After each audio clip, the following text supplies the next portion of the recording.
Hey guys. This is Fiction Life. How are you all?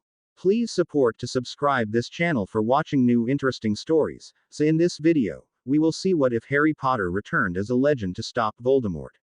Here is short summary. Thrown decades into the past, a battle-hardened Harry Potter returns with knowledge, power, and a single mission: end Voldemort before he ever rises. In a world that doesn't yet know his name, the legend begins again. But before we start, if you want more stuff like this, then be sure to subscribe and like this video. And if possible, share this video with your friends. Now let's start the story. Burning, angry emerald eyes, messy black hair, and a look of cold, burning rage on his features as all around him everything that wasn't nailed down to the ground or one of the muggles themselves was banished at their members as violently she had ever seen a wizard manage. It had seemed an almost amateurish move to Bellatrix. There were oh so many more powerful spells that could be used. Spells that rotted, destroyed and flayed. Spells that could peel the flesh from a man like a grape. Then he'd made everything he'd banished explode. Shrapnel of wood and glass rocketed into their bodies in an eruption of pain. As the screams of surprise, agony and rage filled the air, she managed to turn her attention back to him, raising up her wand and ignoring how sticky with blood it suddenly felt. She could feel the pounding in her chest, the fear, the adrenaline, pouring through her veins. The words rose in her mind, she began to force it through her body, into her wand. Then every piece of shrapnel embedded in their bodies was ripped free as violently as it had been implanted. A vicious summoning that pulled it all into a great, bloody beast of sharp jagged chunks of wood and claws and teeth of sharp broken glass. Their blood stained it almost to crimson in the dull, warm light of the pub's electric lights, still glistening and fresh from the wounds they'd occupied a moment before. With a flick of his wand the beast was set loose and it tore into them with a great and terrible glee. Her wand and spell faltered as the pieces had been ripped out, broken by the fresh surge of pain that howled through her flesh. She could hear the screams of her fellow knights as the beast tore into them. A sickened twist of her stomach came when it was all too easy to imagine what was happening to them as they screamed and the coppery scent of blood reached her nose.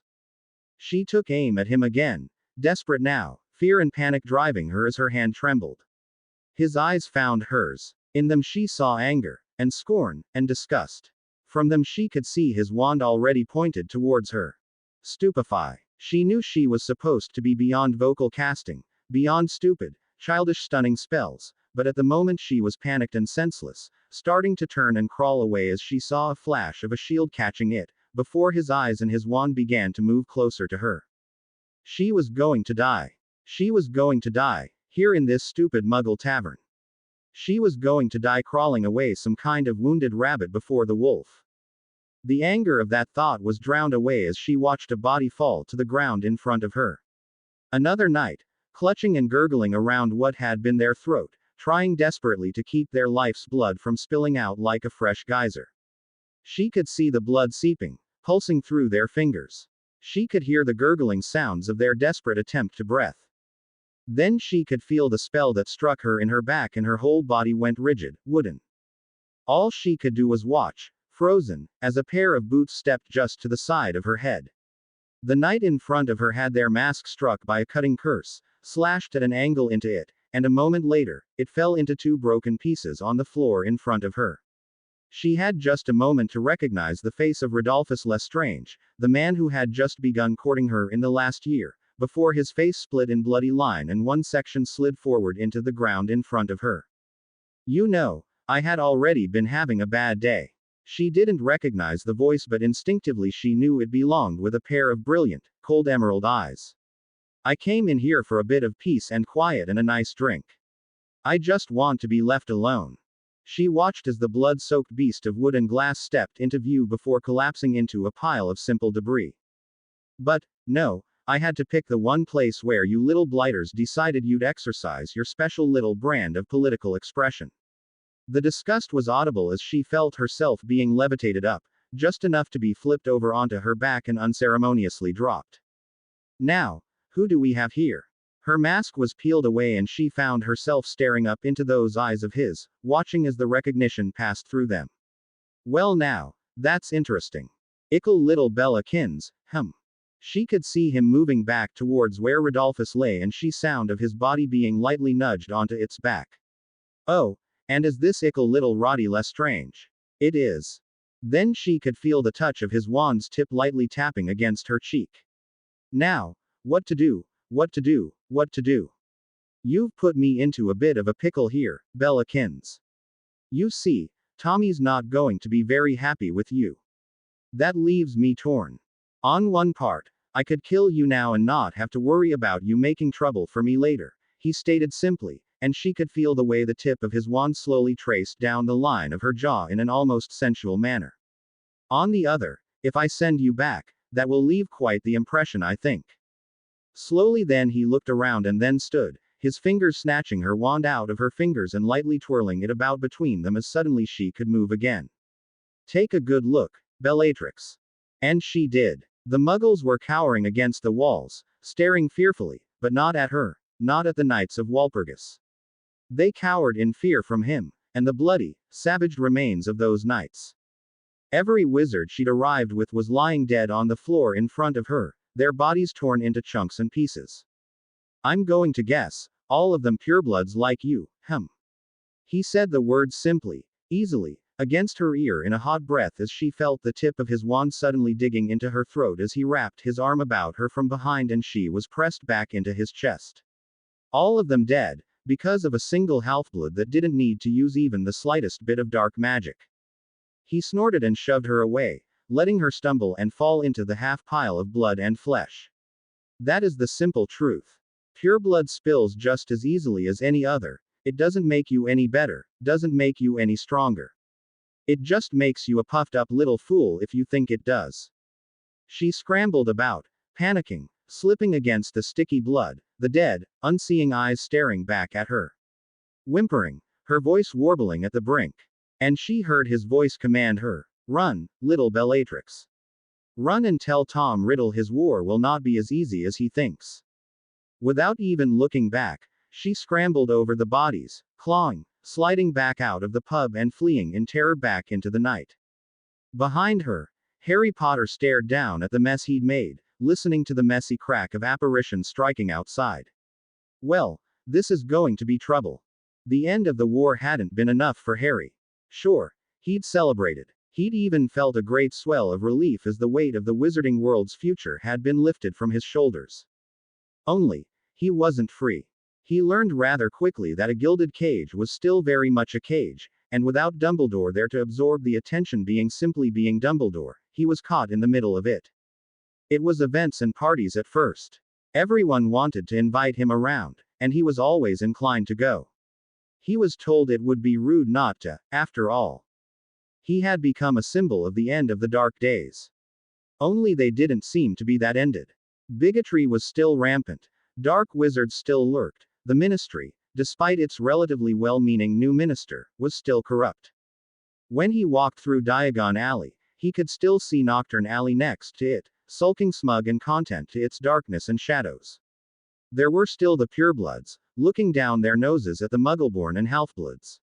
There was still a festering rot of superiority in the minds of the wizarding world. So he'd joined the Aurors. It seemed the logical step at the time. He could get out there and make a real difference. Only they'd wanted to just wave him through, hand him a shiny badge and sit him behind a nice, fancy desk in a big office doing absolutely nothing. He'd balked, of course. He wanted to be out there, helping people. He wanted to make a difference. So, reluctantly, it was agreed to put him through training. He quickly discovered, though, that most of the training was learning a number of rules and regulations.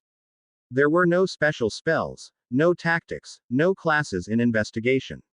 It was a bunch of boring laws drilled into his skull and reminding him again of how little the wizarding world had changed. Then he was partnered with a more senior Auror who would take care of the rest of the training. They then had the brilliant idea to partner him with John Dawlish. Harry was the first to admit Dawlish knew what he was doing. He was an intelligent and skilled wizard who did his job thoroughly and without complaint. Though he taught Harry a number of ways of refining and mastering his spells, he also was a constant reminder of the way the laws of the wizarding world had still not really changed.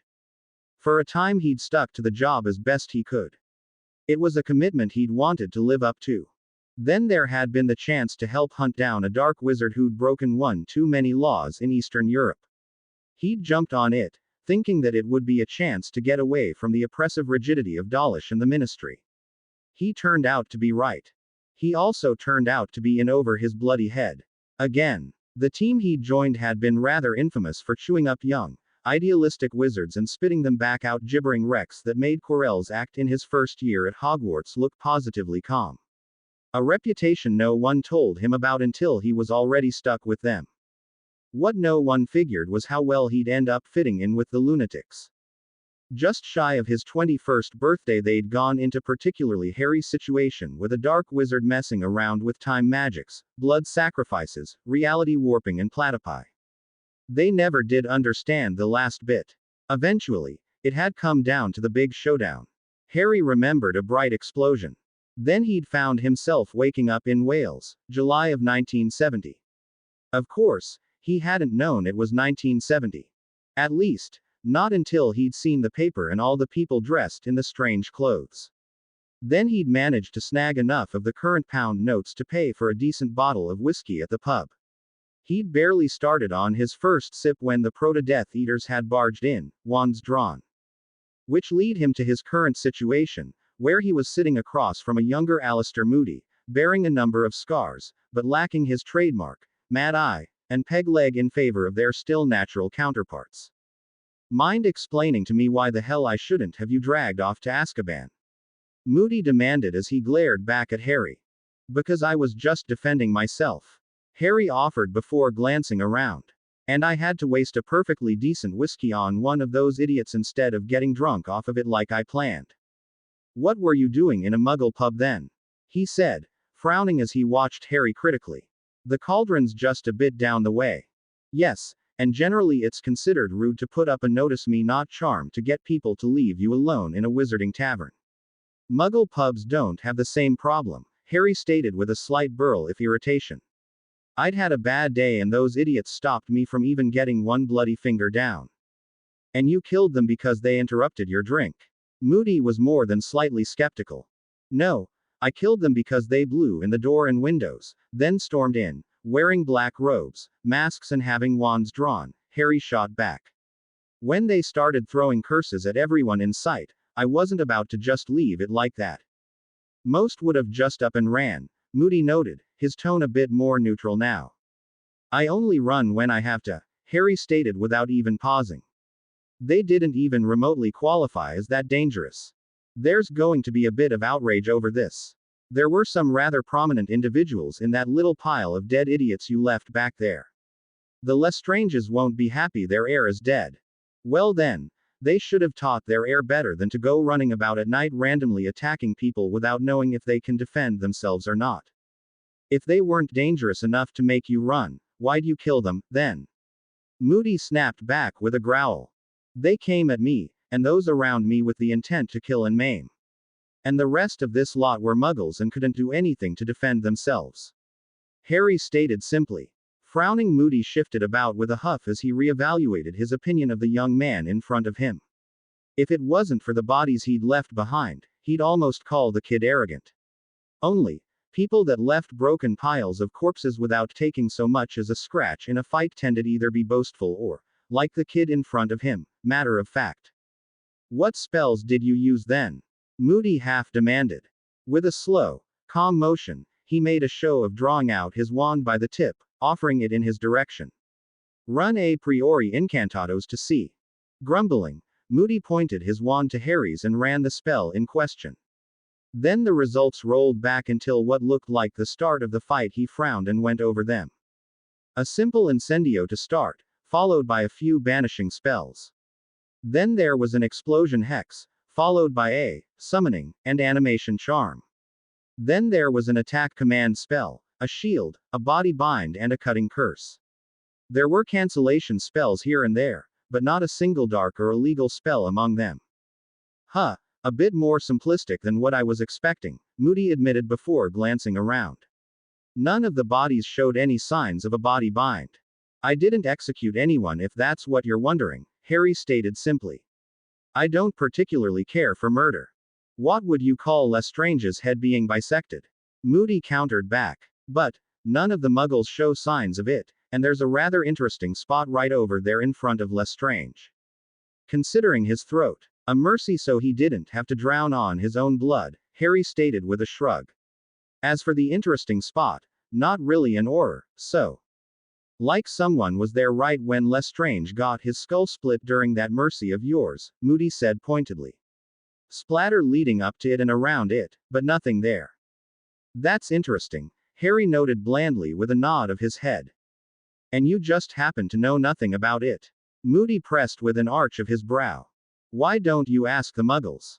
Harry asked calmly with a similarly arched brow. Moody scowled lightly back at Harry. I would've, if I could use their damn testimonies. Or if they hadn't been bloody well obliterated already. Shame they went and did that. Imagine they could have given you a much better picture of things, Harry noted with a nod of his head. You let one of them go. Moody accused. One of the muggles? Harry asked with a still arched brow. I thought there was a muggle repelling charm keeping them from the door. One of them, Moody stated as he gestured to the bodies now being collected and organized nearby. Now, why would I do something like that? Harry asked, curiosity filling his voice. You know something you're not telling me. Moody accused. Harry looked at him for a moment before he slowly chuckled slowly. Or Moody, I know many things I'm not telling you. Something I should know, he countered back with his eyes narrowed into slits. You think this is the first time they've made a little excursion like this? Harry asked suddenly, a brow arching. You think it will be the last? You think they just all happen to be together, dressed the same, working together? So, what, you think this is some kind of sick little muggle baiting club? Moody asked, his head lightly tilting to the side. I think, Mr. Moody, when you find out what they are, what they seek to accomplish, and what they are not only willing, but planning to do, you'll wish that is what they were. Harry stated seriously as he looked into the man's eyes. A storm is coming, Mr. Moody. Best be prepared, or be swept away. And where will you be, Mr. Moody asked, his eyes narrowed. Harry shrugged his shoulders a bit. I suppose you could call me, the storm chaser. Moody snorted. That's a load of paunced-up shit. Alas, a legacy of a misspent youth, Harry responded with an easy grin. Sir, a young Auror, barely looking out of Hogwarts approached Moody and gestured to Harry. What are we going to do with him? Not much we can bloody well do, Moody snapped back and gave the man a look. It's a pretty straightforwarding case of self-defense. Self-defense. The man stated in shock, but, he had to have used some kind of dark arts. Banishing spell on the tables and glass, followed by an exploding hex on them after they hit them, Harry commented casually as he twirled his wand about his fingers. Animation did the rest. At the Auror's gaping face, he shrugged a bit. What? You're hardly being discreet and Moody here can confirm what I cast. The dark arts never worked for me. They require too much hate. Moody snorted. Which makes you that much scarier? Me, scary? Harry asked, looking almost surprised. Who would find me scary? For a moment, Moody looked over at the dead bodies and then just looked back at Harry with a flat look. I'm sure if you ask them, they won't tell you they find me scary. Harry insisted. Sir, they are dead thanks to you, the young Auror declared, glaring at Harry. Some of these are fine, upstanding members of. Please, explain to me what they were doing in a muggle pub dressed like that then, Harry interrupted. The man flustered and glared back at Harry. I'm sure that they had a. Harry just snorted, a reason for blowing in the windows, and attacking a muggle pub. Well, it's not like they were anyone, the man started, only to freeze when he found himself under a pair of very cold, very dangerous glares. Or Moody, Harry noted in a coolly detached voice, don't you think it would be prudent to make sure that nothing important was lost when the deceased had their bowels release? Moody slowly gave Harry a rather familiar grin of vicious approval. Indeed, and best not to use magic. You never know what might get vanished by accident. I defer to your judgment, Harry stated simply as he leaned back in his chair while the green Auror looked confused for a moment, then quickly paled. Sir, surely you don't mean, the rookie started to protest. I think I surely do, Moody stated flatly. Get started. Yes, sir, the rookie acknowledged with a glare. Was there anything else? Harry asked politely of Moody. As the damned Wizengamot, it doesn't see fit to force your identification when no crime has been committed. No, Moody stated flatly. Keep yourself available, though. I'm sure I'll have more questions. I have a feeling we'll probably be seeing plenty of each other, Harry stated with a slight nod of agreement before standing up and walking out without even glancing back. Once he was gone, the rookie turned and glared at Moody. You're just letting him go. Kid, how many piles of shit do you have to sort through? Moody asked, a brow arching. What does that have to do with this? Because that's how many people with wands already drawn he put down in less than 10 seconds from what we can tell, Moody stated flatly. If we had tried to arrest him for defending himself, he would have resisted. We could have, the rookie started to protest. And, if you looked in his eyes, and bothered to actually look, you'd have seen he would have resisted, Moody continued, ignoring him. And we'd either have ended up dead or put down hard. We might have gotten lucky enough to take him down with us, that was a damned big might. He's barely older than I am. It's not the age, boy, it's the experience, and the power. Moody stated flatly. Now that shit isn't going to sort itself, unless you really want to draw it out. The rookie just glared and Moody was left shaking his head. As she stumbled into the meeting room, Bellatrix struggled to keep down the contents of her stomach as the full weight of her little adventure slammed down into her. She'd grabbed the two confused guards and ran. Well, they had apparated away, and then one of them had reminded her of their port keys. With a tug on their navels, they reached her stumbling entrance into the room. What? She couldn't keep her stomach for the initiation. An annoyed, cold voice asked as a figure in dark robes looked coldly down upon her. The Lord will be most displeased. Rodolphus assured us you would perform admirably. Just 15 minutes earlier, those words would have been a horrifying, dream-crushing insult to her. Now though, bloody well hang his displeasure, she said with a hissing snap. We're not here because I couldn't stomach it. We're here because the others are all bloody well torn to pieces. That brought the figure up short. What? Are you saying a group of muggles could possibly slaughter a team of the Knights of Walpurgis? It was a wizard, Bellatrix hissed angrily. One wizard having a drink with the muggles. One wizard who slaughtered us in an instant. And yet somehow you live, the figure countered back with a sneer. She gestured then to the blood splattered across her face and mask. Do you see this blood? This is Rodolphus, from where that wizard bound me in place and made me watch as he split his head like a soft melon, mask and all. So, what, you were to be the messenger? The man demanded. His words came crashing back into her then. Her eyes contracted, grew distant as the memories suddenly smashed into her like an arctic wave. He knew me. He knew Rodolphus, but I'd never seen him before in my life. He told me he could have killed me then, but it would make more of an impression if he let me go. He told me that being a pureblood meant nothing. Lies. The man hissed, his fingers gripping on his wand. Because all of them were purebloods, and he had slaughtered them all, Bellatrix continued, ignoring him, seeing those burning emerald eyes in her mind. He said to tell Tom Riddle that his war will not be as easy as he thinks. This brought the man up short. That name, it should not be known. Who was this wizard who sat drinking among muggles then dared slay an entire squad of the Knights of Walpurgis? Leave, the man finally snapped out, glaring at her. Do not come back. Her face twisting in disgust, Bellatrix pulled off the blood-spattered mask and cloak and tossed them aside as she sneered back at him. Gladly. And then she turned and was gone. Which left the man with the two guards and the thought of how best to bring this unpleasant bit of information to the Lord. It wasn't until Bellatrix returned home with another apparition that she realized she had never gotten her wand back from the strange wizard who had taken it. That brought her up short. She remembered how he'd plucked it easily about her fingers, the way he'd kept it dancing between his. She remembered the feel of his wand, warm and hard as it pressed to her throat as she was held against his chest. She'd been absolutely helpless. She knew she couldn't fight him, couldn't beat him. She knew that he could have snuffed her out in an instant. And it had made her ache. Her life continued only because he thought she'd make a good messenger, and she was thinking about how much she'd liked it. Morgana. She was a mess. She'd just watched her quarter executed in front of her and she was fantasizing about the man who'd killed him. And those eyes. She thought that she'd seen life when she'd listened to the Lord of the Knights of Walpurgis speak.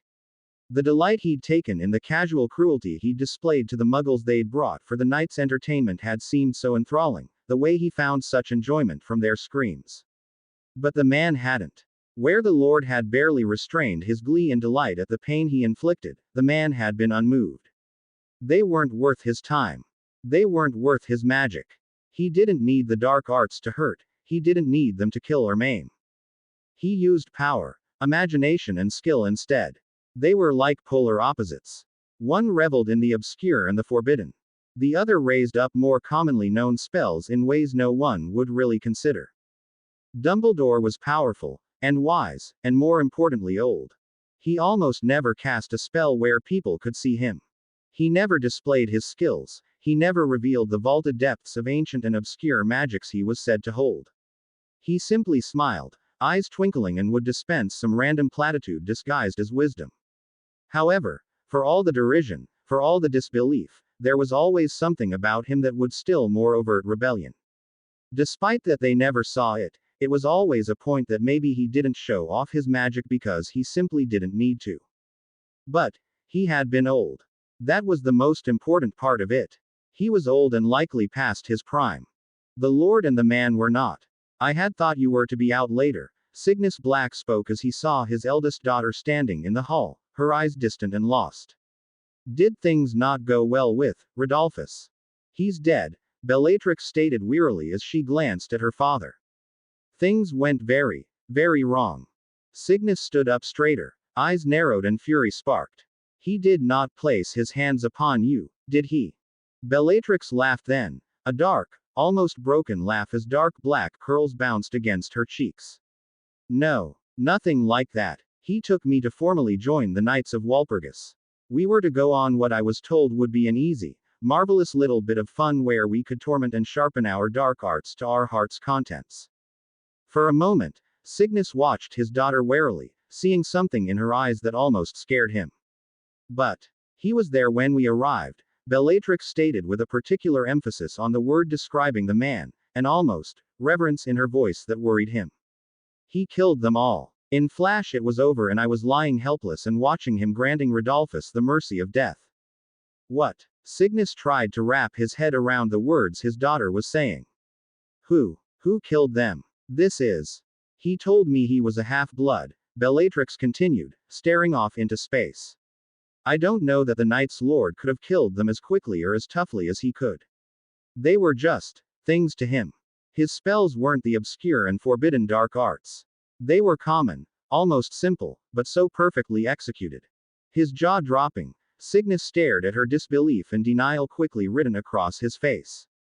What? But, a half-blood could never. He did, she stated firmly.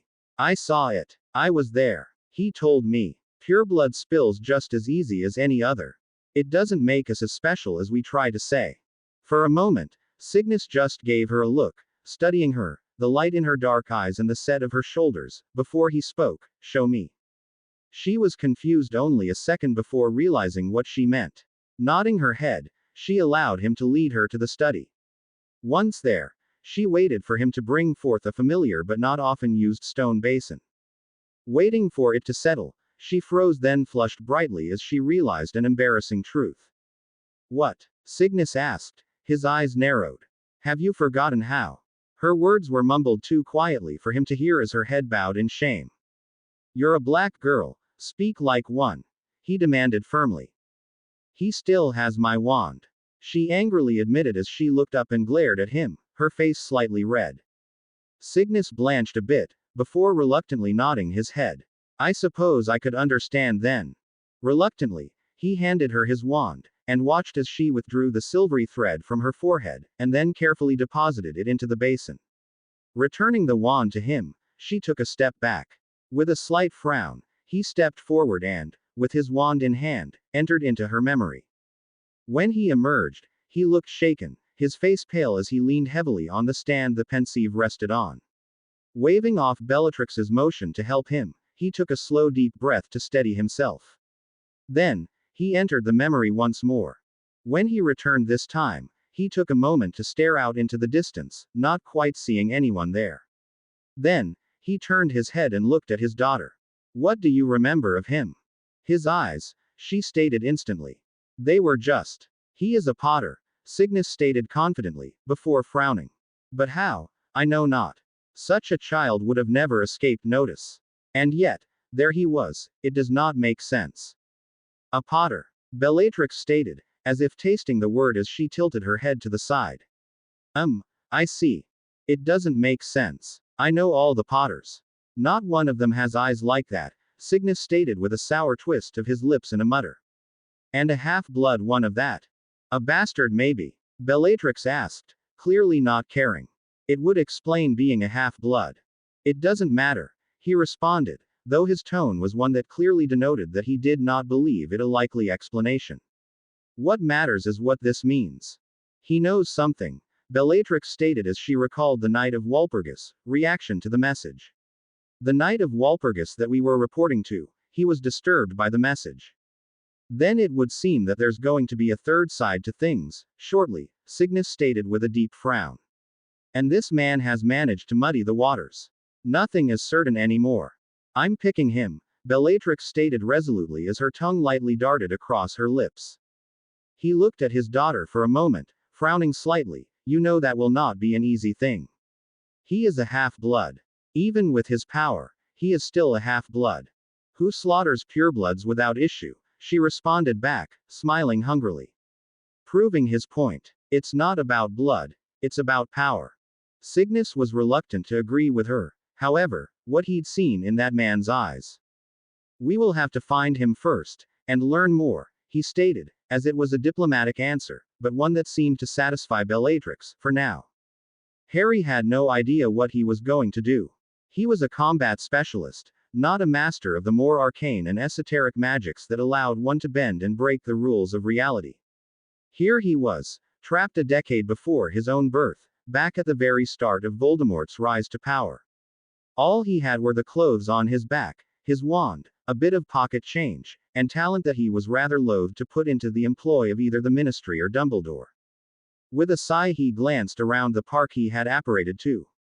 A small one in Surrey, near Privet Drive. Seated in the swing, he slowly looked up into the near full moon hanging overhead. It was then that he could feel the tingle of anti-apparition wards being thrown up over the park. Groaning softly, he quickly slid off the swing, discreetly casting a few spells on the swing set and seesaw, before another pair at the sand beneath his feet. Going to show yourselves then? He asked, his eyes slowly scanning around the wooded perimeter as dark cloaked figures began to step forward, wands all pointed towards him. Who are you, and how do you know the name Tom Riddle? One of the figures, face covered by a familiar mask, demanded as he took a step a little closer than the rest of the group. Harry slowly hummed as he looked around the group. He's not here, I see. So I take it you'd be the errand lackey. How'd you find me that quickly? He could just barely make out the way the figure's eyes narrowed behind the mask, before the audibly sneering sound came out. Did you think you could spill that much blood and not leave it on you? Ah, blood tracker. Harry pursed his lips a bit. Didn't think you lot had enough brains for that. Answer the questions. Who are you and how do you know that name? The figure demanded, his wand tip beginning to glow. You can call me the Storm Chaser, Harry stated. It was a whim really, but he might as well be consistent. As for how I know the name of a half-blood son of a muggle. The glow on the tip of the man's wand intensified even stronger as some of the figures looked at one another in confusion, while others merely kept their wands focused on him. I don't think I'll tell you, he finished, before suddenly the sand at the edge of the playscape erupted into a wall that blocked their sight of him.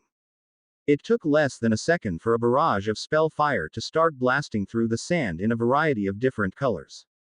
Harry himself dropped to the ground as the sand beneath moved out into a small earthen fortification. As soon as it reached the silt and lime-rich clay that made up the soil underneath, he began to cast again. Beneath him, earthen worms were formed out of the thick clay earth, before rising up into the sand around him and making the hole deep enough to stand in.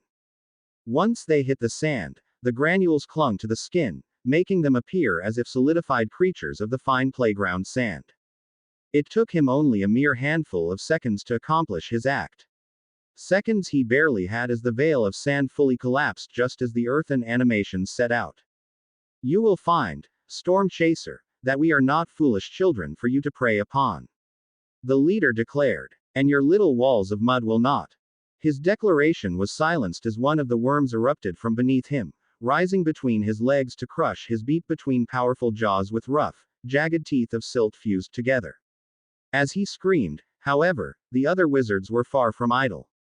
They did not freeze, they did not cower as their spokesman died, and instead they focused a barrage of bludgeoning, cutting and blasting curses upon the construct. The wizard was dropped carelessly from its jaws a moment later as it collapsed back into the thick earth it was created from. That was when the others struck. They came from behind, or the side, or even the front. Unlike the leader, they did not aim for the body, they instead struck at their limbs. Legs and arms were bitten, broken and ripped off before the creatures would return to the sand. But, despite the chaos, they did not break and flee.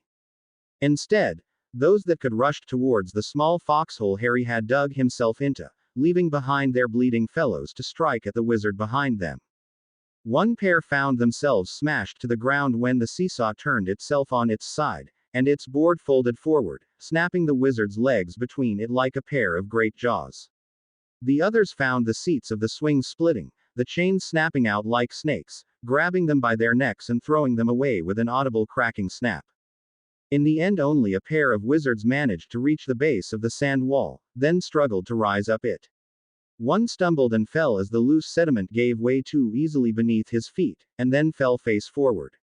A moment later, the sand rose up, cocooning his head, then twisting it with a sharp crack. The other started firing blasting curses onto the walls of the hole as soon as he saw them, sending chunks of clay earth scattering down and raining violently down on Harry. Fighting down the flinch that came when he felt some of the pieces of stone buried in the clay hit him and break his skin, Harry took aim at the wall the wizard was rising up and fired an explosive curse of his own. As the spell blasted a spray of sand up to the wizard's mask, it also collapsed the spell that was keeping the wall of sand in that form, causing it to lose the slight consistency it had to maintain its shape. As he began to fall forward, the wizard's wand aimed at Harry again, a spell starting to form on the tip. Suddenly he screamed and vanished as he was pulled away from the edge.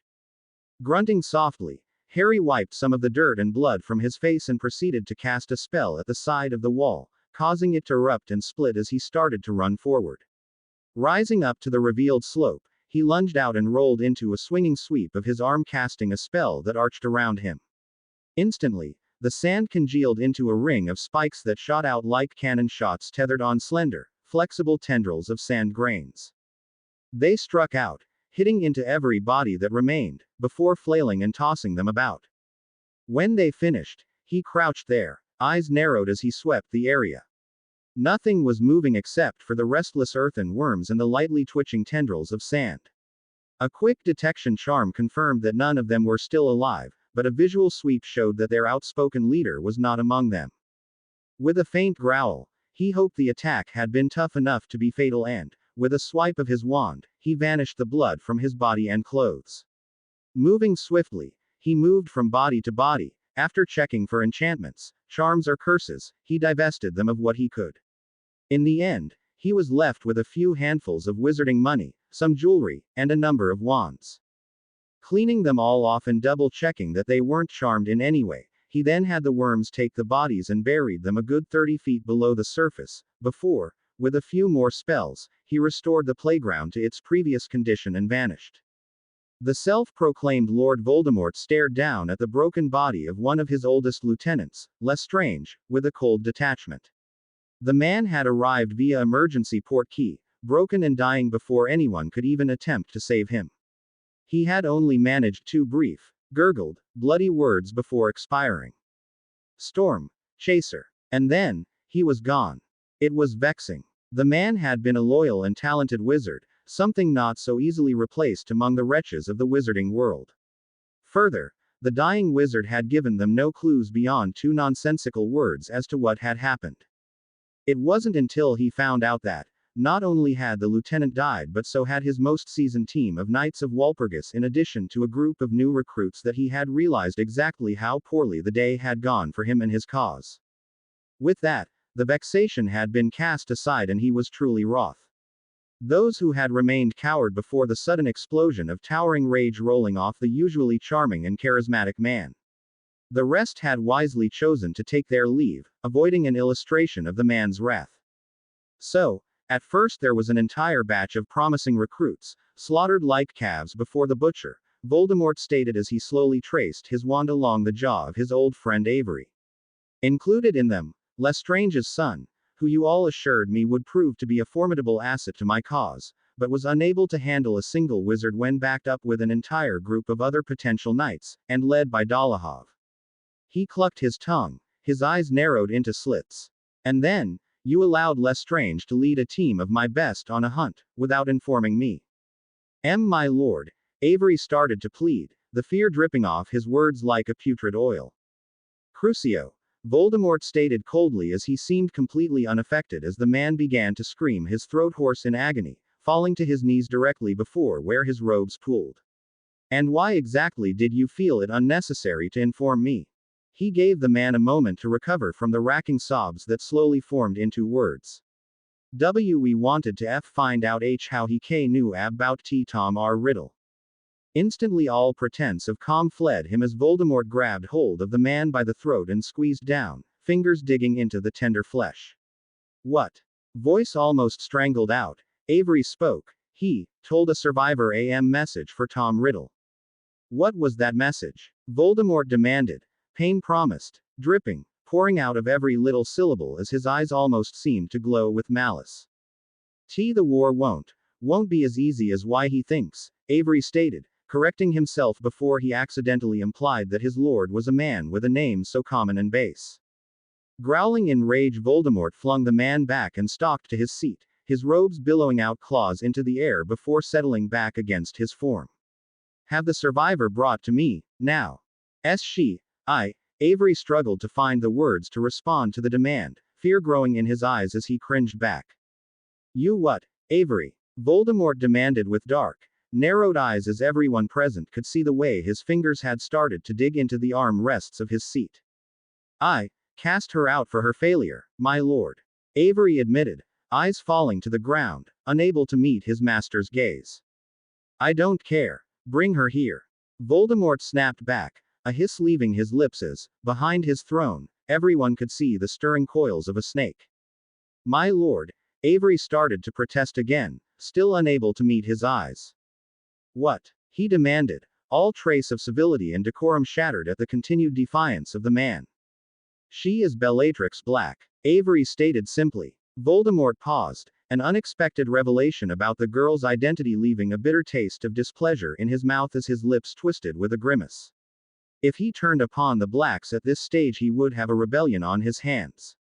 The Blacks were among the staunchest supporters of pure blood.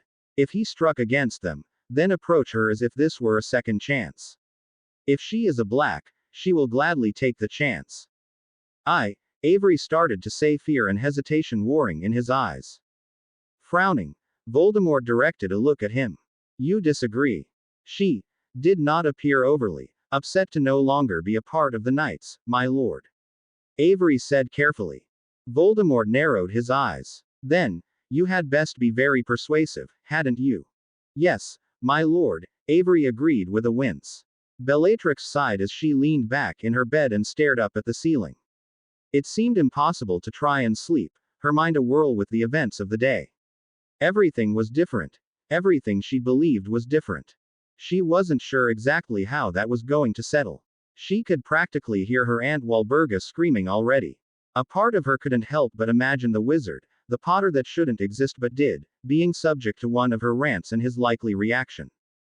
A perverse giggle left her lips as she allowed herself a smile.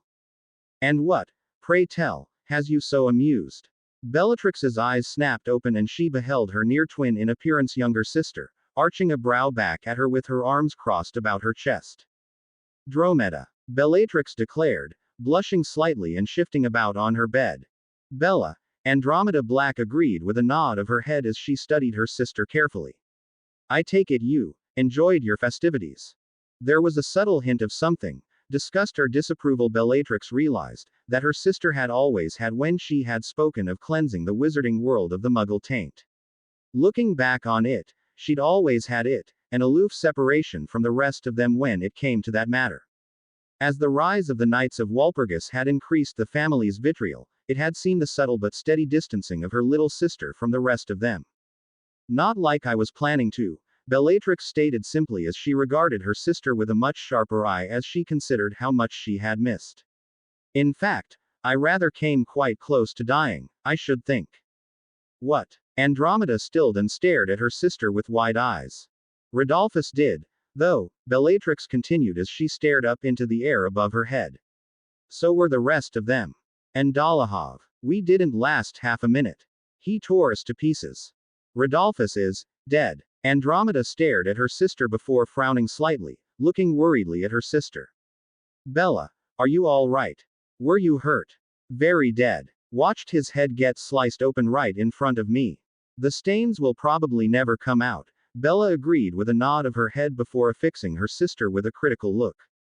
You don't believe that muggles and muggleborn should be purged, do you?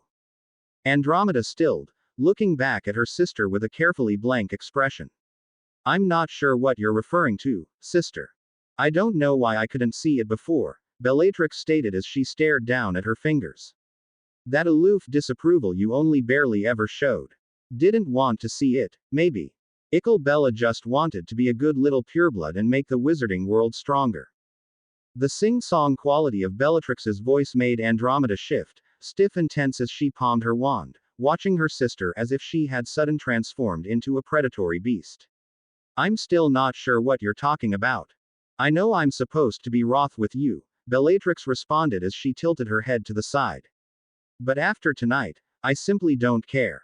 You don't care, Andromeda repeated, her brow arched and skepticism high. It was a half-blood that felt as like the sickle does wheat, Bellatrix continued, almost as if she hadn't heard her sister say a thing. It was creative, magnificent even. Magnificent, Andromeda again repeated as she looked at her sister with that same skepticism. Oh, yes. Bellatrix smiled broadly. Absolutely magnificent. Carefully, Andromeda reached forward and pressed the back of her hand to Bellatrix's cheeks and forehead. What are you doing, Dromeda? Bella demanded as she reached up and lightly batted away her sister's hand. Checking to see if you are perchance inflicted by fever. And I do find you to be rather flush, Andromeda stated simply. I should think that would explain some of your queer thoughts. I am not delirious, Bellatrix stated flatly as she gave her sister a sour look. How else am I to believe when you are making such claims? Andromeda countered back with a brow arched. What will mother and father say? Father already knows, Bellatrix stated, her lip threatening to jut out in a petulant pout. I showed him already. And mother? Andromeda pressed firmly with an arched brow. Father will make her see. Bellatrix said firmly with a confident nod of her head. I hope this fever passes instead of growing inflamed, sister, Andromeda stated quietly before slowly shaking her head. I would hate to see you suffer the fate that would likely befall you should it not. Bellatrix frowned at her sister. What could you possibly be worried about? Toujours pure, sister, Andromeda stated with a sad smile on her face. Toujours pure. What aren't you telling me? Bellatrix demanded as she looked at her sister. What is going on, Dromeda?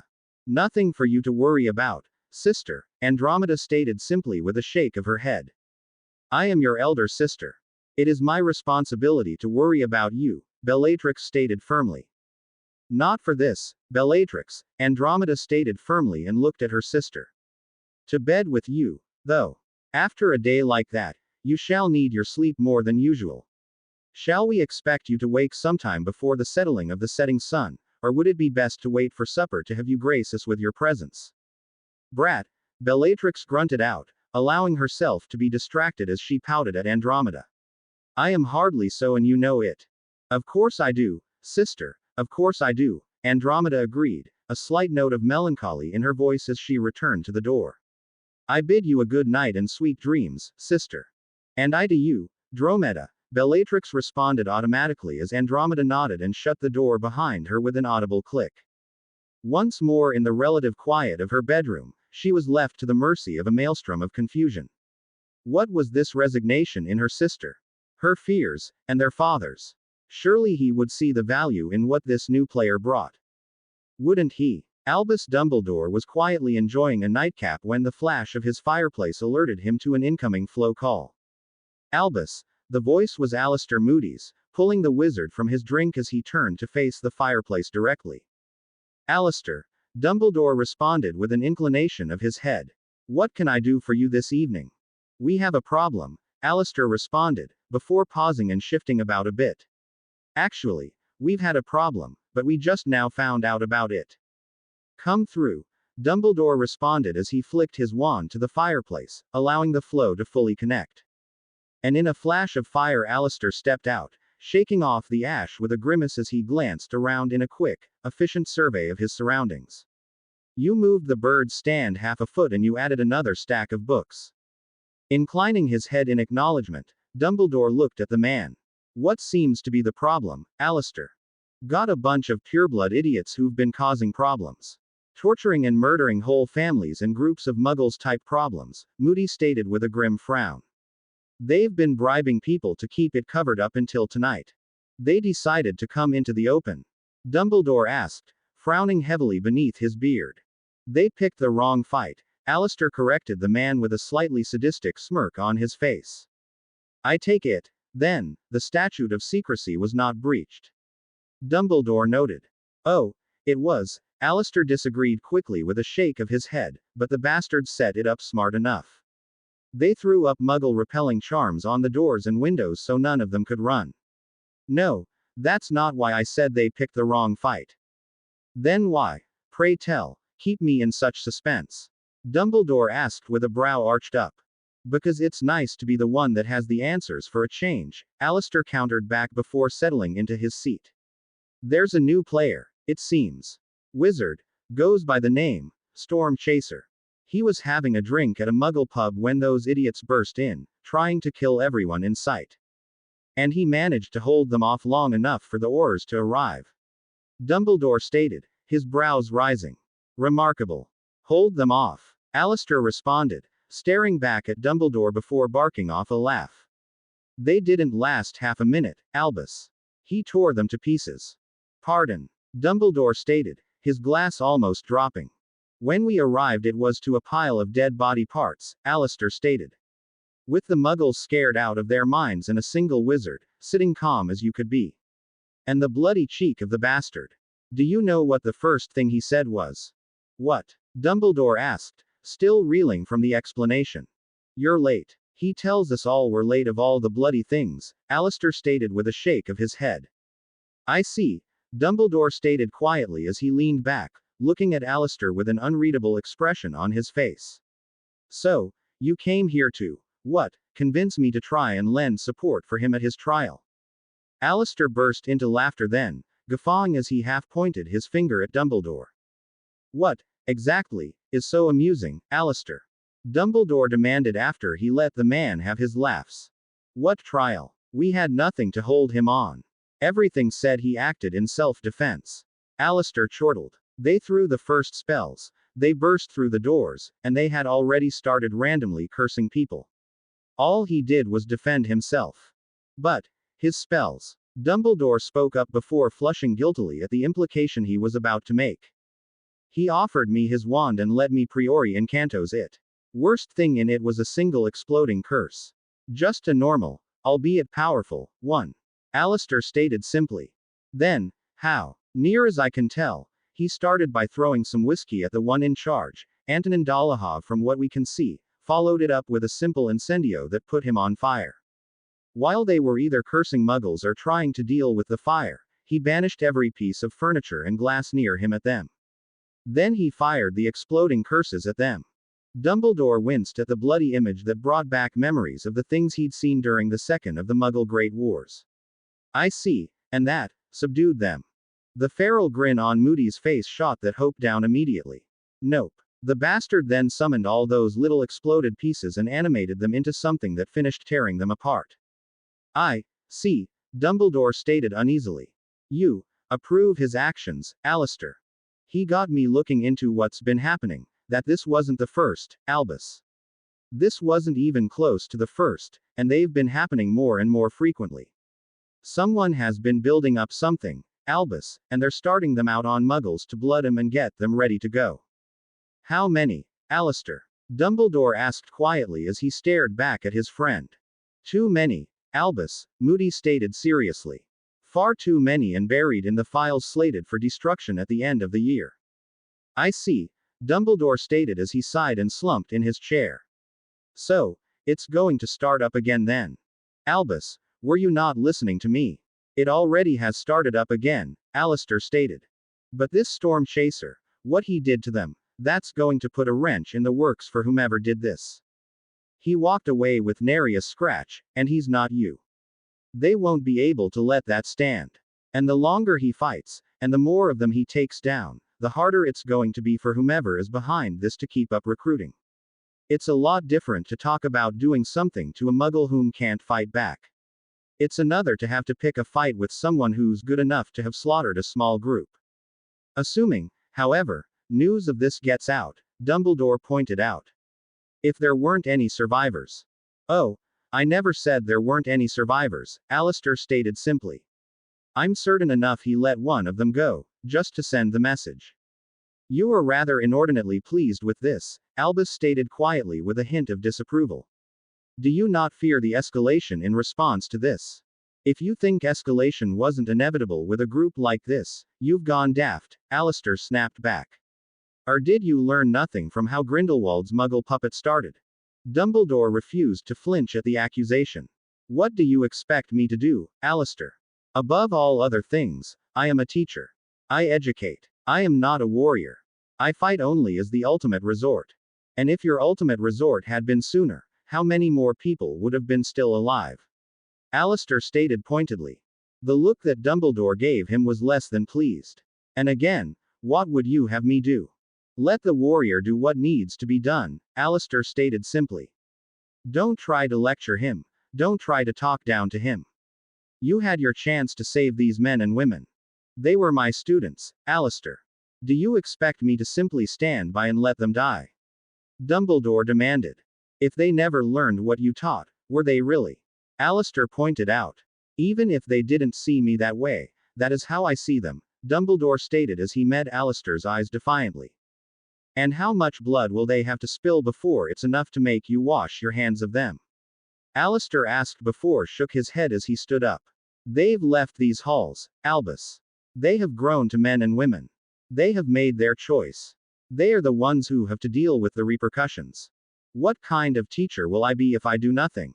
The kind that understands that life is a harsher and truer teacher than we can ever be, Alistair stated simply as he moved back to the fire. One who can and will end us for failing to heed its lessons. Now, someone's come along to show them that the lesson they've learned about power and fear cuts both ways, he continued as he tossed the flow powder onto the fireplace. Those that use, revel in it, and seek power from it can and will be cut down by it when they've pushed it too far. And then, in a flash of emerald flame, Alistair Moody was gone, and Albus Dumbledore was left alone with his thoughts. Harry sighed as he quietly ate the meal laying out in front of him. He'd gotten a decent bit of cash for the bits of jewelry he'd filched off of the Proto-Death Eater corpses at a number of pawn shops. More than enough for a decent night's stay and a few meals at a nice muggle place in rural Scotland, not too far from Hogsmeade. After a less than pleasant night, full of worries, tossing and turning, he had woken, had a meal and then proceeded to hop around until he'd managed to get himself to the Gaunt Shack. With a few quick spells a creeping ivy was engorged and then carefully tearing the basement of the house apart until it found the ring buried deep inside the basement. He was rather certain of the find, as the ivy was quickly withering away even as it brought the ring back out, until it would crumble to dust just as it reached a good 10 feet from Harry. Well, that was certainly impressive, Harry muttered a bit and eyed the ring warily. The ring was, quite honestly, the most dangerous of the Horcruxes, though not for the reason Riddle had intended. He quickly fashioned a nearby stone into a box and carefully, without touching it, closed the ring inside of it. He then walked to one of the trees and began a subtle bit of transfiguration. It wasn't his forte to say the least, but he was still able to open up a knot in the tree and carefully inserted the stone container into it. That would throw Riddle off his game if he came to check the status of his ring. And the stone should protect the tree from the withering curse while he gathered the necessary basilisk venom to destroy it. He already had plans for how to deal with the locket. However, that and the diadem were the only ones he really knew where to find. The diary and the cup were somewhere in Voldemort's possession. Without them, he'd need another way of dealing with Voldemort himself. A slightly wicked smile curled over his lips as he thought about it. It was such a horrible, horrible shame that he'd spent so much time researching and fantasizing ways of dealing with wizards foolish enough to condemn themselves to eternal limbo for an extension of their time on Earth. Still, it had been a productive day, all in all, which brought him back to his little inn and a nice warm dinner. Then, just as he was about to bite into the nice meal, he was treated to the sight of one Fenrir Greyback walking into the inn and walking over to the bar. And one particular couple, one with their young children, did not seem in the least bit particularly happy to see him. He cast them a leering grin. Rough, almost jagged-looking teeth, stained and yellowed, flashed, dark and predatory. They in turn moved their bodies in front of their children. Then, when Fenrir ordered a pint, they stood, left money on the table and walked out. Harry watched Fenrir out of the corner of his eye as he continued to eat his meal. The werewolf was in no apparent rush, drinking one pint and then another with a grin. It was only knowing what he looked for that let Harry watch the way he kept glancing out the window, watching the slow descent of the sun. When the time was right, he paid his tab and leisurely walked back out. Harry calmly finished the last bite of his meal and then moved towards the door. "Excuse me, sir," the barkeep called, visibly nervous. "You might want to head up to your room for the night. We've been having wild dog attacks at night of late. Best to be safe." "I appreciate the concern," Harry stated with a smile, "but I find myself in need of my constitutional, and I'm sure that any dogs I come across will be sent off, tails between their legs." "Sir," the barkeep tried again, only Harry was already walking out the door. He could see Fenrir in the distance, leisurely taking his time. A simple one-way silencing spell and then a scent masking spell, and he was walking after him. It didn't take them long to move away from the houses and roads. Fenrir was apparently far more comfortable away from civilization. Unfortunately for him, while it wasn't his preference, Harry had long since gotten used to it as well. As they went, spells were quietly shot onto stones and the earth. Great stone jaguars began to stalk through the cold moorland at Harry's side, while beneath the earthworms dug and followed him in growing number. Something people forgot when facing werewolves. Yes, their hide was magically resistant. That resistance meant that things like stunners and various other magic cast upon them simply failed to affect them in any significant manner. That did not mean that they were resistant to creations of animated stone, earth and metal beating them into bloody pulps. That they healed back up from it without a scratch as long as you didn't use silver just made it easier usually. So, he followed him, until he could see him waiting at something, beginning to slowly pace about the empty air in front of him. A ward of some kind then. So the family from earlier wasn't foolish enough to think Greyback was just there to intimidate them. Harry watched as he cast a quick series of spells upon the nearby trees, causing their trunks to shift into a semblance of gruesome, hungry faces as their roots twisted and pulsed lightly. A softening charm made them flexible, while a spot of transfiguration gave them the look of a hungering treant. The animation charm was limiting its actions to the roots for now, adding to the subtle wrongness of the atmosphere and keeping the spell active. It was then that Harry could see it happening, and he had to admit, he was impressed with the skill Greyback employed as he almost simultaneously broke the protective wards and set up an anti-apparition ward of his own. And he seemed to have timed his actions almost perfectly. Little pigs, I think I'll just let myself in." Almost as soon as he finished his declaration, the change began to overtake the wizard as his body changed and distorted into its growing, lupine form. "Personally," Harry stated, drawing the transforming werewolf's attention, "I think this is more Little Red Riding Hood than Three Little Pigs." Then a banished stone cracked Greyback right on his growing snout, making the werewolf let off a whining howl of pain and anger. And I feel like playing the huntsman. Greyback was lunging for him already, moving with the speed and power that had made him feared as one of the most dangerous combatants of the Second Wizarding War. Harry had almost forgotten that fact as he barely had time to drop an explosive hex between them, sending up earth and stone in a spray at the great beast. It did little more than give the monster pause as it turned great, baleful blue-eyed glare upon him and let out a challenging howl. Yes, yes, I know, Harry stated mildly as he kept his wand at the ready. Werewolves are strong and resistant to most magic cast upon them. It was then that one of the worms he created earlier exploded from the earth and snapped down upon the werewolf's thigh. Ignoring the growing bellow, Harry looked back at Greyback and noted, what they are not, however, is immune to stone and earth and a variety of other things given form, purpose and power. With an angry swipe of one hand, Greyback smashed through the worm's head, reducing it to nothing but falling, loose earth. Only to have another one of the worms leap up and grab onto his arm. With another howl, he moved to crush the offending creation only to be knocked to the ground as one of the stone jaguars rushed forward and slammed itself into his stomach, teeth and claws tearing into any piece of flesh they could. Still, Greyback was not one to be so easily taken down. With another howl, he managed to toss the stone jaguar aside and then smashed the earthen worm into it until it collapsed, freeing his arm. In a blur of motion, he had lunged forward and smashed into Harry, victoriously clamping down on the arm reflexively raised in front of his mouth. Only, he couldn't feel the cloth tearing and the flesh giving way beneath his mouth as the cloth managed to hold up easily enough against his teeth. Refusing to allow Greyback any further advantages, Harry sent a strong cutting curse straight into the werewolf's groin. As he released Harry's arm reflexively, Harry's other hand lashed out and smashed into his throat, reducing the howl to a gurgling gasp for breath. As he struggled to recover his breath, Greyback lifted up a clawed hand, ready to slash across Harry's face, only to find an eruption of roots grabbing hold of his arms and neck, flinging him back. Pulled onto his back, he suddenly found another pair of the stone jaguars pouncing on each of his arms and then burying their teeth in his shoulders, just above his armpits. His legs were then caught by more of the worms, biting into his ankles and knees, trying to crush the joints and ligaments in their maws. Greyback howled again. Pushing himself up, Harry shook his arm and studied his still unbroken sleeve before sighing in relief. Well, thank bloody Merlin for unbreakable charms. Shaking his head, he stood up, stretching a bit as he watched Greyback struggling beneath the heavy forms keeping him down. The werewolf was bloodied and visibly injured as it snarled beneath the creatures of animated stone and earth.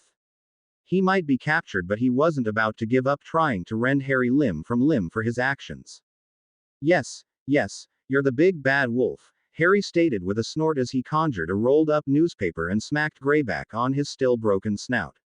Now, quiet. The nice man is terrified enough as is. And Harry then looked pointedly at the trembling father of the family he'd noticed in earlier, barely able to hold his wand as he stared in disbelief at what he saw. Is that, G. Greyback. The man was barely able to string his words together as he stared shakily at the werewolf struggling to get free. Yes, Harry agreed as he gave another smack on the snout when the werewolf snapped his jaws in Harry's direction. Nasty brute he is. Saw him and the way he was leering and figured it'd be best if I followed him and found out what he was up to. Though, given his preferences, it wasn't hard to see. Preferences. The wizard repeated. Turn the kids. Probably kill the parents, Harry stated calmly. I'm probably going to have trouble transporting him to the authorities. Trouble? The wizard asked as his terror started to return. Don't worry about it, Harry stated simply. I can guarantee your family won't have much to worry about. Why don't you go back and get your wards back up? I'll be taking care of this trash. Who are you?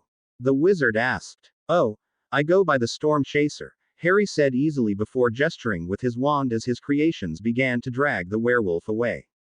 Do you mind if I take your tree with me? It seems a shame to separate them at this point. Go ahead. The wizard agreed dumbly. Jolly good, Harry agreed with a nod before looking back meaningfully towards the man's home. Though, family, wards. Ah, right, the man stated with a quick nod before hesitating a moment. Thank you, sir. Happy to help, Harry stated cheerfully before again smacking Greyback on the nose when he tried to snap at anything that got close enough to his mouth. Harry had the werewolf dragged a handy distance before he finally found a rather sizable pond. Well, Greyback, I'm afraid this is where we part ways, Harry stated calmly as he looked down at the still struggling werewolf. I'm sure the human part of you is thinking that you're going to figure out a way to get through this and then come after me. He paused then and then looked coldly down at the man. You won't. While fire and silver are the most obvious ways to kill a werewolf, they aren't the only ones. The werewolf began to struggle all the more violently at Harry's words, but the stone beasts holding him refused to let go as they began to drag him to the pond's edge. And a mongrel like you should have been drowned and finished long ago. The beast's eyes widened and he howled as he felt his body pulled into the water, the roots withdrawing. Harry, however, stared back into the werewolf's eyes as Greyback was pulled under the dark, black water. He watched as the form was completely pulled under after growing, thrashing struggles.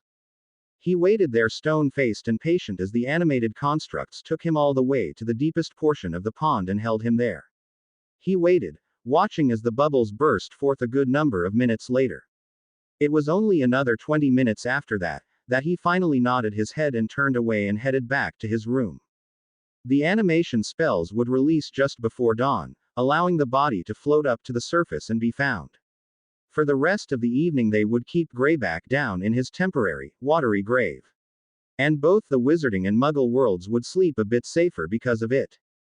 Cygnus Black frowned slightly as he lightly tapped a galleon down onto the stone tabletop in front of him in quiet contemplation. In the tavern he made himself comfortable.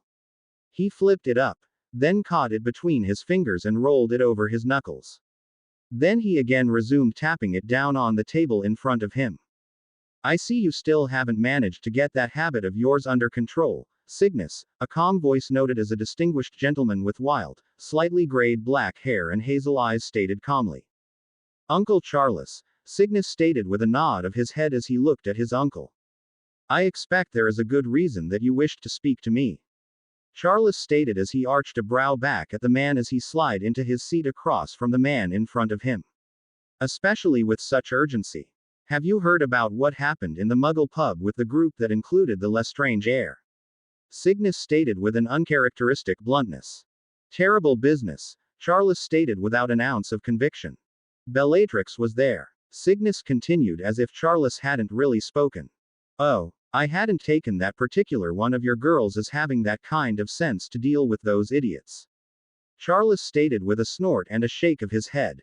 She was there with Rodolphus Lestrange, Cygnus stated simply as he brought his galleon coin down with a pointed tap. She watched him die in front of her. Ah, Charles frowned a bit as he then leaned back and regarded his nephew carefully. Then what exactly is it you wish from me? She showed me the memory of what happened, Cygnus stated simply. The wizard responsible was a potter. That bit of information made Charles arch a brow and frown slightly. Oh, I'm not sure I understand what you're saying. The wizard responsible cut them all down in a matter of moments, Cygnus stated firmly. He was calm, tough, efficient and most definitely a potter. There was a pause as Cygnus let that sink in before speaking again, and he was not a potter I recognized, and he identified himself as a half-blood. Charles frowned again. There aren't any current potter half-bloods. Nor were there any I didn't think I knew about, not until I saw her memory, Cygnus insisted. He was visibly a potter. But his eyes were a shade of green I'm not familiar with. Unique? Charles asked with a frown. Visibly so. He was young. Early 20s I believe, glasses, classic potter hair, definite potter features, slighter of build but not overly so. Used what I think was a holly wand. That's a rare one, Charles noted with a frown. Have you tried checking with Ollivander to see if he's sold one to someone matching his description? Yes, Cygnus said with a nod of his head. He hasn't. But he did mention a curious happening. One of his wands, a holly with a phoenix feather core one, reacted in a peculiar manner a few days ago, not too terribly long before the attack happened. Peculiar in what manner? Charles asked with a frown. He wouldn't say, Cygnus admitted with a frown of his own. Just made sure to state that it was most peculiar and unexpected. Damned Ollivanders and their riddles, Charles stated with a sour frown. So, what is it that you were hoping from me? Confirmation on who he is. That and hoping you had a clue to what he knows and his motivations, Cygnus stated. He allowed Bellatrix to live, to give a message to the Knights of Walpurgis. A message? Charles asked with an arched brow, before smirking slightly. That must have left the girl thrilled. She's become infatuated with him, Cygnus said sourly. Hence why I was hoping you'd know something about him, anything. It's going to be difficult enough dealing with the repercussions of her decision to pursue a half-blood. I know Walburga is going to be particularly difficult to deal with. I imagine so, Charles agreed, before smirking softly. Of course now I'd like to see how this half-blood Potter would react to meeting her. She is still my sister, Cygnus stated with a frown. She's just an insufferable harpy, Charles suggested. I pity poor Sirius and Regulus. Yes, well, Cygnus sighed a bit as he leaned back. If this Potter continues to make waves, he's going to create a third side of things just being acting as he is, and developing followers of his own. A third side of things? Charles asked with a brow arching up and then he frowned. Cygnus, what are you talking about? Cygnus stared at Charles for a moment, as if weighing a decision in his mind, before speaking. You are aware of the growing confidence of certain, like-minded individuals. You mean the blood purists like your family? Charles said bluntly. Cygnus' frown deepened before he continued. Yes, well, there has been an organizing of them. A group called the Knights of Walpurgis. They were the ones behind the attack that night. Charles frowned a bit as he looked at Cygnus with a critical eye. You aren't telling me this because they're a group of foolish, violent thugs. There is more to it than that, isn't there? Their leader, their lord, is too ambitious, too charismatic and determined for that, Cygnus elaborated. He has been training them. He has been blooding them against Muggle families, using them to hone their masteries of the dark arts. The true dark arts. The click in Charles' mind was almost audible as he made the connection of what Cygnus was alluding to. You're talking about a rebellion. No, you're talking about the rise of a new Dark Lord. Cygnus simply nodded, one whose cause we had, until this happened, been almost unanimously in support of. The removal of the taint of mudbloods and the subjugation of the Muggles. And what makes you sure it will be turned to war? Because the message that Bellatrix was given, was to tell Tom Riddle his war won't be as easy as he thought, Cygnus stated simply. This Potter knows something. Charles looked into Cygnus' eyes for a long moment, before frowning. He scares you. If he is truly a half-blood, he terrifies me, Cygnus admitted quietly. You didn't see what I saw, Uncle Charles. He slaughtered them. No hesitation, he cut them down as they would have cut down him and everyone else in that pub. Only, without an ounce of malice or even an inkling of the dark arts. He didn't even attempt to take them alive or stun them. Then there's your second clue, Charles stated simply and quietly. He's a war veteran. Most of them are retired now, but the ones that saw enough action against Grindelwald's forces, veterans of heavy action don't become so without doing away with things like hesitation. He can't won from the war against Grindelwald. He's too young, Cygnus insisted. Then he's from a foreign war, Charles insisted. Maybe in that nightmare over in Vietnam where the Frenchies kept convincing anyone they could to get their hands dirty so they could keep theirs clean. Merlin knows they were free enough with it on the colonials, though the Vietnamese's compulsions on their reporters was a nasty bit of work. If he survives and keeps up his little streak, he won't stand for the way the Ministry and Dumbledore will approach it, Cygnus stated quietly. And he'll attract people that would have stayed on the fence otherwise. A three-way civil war, Charles stated with a disgusted grimace. One which I need to have a talk with this unknown before I know where I and my family will stand, Cygnus agreed. And you know that I'll want to know about how a Potter managed to slip under my nose, Charles stated with a frown. So you want me to help you find him? Why do you think I'm being so painfully honest about things, Uncle? Cygnus responded with a wry smirk. I had been wondering, Charles muttered sourly. It's agreed then, Cygnus asked. Fine, I'll help you in your little quest, Charles agreed, but only to help you find him so we can both have a talk with him. Agreed. Harry stood before a familiar cliff, staring out into the wild, angry ocean that struggled, desperately to claw down the jagged stone that stood in defiance of its fury. He had been here before, once with Albus Dumbledore when they had claimed the fake locket. Another time had been to pay tribute to the last length of time he'd spent with the man. The last, he had been to put an end to the infernity that Voldemort had left to destroy any who would disturb this particular resting place. For all his genius, Voldemort's arrogance and narrow-mindedness had always left plenty of opportunity to bypass his plans with a bit of creative thinking. He had protections against all forms of wizarding magical transportation like apparition, though had ignored the house elf. Another example had been his sealing of the entrance to require a blood sacrifice, thinking it would weaken whomever gave it up. Then there had been the charmed boat. And the infernity. Sadly, there had been an even more obvious solution that Harry himself hadn't figured out until years later. A bit of magical excavation and, instead of making your entrance from the ocean side of the cliff, a tunnel could be formed leading straight down into the waiting cave. The last time he'd done it, he'd made a point to simply turn most of the rock into lava and either incinerate or bury the infernity in a suddenly capped off lake they couldn't escape. This time, he was being a bit more creative. When he stepped into the cave from his tunnel, the stone had already grown out and led to the small island in the center of the cave. Only, he found that he had apparently arrived far, far too early. There was no locket, there were no enchantments, and there were no infernity. Well, bugger, Harry noted with a frown and a sigh as he glanced around. That certainly complicates things. Tapping his lower lip thoughtfully with his wand, he then began to cast his eyes around the cave. He'd originally planned to create a small army of gargoyles to keep the infernity busy, and later destroyed while he siphoned off the potion with a simple pump. Now, though, well, since Tom isn't using it, Harry suddenly grinned viciously as he almost gave into his first impulse to just collapse the entrance to the cave and leave Voldemort thwarted that way. But that would in turn mean that the Dark Lord would look elsewhere to hide the locket. Instead, he had the opportunity to prepare his own set of traps and tricks. He would just have to be careful about it.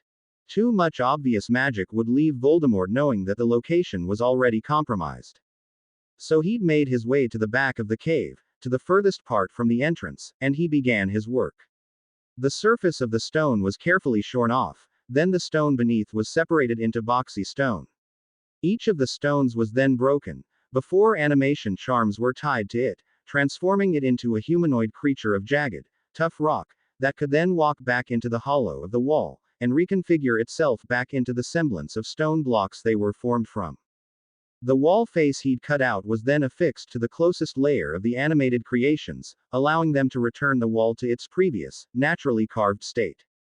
They would remain inert and unreactive until a wizard who was not Harry arrived and then had departed for a good length of time, or Harry himself activated them. Once another wizard had come and gone, they would activate, sending a signal to Harry, before sweeping the cave and the lake of any infernity. Once the undead constructs had been destroyed and dealt with, they would return to their wall and resume their vigil.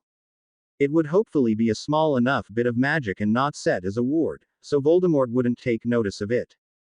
With that done, Harry exited the cave back through his tunnel, restoring the roof of the cave to its previous condition, for a good 5 feet. The rest of the cave he left in place and calmly hid the entrance beneath a particularly heavy and worn-looking boulder. It was an isolated enough location that he doubted anyone would be by to remove the boulder anytime soon. For all of his 10 years, Sirius Black had grown adept at reading his family's moods. It'd been a necessity for his own well-being. Blacks were not, after all, known for their great mental stability. While his mother was perhaps the most notorious of his family, Blacks were known for their hair-trigger tempers. More than once in his life he'd had to duck curses because one of the older generations fallen into a fit of anger. While none of the clan ever went for lethal curses, Sirius had quickly learned that there were fates much worse than death. Or, at least, much stranger. The slightest tug of a smile reached his face as he thought of Mother's last punishment on him, one she'd had to cancel early. Who knew that a dog could lick his own? I hereby call this meeting of the most ancient and noble house of Black to order. Sirius shook himself from the memories of being the family pet and brought his attention back to the meeting. Father was in charge, at the center of the library, his hand on a pensieve. Uncle Cygnus stood on the opposite side of the pensieve. The look on his face was one that he had never seen on any of his relatives. Fear. For a moment, Sirius wondered if Uncle Cygnus had done something to get himself cast out, but he quickly changed his mind. If Uncle Cygnus was to be cast out, he wouldn't be anywhere near the meeting. A set of chairs ringed the center of the library, each of the adults sitting comfortably. Grandfather Arcturus sat off to one side, a cup of tea in his hands, his dark eyes twinkling, seeing if father would measure up to expectations. Grandfather Pollux and Great Aunt Cassiopeia looked on with undisguised curiosity, wondering what father would do. Mother sat at her favorite high-backed chair, her usual look of disdain shaping her face. Uncle Alfred, by comparison, looked relaxed and nonchalant, quietly smoking his pipe. It was next that he looked towards the edge of the room. There his brother and cousins were waiting, seated quietly and purposely as blank-faced as they could manage, though Regulus was still having difficulties keeping still for too terribly long. Children were to be seen and not heard, especially so in the Black family. With a briefly restrained sigh of disappointment, he walked over and joined them. His father took a deep breath. Cygnus of the ancient and noble House of Black has asked for this meeting, to ask for a review of a decision that the House has made in supporting a business venture. His face rose to meet the rest of the House, casting his features in gaslight. Last year, after some discussion, it was decided that the ancient and noble House of Black should give material support to the organization known as the Knights of Walpurgis. The stated aims of the Knights of Walpurgis appeared to match the aims of the House of Black. However, Cygnus and Bellatrix have provided information that they claim brings doubt to that decision. Uncle Cygnus nodded and turned to address the rest of the Black family members. A group of young Knights of Walpurgis journeyed to a Muggle pub near the entrance to Diagon Alley a few days ago, to gain practice in anti-Muggle combat. Bellatrix represented the House of Black in that endeavor, as an initiate to the organization. What she encountered has cast all of the actions of the Knights of Walpurgis in a new light. His mother chortled, smug and sneering. We know about the massacre, Cygnus. Surely Bellatrix. Survival of that massacre illustrates the superiority of our blood. Be silent on things you know nothing about. Cygnus snarled. After a moment, he closed his eyes, and gestured toward the pensieve. If you truly want to see superiority of blood in action, by all means, see its results. His mother sneered. Fine. She dove into the pensieve. Sirius' eyes widened at the sight. He'd already seen his father's face after watching that memory. His mother was not going to be happy. Cygnus looked over at Alfred. Do you want to watch as well? Alfred smiled lazily and shook his head. I don't need to. He glanced over at the children. I've already seen its effects. Anyone else? Father asked the crowd. Sirius fought the urge to ask for permission. Now was not the time. He would ask father later, in private. None of the others took father up on the offer. Father looked down at the pensieve and ran his fingers through his graying hair. Regardless of what I decide, we will have problems. I have received a message for Bellatrix from Lord Voldemort, apologizing to her for Avery's behavior and inviting her to rejoin the Knights. I am not so foolish as to think this is simply an invitation. Bellatrix stiffened in her chair. Sirius glanced over at her. Dromeda had placed an arm around her in comfort. Father continued. At the same time, there is this Storm Chaser. He has identified himself as a half-blood. A half-blood. Bah. Great Aunt Cassiopeia crackled. A half-blood who could handily mop the floor with the entirety of House Black. Father glared at Cassiopeia, daring her to challenge his leadership of House Black. Be silent about things you refuse to learn. So we're between two powerful lords, Uncle Alfred opined. He blew a smoke ring into the air. Dark lords. This Voldemort, certainly, Father conceded. This Storm Chaser, I doubt it, but that does not make him any less of a problem. He looked over at Alfred. It was apparent from our communications with the Knights of Walpurgis that they preferred a slow escalation, to train our young witches and wizards before enforcing its will on the Mudborn. He shook his head. That is not going to happen now. I have heard that several pureblood wizards have disappeared in recent days, likely victims of the Storm Chaser. One of the Knight's weapons, a werewolf named Fenrir Greyback, was found dead this morning, whoever had killed him had transfigured a tree and held him down under the water with it. Grandfather Arcturus blinked at this news. There was a full moon last night. This storm chaser killed a werewolf on a full moon, without fire or silver. He shuddered. What have you gotten us into, son? I don't know, father. Orion glared up at his father, but I will see us out of it. At that point, mother emerged from the pensieve. She steadied herself on the pensieve and then glared at father. Kill him. Mother shook. Whether with fear or rage, Sirius could not tell. Kill this abomination now. Father looked her square in the eye. No, I am Lord Black, and you will listen to me. Mother reacted as if slapped. Father had never pulled rank on her. Father glared at her, then gestured to her chair. Sit, please. Sirius watched in amazement as father paced around the pensieve. With every moment he could see the power burning within his eyes. This was no longer father, the cowed husband. This was Lord Black, the imperious head of one of the most powerful and ancient magical clans. He wondered if he would be like that one day, when he became Lord. As of this moment, we are to remain strictly neutral. While Lord Voldemort's apology is to be accepted, its previous invitation by Knight Avery for the House of Black to divorce itself from the Knights of Walpurgis is also accepted. No member of the House of Black is to join the Knights of Walpurgis. No member of the House of Black is to give material assistance to the Knights of Walpurgis. Also, until further notice, no marital negotiations are to occur between the House of Black and any known member or ally of the Knights. He glared at the members of his house, finally settling on Mother. The survival of the house is at stake.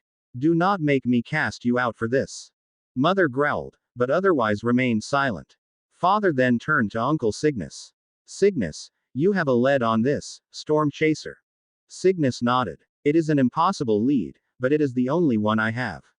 He is a potter. That much was obvious from the man's features. I have made contact with Uncle Charles. He has no clue who the man could be, but he is assisting me in the search. Hopefully, between the two of us, we can find the storm chaser. And you will slip a blade into his ribs if you find him.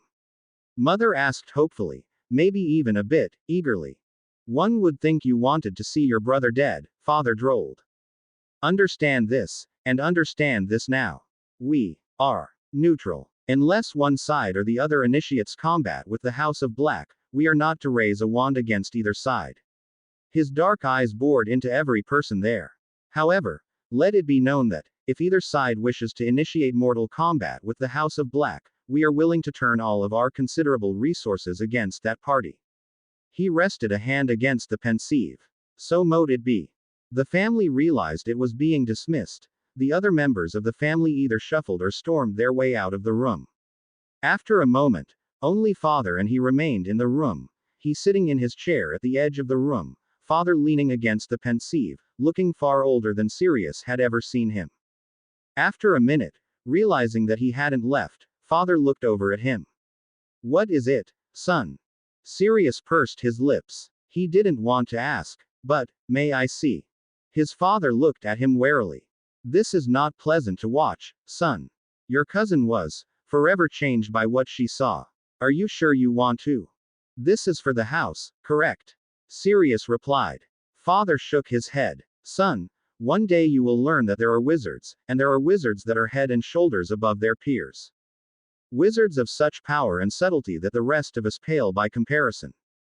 Albus Dumbledore is one such wizard. That man holds the power he does because of the power he holds within himself. From what I have heard from Bellatrix, this, Lord Voldemort, no doubt a pretender, is similarly powerful. He brushed his hand along the pensieve. The wizard here is of the same mold. He chewed up the best of your cousin's generation within seconds, ripping them apart without much effort.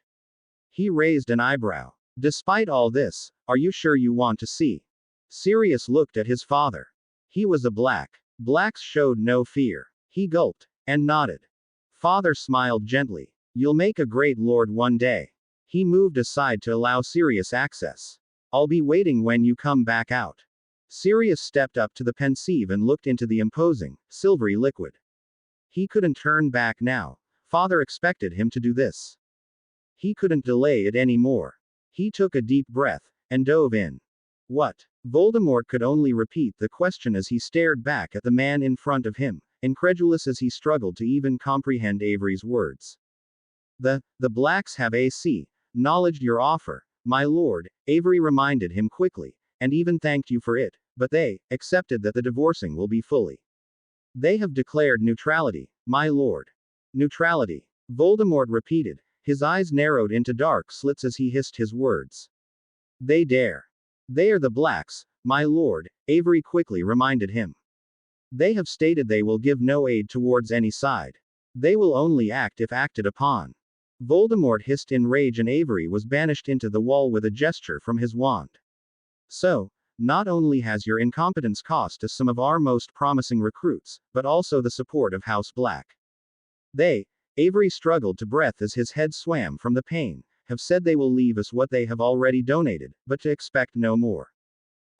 They have declared that will not oppose us, my lord, only that they will offer no more support.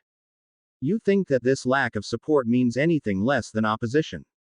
Voldemort growled as he paced, his robes billowing around him like the surface of an ocean, writhing in storm. How many know of this? Of the black? None, my lord, Avery said quickly, desperation and assurance filling his voice. It was a discreet meeting. And that will last how long? Voldemort wondered out loud as he glared out into the distance, his fingers visibly tightening upon his wand. My lord, please, Avery begged, down upon his knees. If we declare ourselves against the blacks, we will have open rebellion among our ranks. For a moment he sneered, glaring down at Avery as if he was nothing but an insignificant bug, before he calmly forced his features back to stoic neutrality. For now, what other news is there? Alistair Moody has discovered our raids, Avery said with a wince as Voldemort's face twisted in anger again at this latest revelation. And we believe he has informed Albus Dumbledore of his discovery. Crawling to our dear headmaster and hoping he'll save them. Voldemort stated with a sneer and a look of disgust. Fools. And we have reports that the individual struck again last night, Avery stated with a wince. Voldemort's eyes again flashed. Before he gave Avery a flat look, I believe I made myself abundantly clear that there were to be no more independent actions.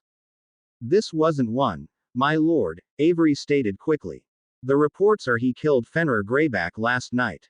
This time there was no immediate reaction as Voldemort processed the information, before he recalled what the state of the full moon had been like the night before. On a full moon.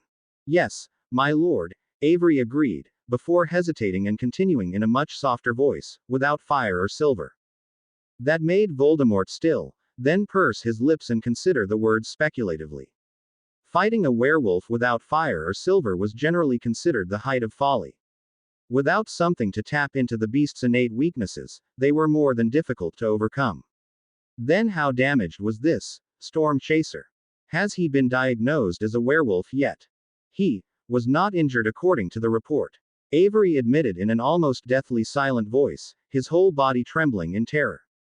Voldemort stared at the man for a moment, his mind almost rebelling against the words, before snarling, "Who is he?"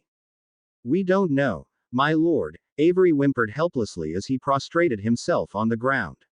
The only thing we know is that he has messy black hair, green eyes, and wears glasses.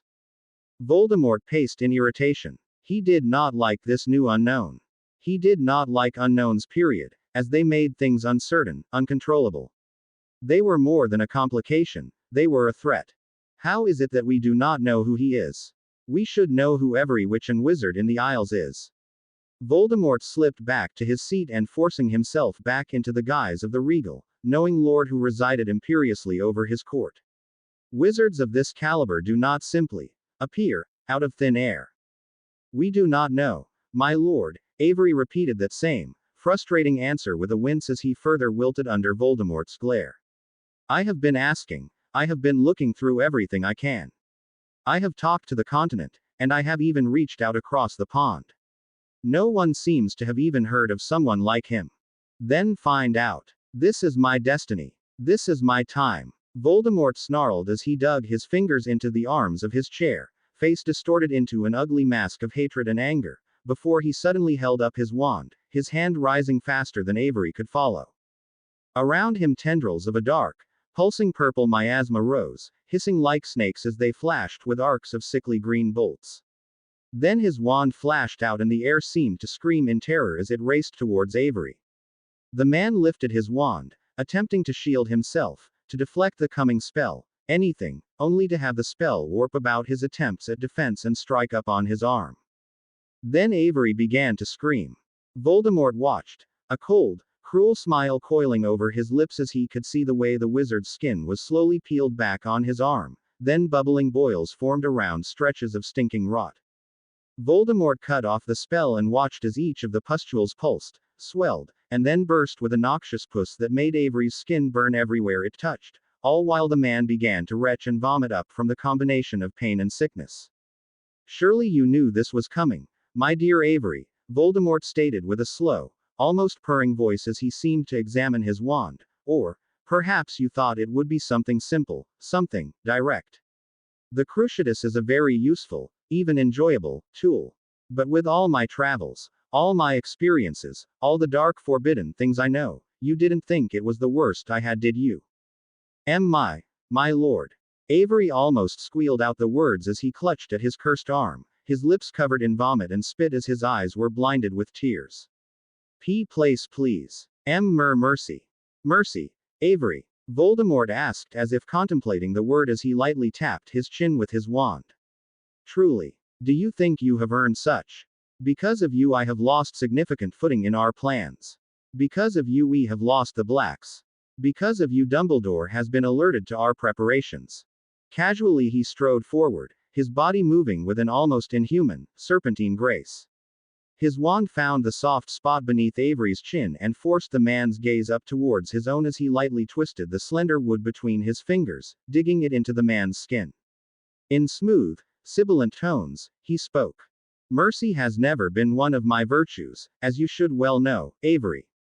And with a flick of his wrist the tip of the wand flicked away from Avery's throat, and, faster than the cursed man could follow, a simple cutting curse separated the cursed appendage from the man. As he listened to the renewed screams leaving Avery's lips, Voldemort smiled cruelly back at the man. Disappoint me again and I shall teach you another lesson. Find out who this storm chaser is quickly enough and perhaps I can be convinced to grant you a replacement. Avery only screamed. Charles Potter was seated in the quaint Muggle Inn with a small tumbler of decent scotch and a rather nicely done rare steak with roasted potatoes on the side. The meal itself was good enough to make the trip worthwhile in and of itself. He'd have to remember to convince Doria to step outside of her comfort zone and give it a try. Still, when he saw the man enter into the room, he didn't need the sudden stillness to tell him that this was the man he was here to see. He knew the face, at least, in passing. It was close enough to himself and his family that he could see why Cygnus had declared the man a Potter.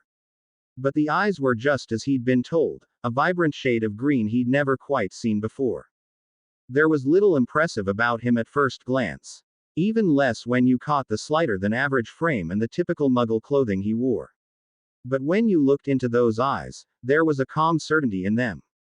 A look that had quickly bled into confused recognition when he met Charles' gaze and studied the man's face. Nodding back to the young man, Charles calmly gestured to the seat in front of him. For a moment it seemed as if this storm chaser might just refuse. Or even simply leave. Then he walked forward and slid easily into the seat in front of him. There was a momentary silence as he allowed the man to study him as he carefully cut another piece of the steak and then quietly set the knife down and looked him over in closer inspection. Close enough to see the fine, mostly hidden scars that hadn't been able to be fully healed over. Close enough to see some ugly prominent ones that were likely the work of some particularly dark curses. Close enough that it was easy for him to catch the cough reminding him he was staring. I do prefer to not be gawked at. It was polite, though with a tinge of irritation and sarcasm. Merely appraising, Charles responded easily enough. What scars a man wears can tell you something of their character.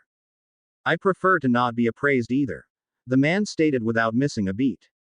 On that you will find your preferences generally disregarded, Charles pointed out as he speared the piece of steak and calmly brought it to his mouth and chewed it a few moments before swallowing. Especially with what I'm guessing is your penchant for chasing storms. I suppose you wouldn't believe me if I said that I have no idea what you're talking about. Harry Potter asked as he looked back at Charles with a look of resignation on his face. The Wilkins send their thanks for your disposal of Greyback, Charles stated simply as he lightly sopped a bit of the steak's juices on a piece of bread. It caused quite a stir. I have no idea what you're talking about. Harry responded with a flat blandness. Greyback managed to be freed from my spell. I never saw what happened to him after that. I'm not with the ministry, lad, Charles pointed out and then took a sip of his scotch before continuing. No need to dance around the truth with me. No need to ever say anything self-incriminating either. Harry responded back with a look and an arch of the brow. A cautious wizard, Charles took another sip of the scotch. Not exactly the most common of things these days. I grew up in the Muggle world, Harry stated simply as he leaned back in the seat. But that's why you're here, I take it. Trying to find out more about me.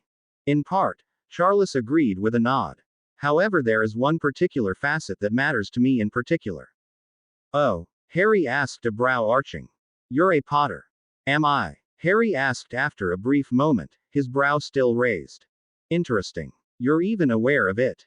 Charles noted with a slight frown as he frowned just a bit. And yet, none of us are familiar with you. I wasn't exactly planning on advertising myself as such, Harry stated flatly. I have enough problems to deal with without having to worry about saving you lot. You wouldn't be suggesting that we're unable to defend ourselves properly, now would you? Charles asked with a cool tone taking over his voice. Against most of those idiots. I wouldn't be terribly worried unless you got full of airs. Against the elites, I'd give even odds, Harry stated simply and tilted his head to the side. Against Voldemort himself. Harry mulled that over a moment before looking flatly back at Charles. Voldemort can go spell for spell with Dumbledore. Charles froze at that, noting the conviction in Harry's voice and frowning. And what makes you so certain of this? There was a pause as Harry looked at Charles for a moment, and then shrugged, it doesn't matter. The source of your information matters a great deal. Charles stated with a deepening frown. The source of my information no longer exists, Harry stated with a sigh as he slumped back. So there's no way to verify it even if you did know of it. You speak in vague riddles with an annoying certainty. Charles answered as he looked Harry over. Do you really expect to be able to keep up this overdramatic mystique? Hey, Harry bobbed his head slightly in response. Voldemort is a half-blood, born Tom Marvolo Riddle. There's a whole anagram in his name. His mother was Merope Gaunt and his father Tom Riddle, a Muggle aristocrat whom Merope used a love potion on, and Voldemort later murdered for abandoning him. Harry tilted his head to the side a bit as he watched the slight widening of Charles' eyes, before they narrowed in consideration as he continued. Despite the fact that his father never even knew about him, he framed his uncle Morfin for the murder. I'm sure you probably heard about it.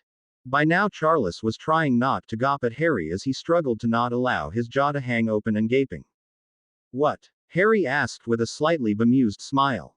I expect you to go ahead and verify all of this. Can't just blindly trust it after all. How do you know all this? Charles demanded finally. Assuming I'm right, Harry asked, a slight smile on his lips. Assuming you're right, Charles allowed reluctantly. Assuming I'm right, why would I tell a complete stranger I've never met before? Harry challenged back. And again Charles was thrown for a loop as the boy had seemed rather forthcoming with information, and then suddenly was being evasive. I'm giving out information because it's rather pertinent about the man behind the people that have been trying to kill me and others. Harry made a point of stating. You happen to likely already be included in those others. And what, exactly, will lead to you trusting me? Charles asked as he arched a brow. Well, for starters, you could introduce yourself, Harry stated pointedly. Charles stared at the young man for a moment, resisting the urge to palm at his face at the statement. Taking a slow, deep breath, he spoke again. I apologize. My name is Charles Potter. I happen to be the great uncle of the woman you chose to be your messenger. Huh. Harry tilted his head to the side as he processed that information. I keep forgetting Icklebellakins is related to the Potters that way. I was asked by my nephew, Cygnus, to help find you. It was a neutral statement as Charles looked steadily back at Harry. What? To deliver me up to their waiting ambush? Harry asked sardonically. I'm quite familiar with the blacks and their politics. Even more familiar with their stance on blood purity. From what I've come to understand, to know your intentions and to declare neutrality, Charles stated as he kept his eyes on Harry. Your little demonstration made quite the impact when the memory of it was shown. Both Cygnus and the current Lord Black, Orion, were apparently quite shaken by it. Of course they were, Harry stated again with a look that stated, no, really, pull the other one. They have already told the Knights of Walpurgis that they will not be granting them any additional support from what I understand, Charles stated simply before he took another sip of his drink. It's all being kept quite hush-hush, you know. I was only told of it for the contingency that I found you first. Which you apparently have, Harry said as he shook his head. So, the blacks are claiming neutrality. Two sides of a civil war are complicated enough for the blacks, Charles said in response. A third becomes a bit much. A third? Harry asked, now visibly confused. Why the hell would there be a third side? You, Charles stated simply. Most of the veterans of the war with Grindelwald are getting on in our years. We've gotten rusty, disorganized and have little interest in backing the ministry in a fight. They could probably have even taken out a good number of us quickly if they struck hard and fast enough. And what does that have to do with me? Harry asked, still very much confused. Because you've already made a name for yourself. Like it or not, people are going to start following your example, Charles noted shrewdly. And power like yours will draw in people to your cause. Harry stared at Charles for a moment before sighing and slumping as he rubbed his forehead. In for the pence, in for the pound, I suppose. Though I suppose after I did in those little dark munchers and greyback. And with the ring. And. He paused there and groaned as he palmed his head. Bloody hell. I went well past being happy with just the bloody pound and went for the whole bloody bank. I suppose this somehow makes sense to you. Charles noted dryly as he looked at the young man critically. Just realizing how bloody troublesome this has become, Harry stated before sighing softly. I've gone and made a complete mess of things. All because of wanting one bloody drink. Charles just looked at him speculatively. No, I'm not going to explain, Harry stated simply and shook his head. It would take entirely too long and involve too much convolution. Well then, Charles stated, sensing he wasn't going to get any further with the man. Going to at least give me a name beyond some namda, whatever you wish to call it. I don't know, I rather like it, Harry admitted with a slight smirk. It makes me sound so much cooler than I really am. Charles simply snorted and gave the man a look. Fine, ruin my fun. Harry stated with a grumble and a sigh. Harry. My name is Harry. Harry. Charles repeated looking back at him with a brow arched. It's what my parents named me, Harry agreed with a nod and a shrug. Harry what? Charles pressed. Well, you were the one that called me a Potter, Harry countered back with a smug grin. Charles just gave him a slight glower while Harry grinned unrepentant. It wasn't too much later that Cygnus Black found himself facing an eruption of green flames from his flow as Charles' face appeared in it. Uncle Charles, Cygnus stated with a canting of his head. So good to hear from you. Nephew, Charles stated simply, his face visibly irritated. Let me through. For a moment Cygnus considered insisting upon propriety. Then he took another look at Cygnus' face and simply opened the flow. It's open, uncle. And in a flashing pulse of flames, Charles appeared. Steadying himself on his feet, he straightened up and gave Cygnus a look. I found him. Cygnus blinked at that. Already. It wasn't terribly difficult once I talked to the family he saved from Greyback, Charles stated as he slowly began to pace back and forth. He's a cheeky bastard, I'll give him that. If you can find him so easily, the knights won't likely be too far behind. Cygnus pointed out, unsure of how to feel about that. With all the extra wards the Wilkins have thrown up, there'd be plenty of warning. Charles stated simply and shook his head. Unless one of them happens to be less thug and more of a honey-tongued charmer than I gave them credit for. Cygnus let the statement pass without challenge as he looked at Charles. Well then, uncle. We talked. Charles stated as he looked back at the flow. Or, I should say I asked questions and his answers gave me more questions than I already had before. Such as. Now Cygnus was both intrigued and annoyed at the evasiveness his uncle was putting forth. He told me the Knight's Lord, Voldemort I believe, is in fact a half-blood. Charles stated flatly, watching the way Cygnus' eyes almost seemed to pop out. He gave me what he claimed was his true name, and the names of his parents. Do you remember the muggles that Morangaunt was supposed to have murdered? No, not particularly, Cygnus admitted. Of course not, Charles muttered sourly and then shook his head. According to your storm chaser, he was memory charmed. By his nephew, who was the son of one of those muggles. Who is Voldemort? Cygnus finished staring at Charles. Supposedly. Charles agreed with a nod. We supported a half-blood. Cygnus continued, before palming his face slightly as he groaned. This. Oh, you're forgetting the best part. Charles stated with a smug, vicious grin. Cygnus stiffened at that and looked at Charles expectantly. If true, that means that all three side. All three of the most powerful, are all half-bloods. Charles stated simply with a smirk. This storm chaser, that Voldemort, and Dumbledore.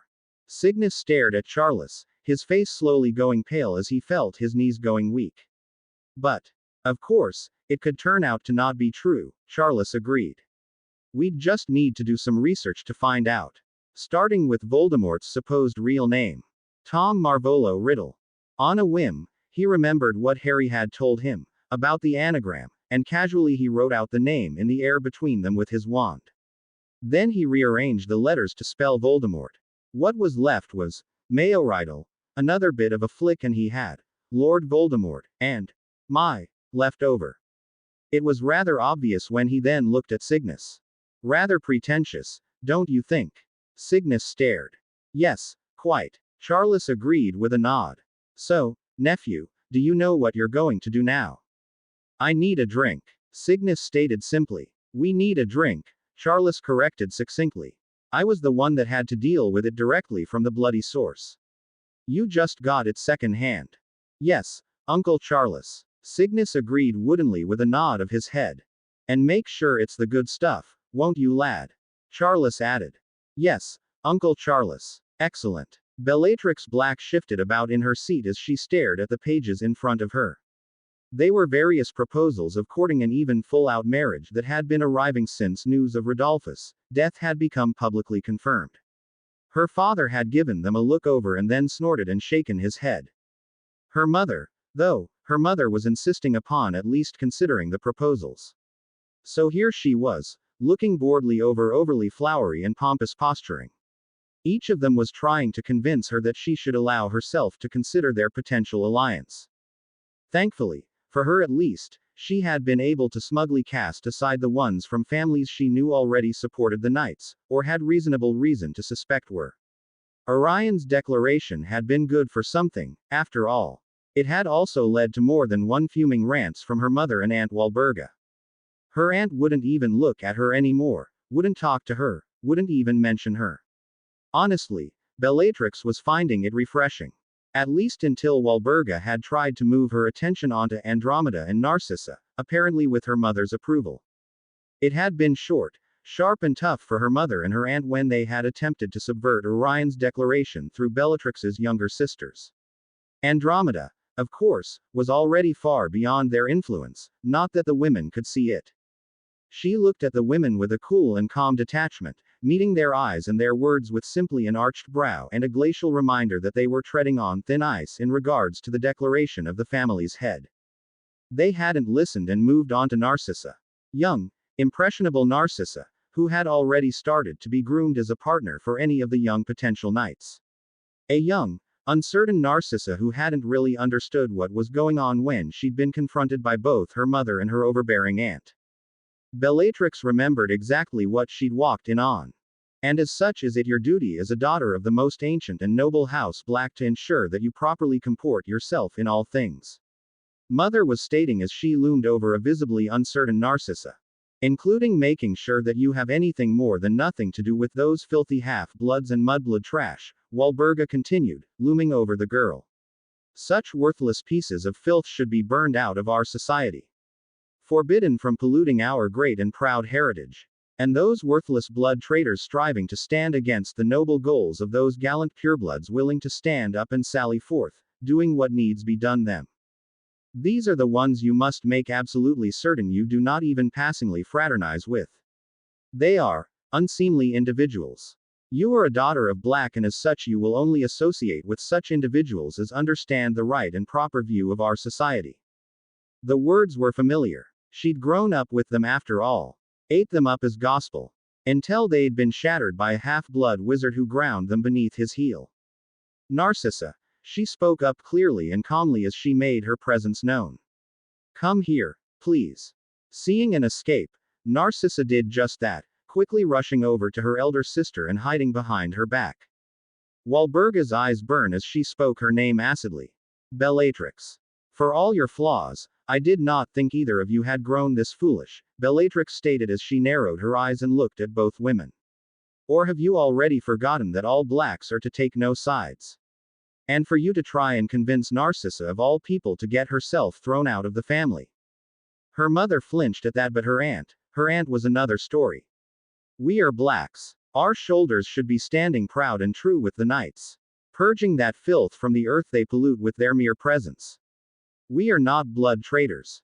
Those filthy, muggle-loving sacks of excrement should suffer the same fate as the filth they defend so with their poisonous words and sweet venom. And you should be thrown out. Blasted off of the tapestry for your filthy blasphemy. If you want to claim we're blacks, then you should act like it instead of flinging spittle like a mad hag. Bellatrix could feel the anger boiling up inside of her. The hunger, the want, the fury. To split this woman open and watch her bleed, screaming as she drowned in her own blood.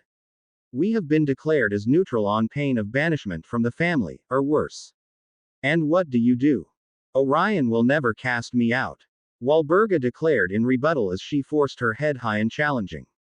From what whispers have reached my ears, you will find that a truth no longer. Niece, a calm, cold voice cut in.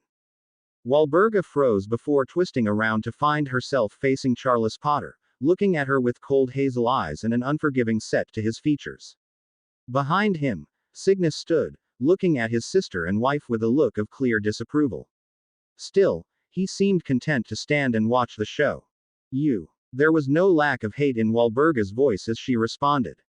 How dare you darken the house black with your dirty, venomous blood traitor lies. Bellatrix had known of Charles Potter, the husband of her Aunt Doria Potter née Black. He had been, until recently, a rather taboo subject around the house. A pureblood, a blood traitor, if you went so far as to listen to Walburga or her own mother. But Doria had never been cast out of the family for her marriage to him. She was still acknowledged, though grudgingly, and accepted. Until things had happened with the storm chaser, she had never wondered why. Now, though, nothing that was any longer. I was invited, Charles stated drolly as he looked down his nose at the woman. Which puts me in a position of actually being wanted in this household, currently. The words unsaid made Walburga's eyes practically burn in fury. The knights and their lord will burn you and yours, Potter. They will extinguish every one of you traitors along with the filth you protect. If you wish to run to the bastard son of a muggle pretending to be a lord, please, do feel free, Charles stated with a cold, cruel smile curling over his lips. I dare say I even applaud you for your hypocritical irony. Now that was enough to make all of their eyes turn to him. Filthy lies, Walburga declared, her eyes wild, spittle flying. Tom Marvolo Riddle, Charles stated with a grand relish. That is his name. He went from being the top of his class at Hogwarts to working at Borgins and Burke's. You should be happy, though, he started his practice of murder at a young age. Murdered his muggle family and blamed it all on his uncle. Charles paused a moment before he just smiled at Walburga. You do remember Morfin Gaunt, don't you, Walburga? And all those rumors they told about the reason he supposedly did it.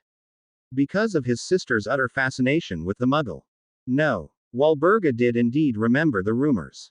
The glee she'd taken in them. The delight in hearing that Morfin had done to those filthy creatures exactly what they deserved. Lies. It took a bit of doing to find the records, Charles continued. Thankfully, young Mr. Riddle was so focused on exorcising his Muggle heritage that he never learned how they kept their records. But I did find the birth record of one Tom Riddle. Born to a Merope Riddle ne Gaunt. Walburga had brandished her wand, trembling in her grip as fury boiled across her face. You lie. No, niece. I have no need to.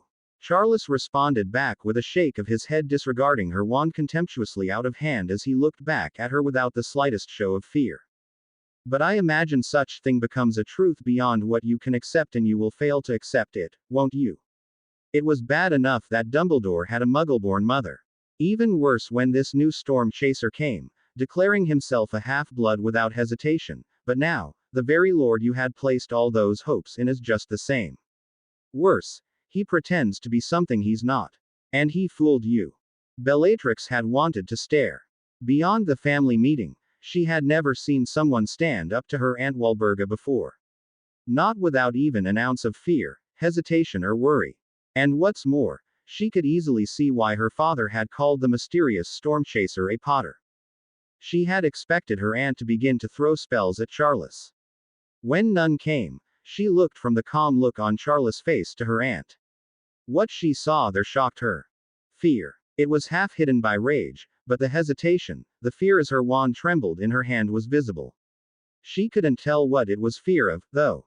Was it fear of the man, or what he had said? Bellatrix couldn't tell. And without a word Walburga turned and left. I trust, Druella, that we won't have a repeat of this. It was her father's turn to finally speak as he leveled her mother with a look. You don't have the luxury of being the wife of the head of our house. Bellatrix's mother paled dramatically at that as the words sank in. She took one moment to look at Narcissa, still hiding fearfully behind Bellatrix, before she herself fled. You are going to have to tell Orion. Charles stated simply as he turned his head and looked at Cygnus. I know, Cygnus stated quietly. We shall see how seriously he takes this stance of neutrality. I would advise clinging tightly to it, Charles stated simply, his soft voice eerily ominous. While he still can. Merlin, forgive us for this madness we shall be subject to. Cygnus said quietly as he shook his head. Narcissa had clung to her for some time after that.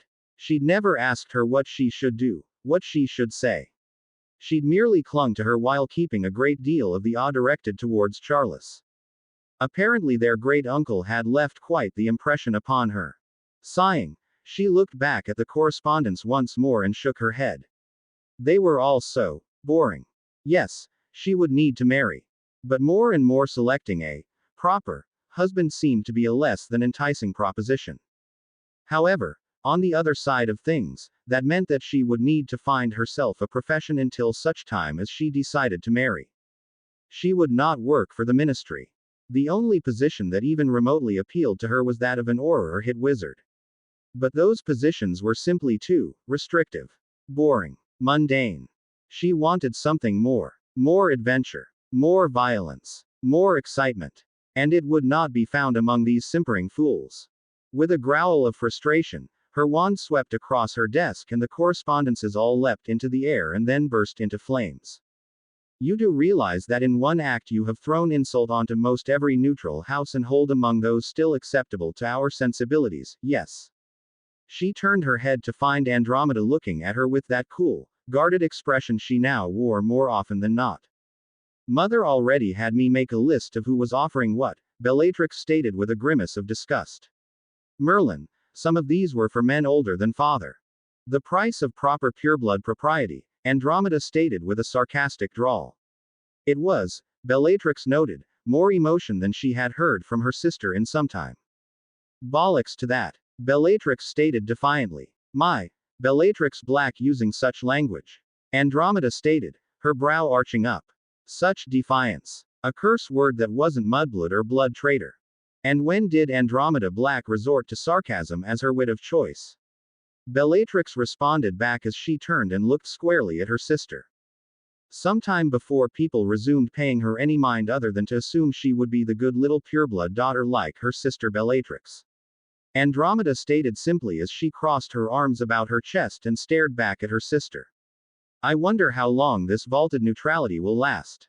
Bellatrix looked at her sister for a moment, studying her, before answering. Likely far longer than some would prefer, and closer to what others would wish. Ah, soon back to business as usual then. Andromeda stated with a snort and a shake of her head. The knights are taking our stance with ill-concealed poor grace, Bellatrix stated simply. I imagine that they will soon reach more overt actions. There was a hint of hunger in Bellatrix's voice, and anticipation at the promise of action and violence. And this pleases you, sister? Andromeda demanded, a hint of anger breaking through her cool. The thought of Narcissa, of myself, suddenly coming under assault for our neutrality. To try and drive the blacks back into the fold. Is this a thought that pleases you? Of course not, Bellatrix declared with swift outrage as she stared back at her sister. Why would I ever wish harm upon either you? You think I do not see the lust in your eyes at the promise of violence? The hunger for them to give you an excuse to strike back? Andromeda demanded as she glared back at her sister. And when we who wish no part in it have to pay the price for your appetite, what then? It will not come to that, Bellatrix declared firmly. The conflict is with myself and the adults, not with you and Narcissa. Then you are a poor student of history, sister. Andromeda said with a shake of her head. Or a woman too self-assured. Nothing will happen to you. Bellatrix insisted angrily. I pray you are right, sister. Though, my heart finds it more than doubtful. Andromeda stated before turning and walking away. Bellatrix was left more than slightly perplexed. So, Harry looked at Charles as they again sat across from each other in the Muggle pub. I find myself reluctantly forced to ask you 2 questions. Oh, that is a nice change of pace, Charles noted as he sipped his scotch. I do, however, reserve the right to give you a vague, cryptic response like you enjoy giving. Harry grimaced a bit. 1. Do you know of a way for me to get into Hogwarts? Voldemort has something hidden there that I need to retrieve. Charles pursed his lips and arched a brow. Technically possible. And the second? Know where I could find work? Harry asked with a sigh. I'm almost out of the funds I've managed to accumulate. And with the idiots behaving, there hasn't been much in the way of income. What skills and references do you have? Charles asked neutrally as he studied Harry. Hunting and neutralizing dark wizards, Harry stated bluntly. And, you and the Wilkinses. Oh, and probably Moody. Feeling a slight bit of irritation as the lack of further information, Charles asked, surely you have more references than that. Well, you could ask Bellatrix, Black, Harry stated with a pondering look on his face. Other than her, most of the others who might have testified as to my work are a bit, well, unavailable. Charles pondered the words, before suddenly smiling as he looked back at Harry. Immediately Harry gave him a look. No, you don't know what I was going to say. I'm trying to avoid Dumbledore. I'd rather not be stuck in the position of defense against the dark arts directly underneath him. Harry stated flatly. For a moment Charles stared at him before his mouth opened. How the bloody hell did you know that I was going to suggest? Because I mentioned needing to get into Hogwarts and needing a job, Harry stated flatly and then sighed. I had truly hoped to not have to go through that. I suppose you don't know of anywhere to acquire basilisk venom. The Defense Against the Dark Arts class has only had trouble with maintaining staff for the last few years. The position isn't even publicly known. How did you know there would be an opening? Charles demanded. And what the bloody hell do you want that for? The item I need to retrieve is responsible for the Jinx keeping the post empty after a year, Harry stated as he rubbed his temples. I need basilisk venom to destroy it. Only other thing I know of that would work is fiendfire, and I don't like that spell. There was a sudden, horrified fascination on Charles' features. What manner of item could you possibly be talking about that would require such lengths to destroy? A Horcrux. Harry twisted his lips into a grimace of disgust. Seeing the look of incomprehension on Charles' face, he continued. One of the darkest magics. Splitting your soul in order to maintain your physical presence in this realm after death.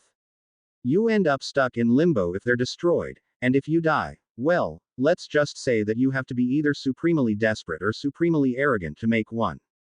I see. Charles frowned slightly. And you say that this Voldemort has made one? Several. Harry responded with a grimace. I only know where 2 of them are. Of which, One of them is at Hogwarts.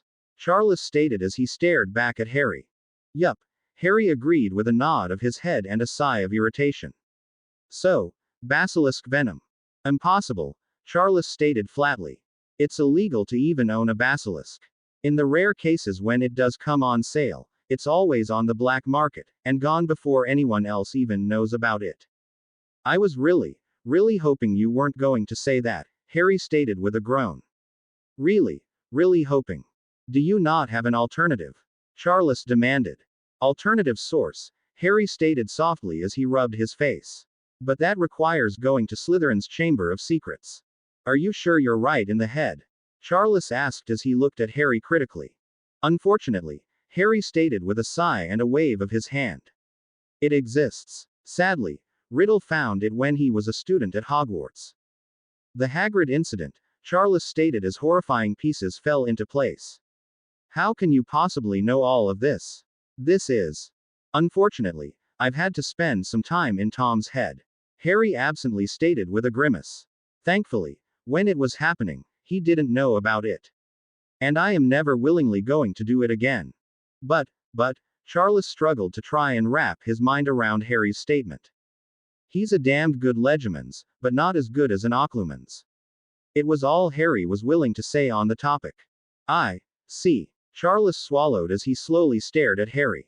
And the Chamber of Secrets holds Slytherin's basilisk, Harry stated simply. The best thing would be to get a goblin forged blade to stick in the venom, honestly.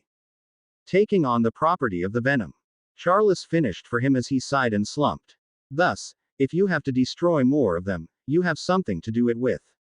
Indeed, Harry agreed with a nod. Plus, they make for nifty cursed dark object destroyers. Imagine that, Charles stated dryly as he shook his head. Commissioning the goblins to make such a weapon wouldn't be too terribly hard. However, it would cost. For which, you will need money. Hence, my search for gainful employment. Harry stated simply. No offense, but I'd prefer to have something like that falling into anyone else's hands.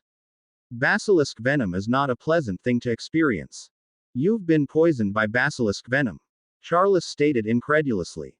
Well, yes and no, Harry admitted as he rolled up his sleeve to reveal a large and faded scar. Got bit once. It's also how I learned about the wonderful properties of goblin-made blades. Killed the basilisk with it. It was an unpleasantly similar situation to this, in fact. Do I wish to know? Charles asked worriedly. It involves a dark wizard who spent most of my younger years trying to kill me, his Horcrux, and a lot of bloody luck on my part. Harry said with a grimace. He was obsessed with me. Kept escaping and going into hiding too. Took me years to finally put him down permanently. It's why I know so much about those damn things. Then why are you here, now, without anything to your name then? Charles demanded as he looked back at him. Where is your goblin forged blade imbued with basilisk venom? Where are your resources? Where is anything of yours? Gone, Harry stated quietly as he stared out into the distance. They're all gone. Everyone I knew, everything I had. Wiped out. As if they were never there. After it was over, well, I had nowhere else to go. So, I ended up in merry old England. And after a number of cascading events, here I am. There would be record of something like that happening. It would be all over the press.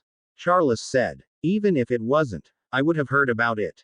Not if it just made it as if they never happened, Harry stated quietly. It was bad. Forbidden magics on a level 1 don't even want to think about. Every one of my friends, gone. Every person I knew, gone. My family, gone. As if they were never there. Except for me. Because I was there, somehow I wasn't affected. I don't even know how, other than it violated so many laws of magic and still happened. And then something clicked. His eyes wide, he just stared at Harry. You are a Potter. As I believed we already established. Harry agreed with a nod. The reason you don't exist, Charles stated, and horror covered his face. True, absolute horror. Is because my parents no longer exist. Harry stated quietly. Wiped out as if they never were. It made a terrifying sense to Charles. There was never a doubt that Harry was of Potter descent. And he had been hitting wall after wall trying to find out how it could be. There had been absolutely nothing he could find about the man. Because there was nothing to find. If everything had been wiped out, then there was nothing to find. And this man. The horror only grew as he couldn't help but ask, how many? How many were lost to this? How much family did we lose? Too much, Harry stated simply as he shifted uncomfortably. I would prefer to not say more than that. They are gone. And the only person who understood enough about what was done went with them. Charles stared at him. Then when you came to Britain, I have nowhere else to be. Nowhere else to go. If they hadn't attacked me in that pub, I would have probably just drifted into the Muggle world and stayed away from the Wizarding world entirely. And the reason you were in this Riddle's head without him knowing it because it's been wiped away.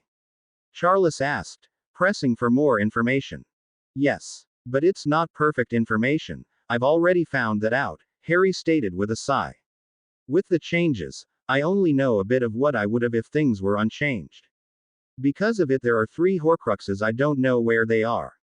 I've already looked. Then this Voldemort is truly unstoppable. Charles demanded, anger starting to swell up in him. There is no point to this. I did say I had learned quite a bit about how to deal with these wizards, didn't I? Harry responded back as he gave Charles a look. I'm going to destroy the Horcruxes of his I can find. Then I'm going to destroy his body. When his spirit tries to flee so he can reincorporate himself, I'm going to catch it, bind it and then I'm going to trap it in a deep, dark, hidden place he won't be found and won't be able to escape. Incarceration. Charles stated, as if mulling over it, glad for something else to think about. That seems a bit lenient for what he's attempting to do. Killing him would be the lenience, Harry stated flatly. He will be trapped. He will not be able to move. He will not see anything but darkness. He will not hear anything but silence. He will not feel anything. There will be nothing to smell. There will be nothing to taste. He will be trapped in the hell of nothing but his own mind consuming itself. By the first half day he will be begging for oblivion. By the rest of it his mind will be damaged beyond what can ever be healed. After a week of it, Charles stared at Harry, his face again graced with horror. That is monstrous. A monstrous fate for a monster. And trust me, Voldemort is a monster. If he could manage it, he would make Gellert Grindelwald look like Albus Dumbledore in comparison. Pale-faced and shake, Charles asked warily. Are you sure of this? Each Horcrux requires the cold-blooded murder of someone and then the forcible divorcing of a part of their soul. Voldemort has for certain made 4. He plans to eventually make 7 parts of his soul. But Grindelwald had morals. As twisted as they were, he did. He did what he did not because he wanted the world to suffer but because he thought he was building a better world on a bloody foundation. Voldemort wants to make the world and everyone in it suffer. He wants it to hurt, to grind, crush it beneath his heel. He wants to be able to indulge his whims, his desires, to exercise his power unrestricted and unstoppable. Harry stated simply. He does not have allies. He does not even truly have followers. He has abs that do not yet realize what they are. Harry had said those words without a moment hesitation, his eyes locked on Charles as he spoke. The truth of them, the conviction and honesty of them striking deep into the older man as he drained the glass of scotch in one go and poured himself another. He had almost considered asking how Harry knew this. Then he remembered that the man had been inside this Voldemort's head. And he drained the second scotch in another quick gulp. If you're going to go to war on this, Charles stated uncertainly. You're going to need an army. Harry winced visibly. I'd really prefer to not get anyone more people involved than I have to. That's what the ministry is for, right? People won't fight for the ministry. Not the ones that you want fighting, Charles stated simply. The ministry is a bunch of fat bureaucrats looking to make as much of a profit for themselves as they can without inciting a revolt against them. And they've already been compromised by this Voldemort. How much of a true defense they can mount? Then what about? Harry started to say as he began to gesture. Dumbledore is neither a soldier nor a warrior, Charles stated sternly. Contrary to what people think, he did not single-handedly win the war against Grindelwald. Most of the fight, driving him back, leaving him vulnerable, Dumbledore was safe in Hogwarts for. It was only when we had Grindelwald pinned and trapped that he arrived to fight him. Charles stared down into the glass for a long moment before speaking again. But, I will admit, none of us could have defeated Grindelwald. Not in a duel like that. It is called the greatest duel in history for a reason. But it was just that. A duel. It was not a battle. It was not a war. It was a duel. Harry slumped down and sighed before he looked at Charles and opened his mouth again. And again Charles cut him off. I am not powerful enough. We need a lord. Someone as strong as Dumbledore and this Voldemort are.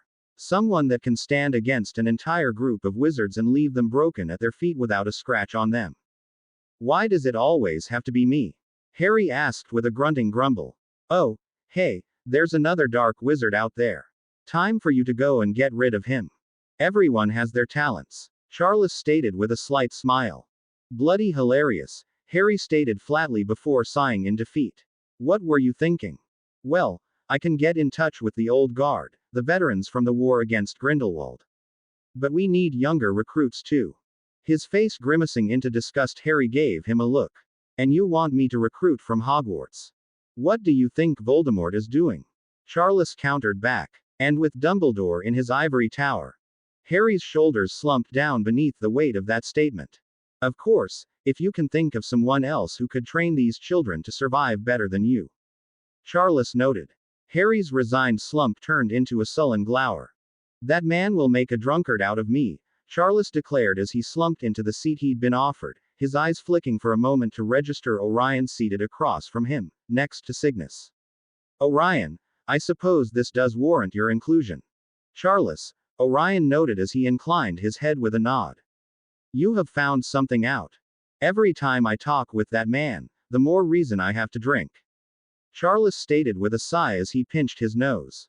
And every answer leaves me with exponentially more questions.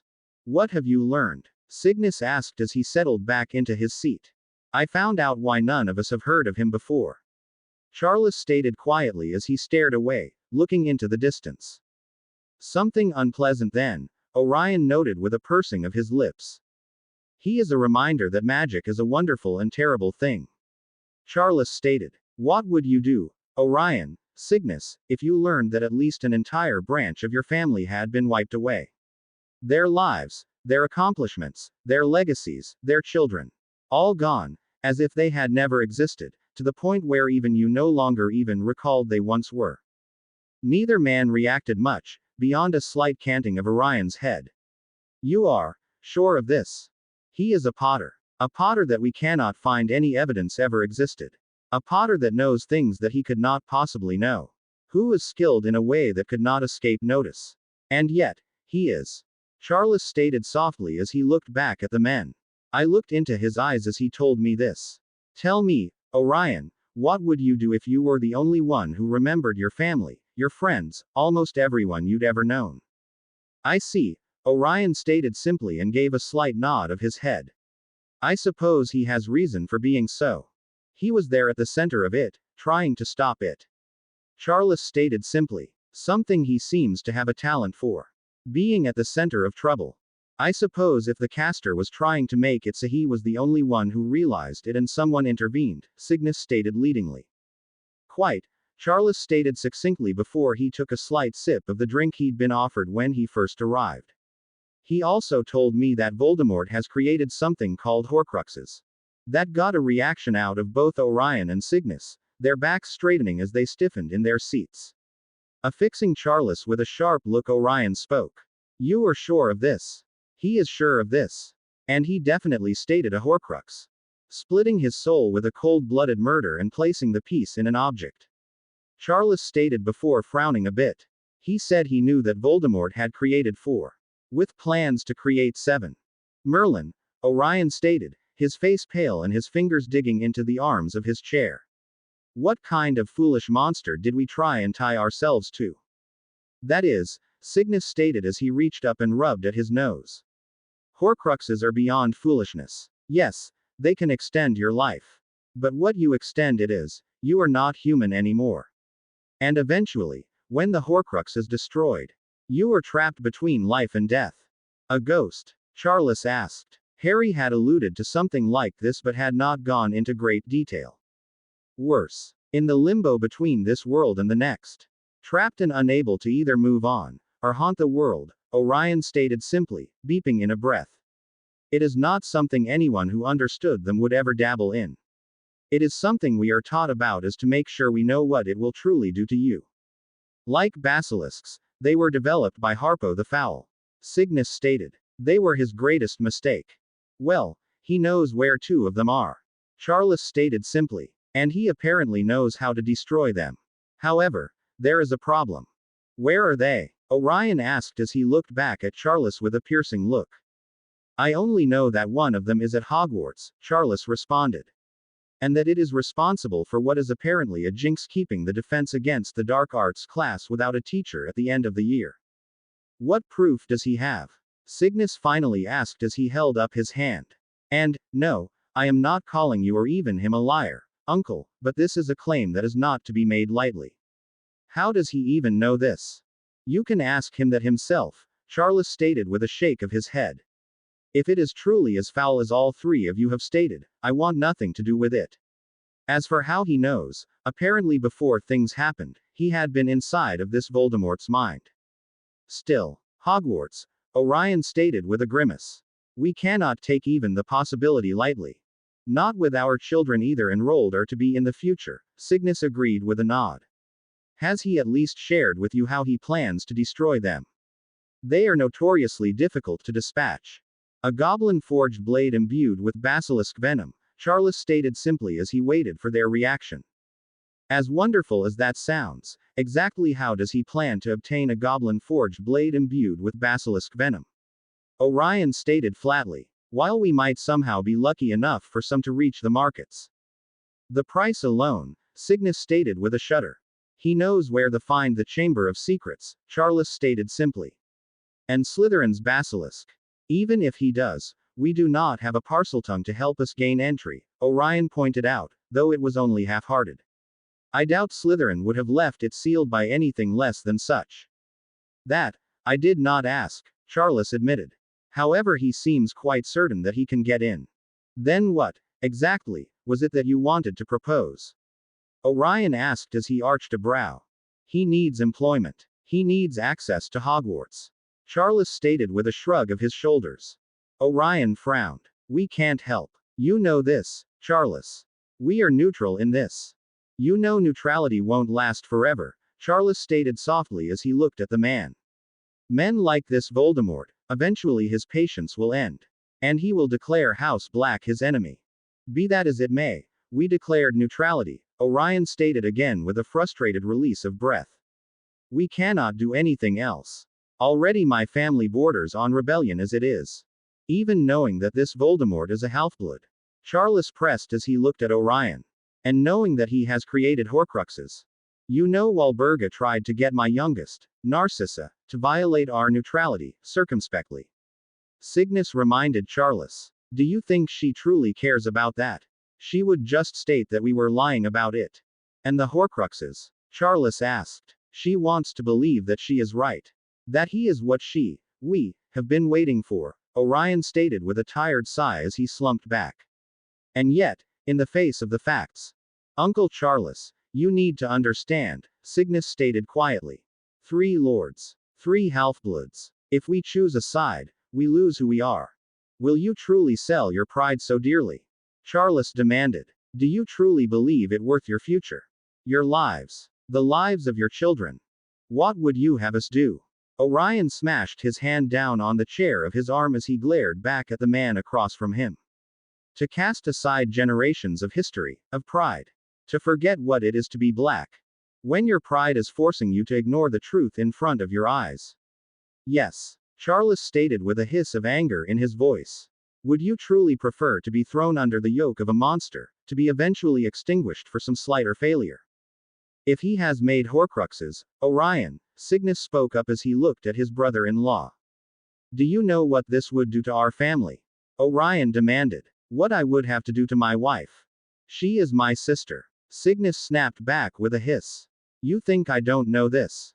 Do you think I don't realize that the same might have to be done to my wife? Charles looked at the two before finally speaking. The one we call Storm Chaser. Harry. He does not want to lead. He does not want your service. I imagine he will even fight against being titled a lord. And what are you suggesting then? Orion snapped as he would glare at Charles. That we follow after someone foolish enough to deny what he is. I was going to suggest that instead of talking about being in his service, you should consider instead being allies. Charles stated simply as he shook his head. Have the generations addled the pride of the blacks so much that the only role you can imagine to a lord is on bended knee? Both blacks stiffened at that, glaring angrily at Charles. Perhaps you have forgotten, but Potters do not bend knee. It is why we have never served a lord and why we always defy those that would make us. Charles stated simply. We will rally to a worthy cause. We will ally with a worthy lord. But we will not become theirs to do with as they will. With that, Charles set his drink upon the table and stood. Perhaps it is time that the House Black looked again at what it considers pride and consider what the word truly means. Is their pride that of men or of the pride of the servant? With that said, Charles gave them each a curt nod. Gentlemen, I will see myself out. I hope that you find your pride as men. But should you not, I wish you luck with what is to come. May Merlin have mercy on us all. Charles turned and left, leaving Cygnus and Orion to stew in his words. Do you remember when it was all so simple? Cygnus asked, rhetorically. It was the might of pureblood that would reign over all others. Purebloods were the greatest, were the strongest. Orion growled as he glared at Cygnus. What would you have us do? Acknowledge some filthy half-blood as our equal. What next? Mudbloods. When was the last time we had a pureblood lord? Grindelwald. Cygnus asked rhetorically. Who was cast down by a half-blood? Orion glared back at him. I do not like it either, Orion, Cygnus stated as he slumped down, feeling so very old. But you saw what I did from Bella's memories. You've heard what I have of Voldemort. You know what Dumbledore is capable of. With a snarl, Orion took his glass and threw it, watching as it exploded in a shower of glittering shards as it hit the wall. I know. We are losing. And Horcruxes. Of all the things, Horcruxes. Horcruxes, and what we learned of how he treated his own flesh and blood to condemn his own family to Azkaban, and even if he was a filthy muggle, to slay your own father. Voldemort has proven to be someone we cannot turn to, Cygnus agreed with a nod as he looked at his own glass for a moment. And Dumbledore, his accomplishments aside, he has proven undesirable. And this last one is any better? Orion asked as he paced about the room.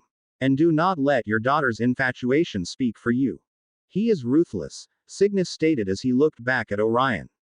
That cannot be denied. But he is not bloodthirsty. He is dangerous. But he has acted only in defense of himself or others. As that strength or weakness, though, Orion pointed out, he sets himself against Voldemort. But he does not actively seek out allies. Confidence or ignorance? Cygnus asked as he looked into the distance. We won't know without actually meeting him and taking his measure. And if we meet with him, that could just as easily be construed as ending our neutrality then and there. Orion reminded him. If we met him while he was doing something like interviewing for the open defense position at Hogwarts. Cygnus suggested. We would have to be there for the other interviews as well, but easily doable, if tedious. Orion sighed as he rubbed his face. Damn that Potter. Do we have any choice? Yes, Cygnus stated quietly. We do nothing. We go into hiding. And we wait for either the world to right itself, or to be hunted down. Either way, we lose any say in what the world becomes. That is not a choice. That is a death sentence. Orion stated with a growl. And that seems to be the choice we have. Life and potential prosperity, or death and pride. Cygnus stated quietly as he looked at Orion. What shall it be, my lord? And Orion slumped forward before giving his answer. My lord. There was a silence before eyes opened and locked upon the visibly sweating form of Avery. Speak. And best to not disappoint me. We have discovered that the initial interviews for the defense against the dark arts position are going to be held at Hogsmeade this week. Avery stated with a half stammer. I do not care who gets that position, Avery, Voldemort stated coldly. Whomever it is will find themselves losing it at the end of the year in some way or another. We have learned that one of the applicants is this, Storm Chaser. Avery stated as he bowed his head quickly. Voldemort froze for a moment before turning his head and looking at Avery with a cold, unreadable face. Truly. Inside, Voldemort could feel his thoughts racing. Why was this infernal man applying for that position? Why now? What was his plan? Another, far more traitorous thought began to gnaw at the back of his mind. Could his jinx actually remove him? Was this man strong enough to resist it? To break it? There was a reason the jinx targeted the defense against the dark arts position and not that of the headmaster. Beyond creating a whole mess of Hogwarts, general teaching, becoming dependent upon inept governors, he wasn't sure it would work. For all his own power and skill, Dumbledore was still considered a more than competent, even dangerous, foe. One who was, he reluctantly admitted, almost his equal. Could this storm chaser be one as well? How have you confirmed this, Avery? Voldemort demanded, his mind still trying to play out the possibilities, positive and negative, of this information. Horace Slughorn, Avery stated simply. You, my lord, know how talkative he can get when excited, and looking to trade gossip for favor. Voldemort inclined his head in the barest of acknowledgments. He knew all too well how it was possible to get Slughorn to tread the conversation onto topics he shouldn't. After all, a young Tom Riddle had managed to get the man to discuss Horcruxes. This was. Voldemort did not frown, though his eyes narrowed slightly. It was an opportunity. But, was it a good one? Hogsmeade was close to Hogwarts. This meant close to Dumbledore. A strike powerful enough to ensure the wizard's demise would become open warfare. He wasn't sure he was quite ready for that. Especially not with the issues the so-called Storm Chaser had inflicted upon them. Membership was shrinking. Not quickly, but it was. Recruitment had dried up to a trickle, with only the more desperate and unsavory types joining. They were thugs, pure and simple. He needed warriors, people who had the skills to help take down the upper echelons of those defending the status quo. Protecting pathetic, worthless wastes of flesh like muggles. Indeed. But, thanks to the sudden and violent rash of disappearances, they were starting to fear this newcomer more than they believed in him. They feared that wizard more than they feared him. So, it came down to a gambit. Did he move in force and strike down this usurper? Did he bide his time and keep building up his forces with patience and guile as he had been for so very long? Could he afford to let this storm chaser continue to do even more damage? None of his options were particularly favorable. None of his options were without serious risks and less than adequate rewards. And, unfortunately, they were his only options. Tapping his finger down on the arm of his chair, he considered. Finally, he spoke. I need Dumbledore suitably distracted. There will be a Wizengame at meeting that day, yes. Yes, my lord. Avery agreed, his voice barely above a whisper. See to it then. The chief warlock is needed for the whole session after all, Voldemort stated as a cool smile started to curl over his lips. Yes, perhaps he might just be able to turn this around after all. Harry tugged at the collar of the tailored robes Charles had insisted he wear with a sigh of irritation. Don't fidget, Charles admonished simply as he gave Harry a look. It's unbecoming. I hate you, Harry stated flatly as he gave Charles a look before gesturing down at himself. And I hate this. Of course you do, Charles agreed dryly as he carefully adjusted his own robes. Why do I have to go through all this? Harry asked with a groan as he looked down at himself. Because all the applicants do. Charles responded with an arched brow. What were you expecting? That I would say something to Albus Dumbledore and you would magically have the job? Yes, Harry asked as he looked back at Charles uncertainly. Funny, Charles stated flatly and shook his head. No, you will have to go through the hiring board like everyone else. Hiring board? Harry asked, frowning. I thought. Dumbledore has final approval, yes, but he does not have the time to personally interview all of the applicants. Charles said. As such a hiring board is put together. Hogwarts is a prestigious institute, after all. Harry grunted at the comment and again tugged at his collar. Then how am I supposed to do this then? I can't exactly give them references or papers. Thankfully this position can have some things, fudged, Charles said simply as he looked away. What you need to do is be confident and knowledgeable. That way we can clear you to Dumbledore. Confidant and knowledgeable, Harry repeated before giving Charles a look. At what? The best ways to put down dark wizards. To disable a transformed werewolf. How to drive off a swarm of dementors. Kill a basilisk with only a sword. Charles blinked slightly. Do I even want to know? A swarm of dementors. Of all the. It was that or be key. Ed, Harry said with a shrug. Well, it also involved a time turner and not wanting to create a paradox. Harry's eyes went distant for a moment and he frowned. He'd altered so much already, irreversibly so in only a few moments that had vanished in a flash. Since then he'd done his best to keep moving forward. A part of him mourned what he'd lost, what had been destroyed by his own actions. Another part of him was absolutely thrilled. This was a world where the boy who lived never happened. This was a world where he wasn't known as a boy hero, an icon that could never live up to the idea they'd crafted for him. Here he was a man without a past and without expectations beyond what he'd established for himself. And he was now the storm chaser. Which, he had to admit, could sound kind of corny at times.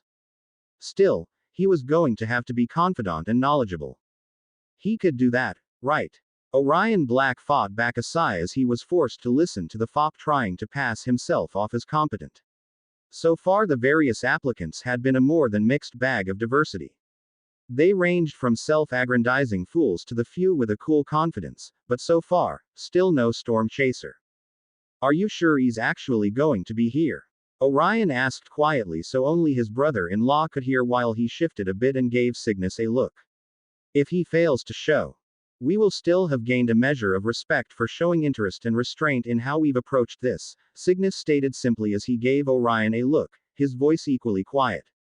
While not as fortuitous as getting the measure of the man himself, it is still a gain. Besides, Uncle Charles assured me that he would be here.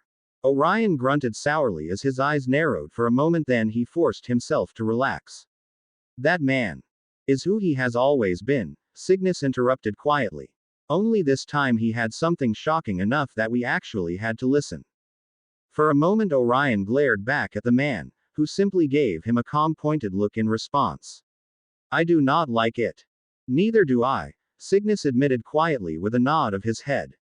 However, the world does not cater to our wants and preferences. It presents us with the situation. How we respond to it and view it is up to us. I do not prefer to view it this way, Orion answered as he continued his glare. Then don't, Cygnus said, causing him to blink. I think he made a valid point. Did you not notice how we speak of lords? Whom we shall follow, not whom we shall side with. That is, Orion started to say before frowning as his lips pressed together. Exactly, Cygnus agreed. But, is it what's best for the family? It is what we have always done, Orion stated flatly. It is tradition. It is pride, Cygnus argued as he leaned back in his seat. A bitter one that has carried itself long since past when it still serves us. Uncle Charles had a point. We need a new kind of pride. Is there something you gentlemen would like to discuss with the rest of us? The arch voice of Augusta Longbottom cut in as she gave the two men with a withering glare. A topic of family tradition that came up momentarily, Orion stated simply, giving the woman a steely look that refused to be intimidated. We apologize. We shall try to keep the topics relevant to the current task at hand. And the latest applicant wasn't even worth the parchment he submitted his application on, Edmund Bones stated dryly as he shook his head. So I hardly find their need to come up with a way to keep their minds focused surprising. Edmund, Augusta declared with a frown and a glare. What? If I had to keep listening to that fool much longer, I was worried his banal incompetence might just become contagious. Edmund responded with a shake of his head. Merlin knows how he even managed to dress himself for the interview. It is our place to render a reasonable list of potential professors to Albus Dumbledore, not to sit around gossiping like ill-mannered reprobates. Augusta stated with a frown. Now, the next applicant is Harry Potter.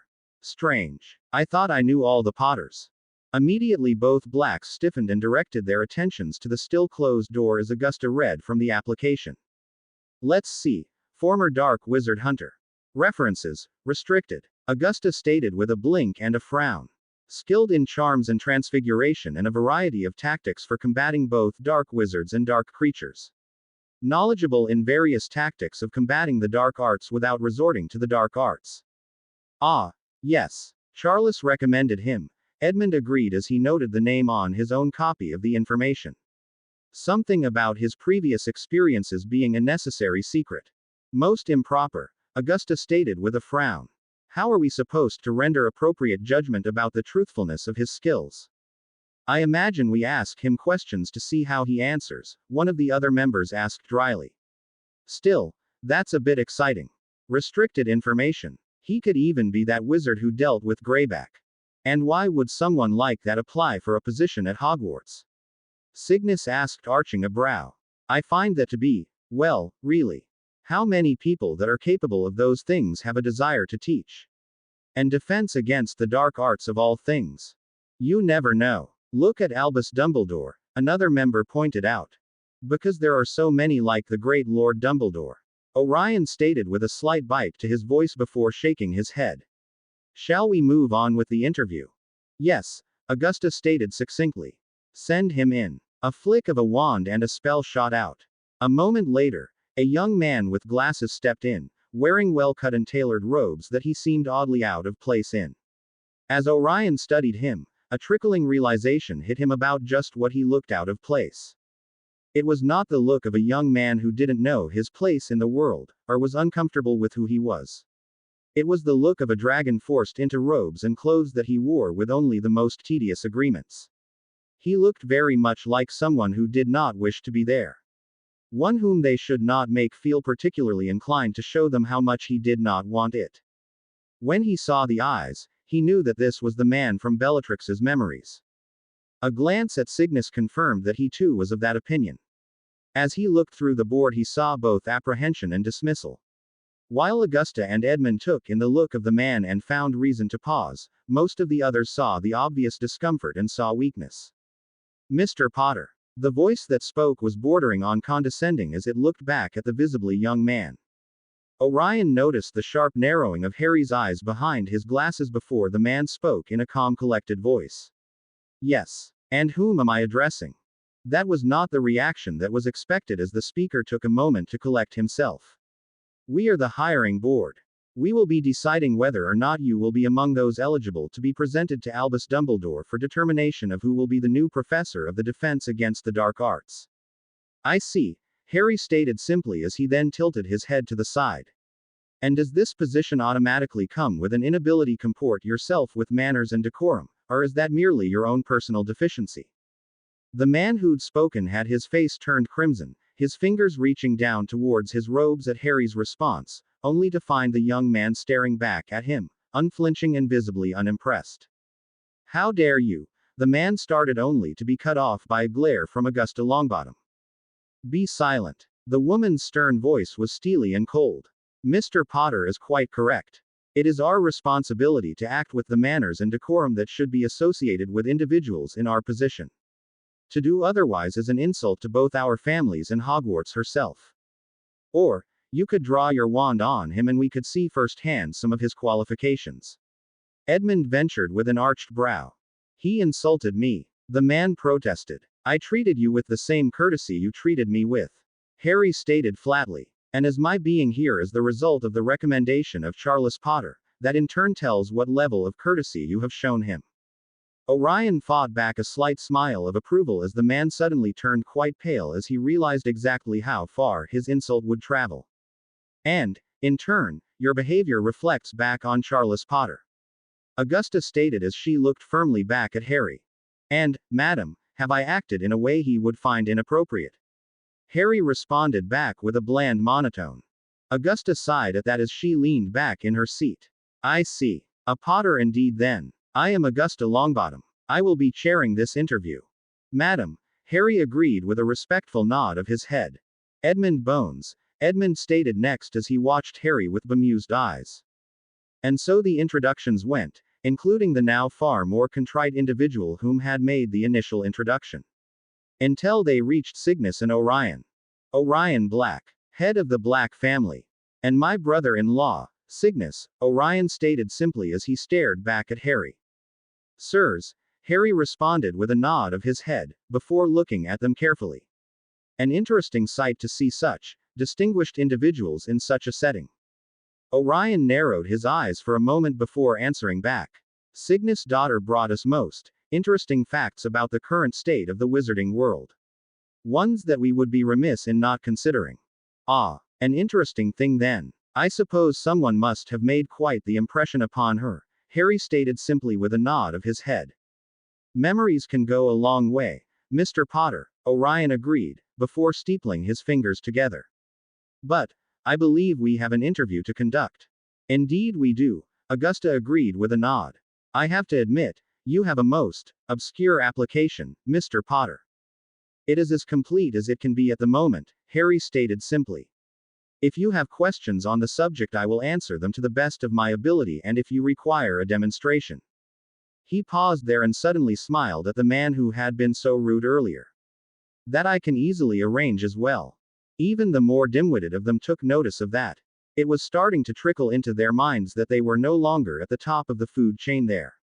For some, Orion imagined, it was a very, very tough thing to accept. That he knew because it was hard for him to accept himself, and he had actually seen the man in front of him at work. What are the uses of the Patronus spell? It was a simple enough question about one of the more obscure and less used spells that Aurors tended to learn for its messaging purposes. For some reason it made a look of amusement cross Harry's face before he spoke. Well, the classic answers are the repulsion of Dementors and Lethifolds.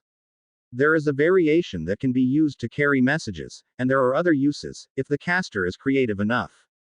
With a gesture, suddenly a magnificent stag of pure, glowing silver erupted out of his wand, standing tall and proud as it regarded them with a calm grace before it lightly butted its head against Harry's shoulder. Smiling, Harry lightly stroked against the guardian's head before gently dismissing it. I have experience training a number of individuals in how to cast that spell, to the extent of enabling them to cast a fully corporeal Patronus in several cases. It was, Orion had to admit, an impressive display. It was one that firmly cemented the fact that this Harry Potter was not a dark wizard. A very cunning play indeed. Impressive, Augusta allowed with a slight nod of her head. Most wizards have difficulty with that particular spell. I had a very good teacher when I was younger, Harry admitted with a slight, mysterious smile on his lips. He helped me learn how to cast it fully due to an incident I had with undesirable dark creatures. What would be your primary goal in teaching the children of Hogwarts? One of the other members asked. How to stay alive, Harry stated simply, letting the words sink in before continuing. One of the basics I'd like them to understand is how to find, or make, an exit. You want them to run away. One of the members stated angrily. I want them to survive. Not everyone can be a hunter of dark wizards or dark creatures, Harry corrected succinctly. And even those who are, on occasion, need to be able to get out of a situation where they're outnumbered, or when facing a superior enemy. What? You expect them to just be attacked in their homes or on the street? It was an angry member of the board now. Here on the Isles, we are perfectly safe. There are no dark wizards running about trying to torment people, and I won't stand for the idea of someone trying to drum it into people's heads. Whatever Harry was going to say was cut off in a violent explosion as the wards protecting the room were violently shredded and one of the walls exploded in a shower of debris. While most members of the hiring board had thrown themselves away in a half-mad scramble, some had cast shields and moved to their feet. Harry had cast a spell on the floorboards at his feet, causing them to curl back into a makeshift wall and protecting him from the debris that swept his way. With a cloud of dust still obscuring the field of view beyond the now destroyed wall, it was impossible to see exactly who or what had caused the explosion. Streaks of magic then blasted through the dust, each one aimed at the brightly glowing shields that the quicker witches and wizards had cast. The instant they hit the shields, the shielding spells violently shattered, sending the casters who hadn't already moved or avoided the spells flying backwards. Orion was fortunate enough to have already started moving away. He and Cygnus were merely thrown onto the ground. Edmund Bones was not as lucky as he was blasted back into one of the walls, cracking of his head against audibly as he slumped unconscious. Augusta had been the only one beyond Harry Potter whom had not used a charm shield, preferring instead to conjure up a slab of solid rock, and she, like Potter, had not been the target of one of the spells. Frowning, Harry cast quickly, summoning the large amount of debris from around the room, before animating it into a felinoid creature. With a gesture, it quickly stalked to the edge of the wall, hiding just out of sight before another spell from Harry suddenly grabbed hold of the cloud of dust and it pulled back, abandoning the hole entirely. Orion recognized the robes and masks, though most of the others didn't, as he pushed himself back to his feet, gripping his wand and gritting his teeth. At his side, Cygnus was performing a similar action as his eyes narrowed into slits. It would seem that their neutrality would be ending earlier than they had originally thought. What is the meaning of this? Augusta's voice, strong, proud and angry, demanded. Ah, Augusta Longbottom, a man wearing a mask far more intricate than the others, almost seemed to purr out. I suppose I should have expected your presence. No matter. Today, our issue is not with you, but with a certain applicant you were interviewing. All this work, for me, Mr. Riddle. Harry's voice carried out as he stepped out from behind his makeshift cover and surveyed his opponents. And my, so many guests you've invited to the party. The man in the mask, now identified as the mysterious Tom Riddle, or Lord Voldemort as he preferred, stiffened at the name and his eyes burned as he glared back at the young man in front of him. The infamous Storm Chaser. I was expecting something more. We all have to deal with our disappointments, Harry stated simply. After all, think of all the disappointment poor Merope has to deal with. An inarticulate blast of magic was thrown Harry's way, only to be intercepted by another makeshift wall rising up. The instant the spell splashed upon it, the wooden floorboards began to rot, decay, and then turn to ashen dust before them. Harry clucked his tongue and gestured, sending the dust floating away as he again beheld Voldemort, trembling in rage in front of him. Be silent on things you know nothing of. Voldemort demanded. Nothing. Harry repeated as he twirled his wand lightly. Really, Tom, I'd honestly be quite happy knowing just a fraction of what I do about you. I am Lord Voldemort, Voldemort declared, glaring at Harry before throwing out a string of dark curses towards Harry. You will not address me by some common muggle name. Harry gestured and ripped the table the hiring board had been using into the path of the spells with his own magic, keeping the pieces moving as they continued to catch the incoming spell fire that cut, exploded, burned, rotted and froze. A number of twisted dark spells clung to the debris that churned and twisted in the air. Tom, Marvolo, Riddle, Harry shot back, gesturing, and the cloud of debris blasted towards Voldemort and his followers. Voldemort screamed in rage as a torrent of dark fire blasted out of his wand and into the cloud racing towards them. The cloud, in turn, twisted, catching the fire, transforming from a twisting miasma of dark residue into a toxic cloud of magical ash and fire that greedily reached out towards the group of dark wizards. It was then that Voldemort's followers realized that their leader was focusing his attention solely upon his foe, ignoring their safety entirely.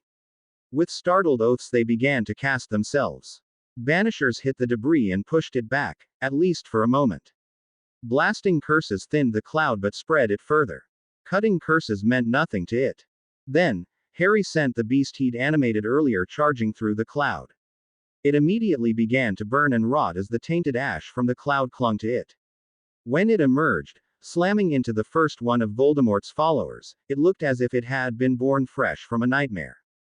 Wreathed in sickly flames and putrid decay, it was starting to rot even as it tore through the throat of the wizard it had caught and then pounced towards the next nearest victim. The wounds it inflicted carried the still hungering residue of Voldemort's spells, spells that quickly and eagerly went to work as the residue was left behind in the wounds of the beast's victims. My lord. One of the wizards tried to call out, only to find Voldemort was paying little to no heed. Instead he cracked his wand down and a sudden, crackling heat exploded into the air. A slick, glowing serpent of hungering flame rose out from the tip of his wand. Fiendfire, bound tight by Voldemort's will, rose up, and began to ignite the building they were in.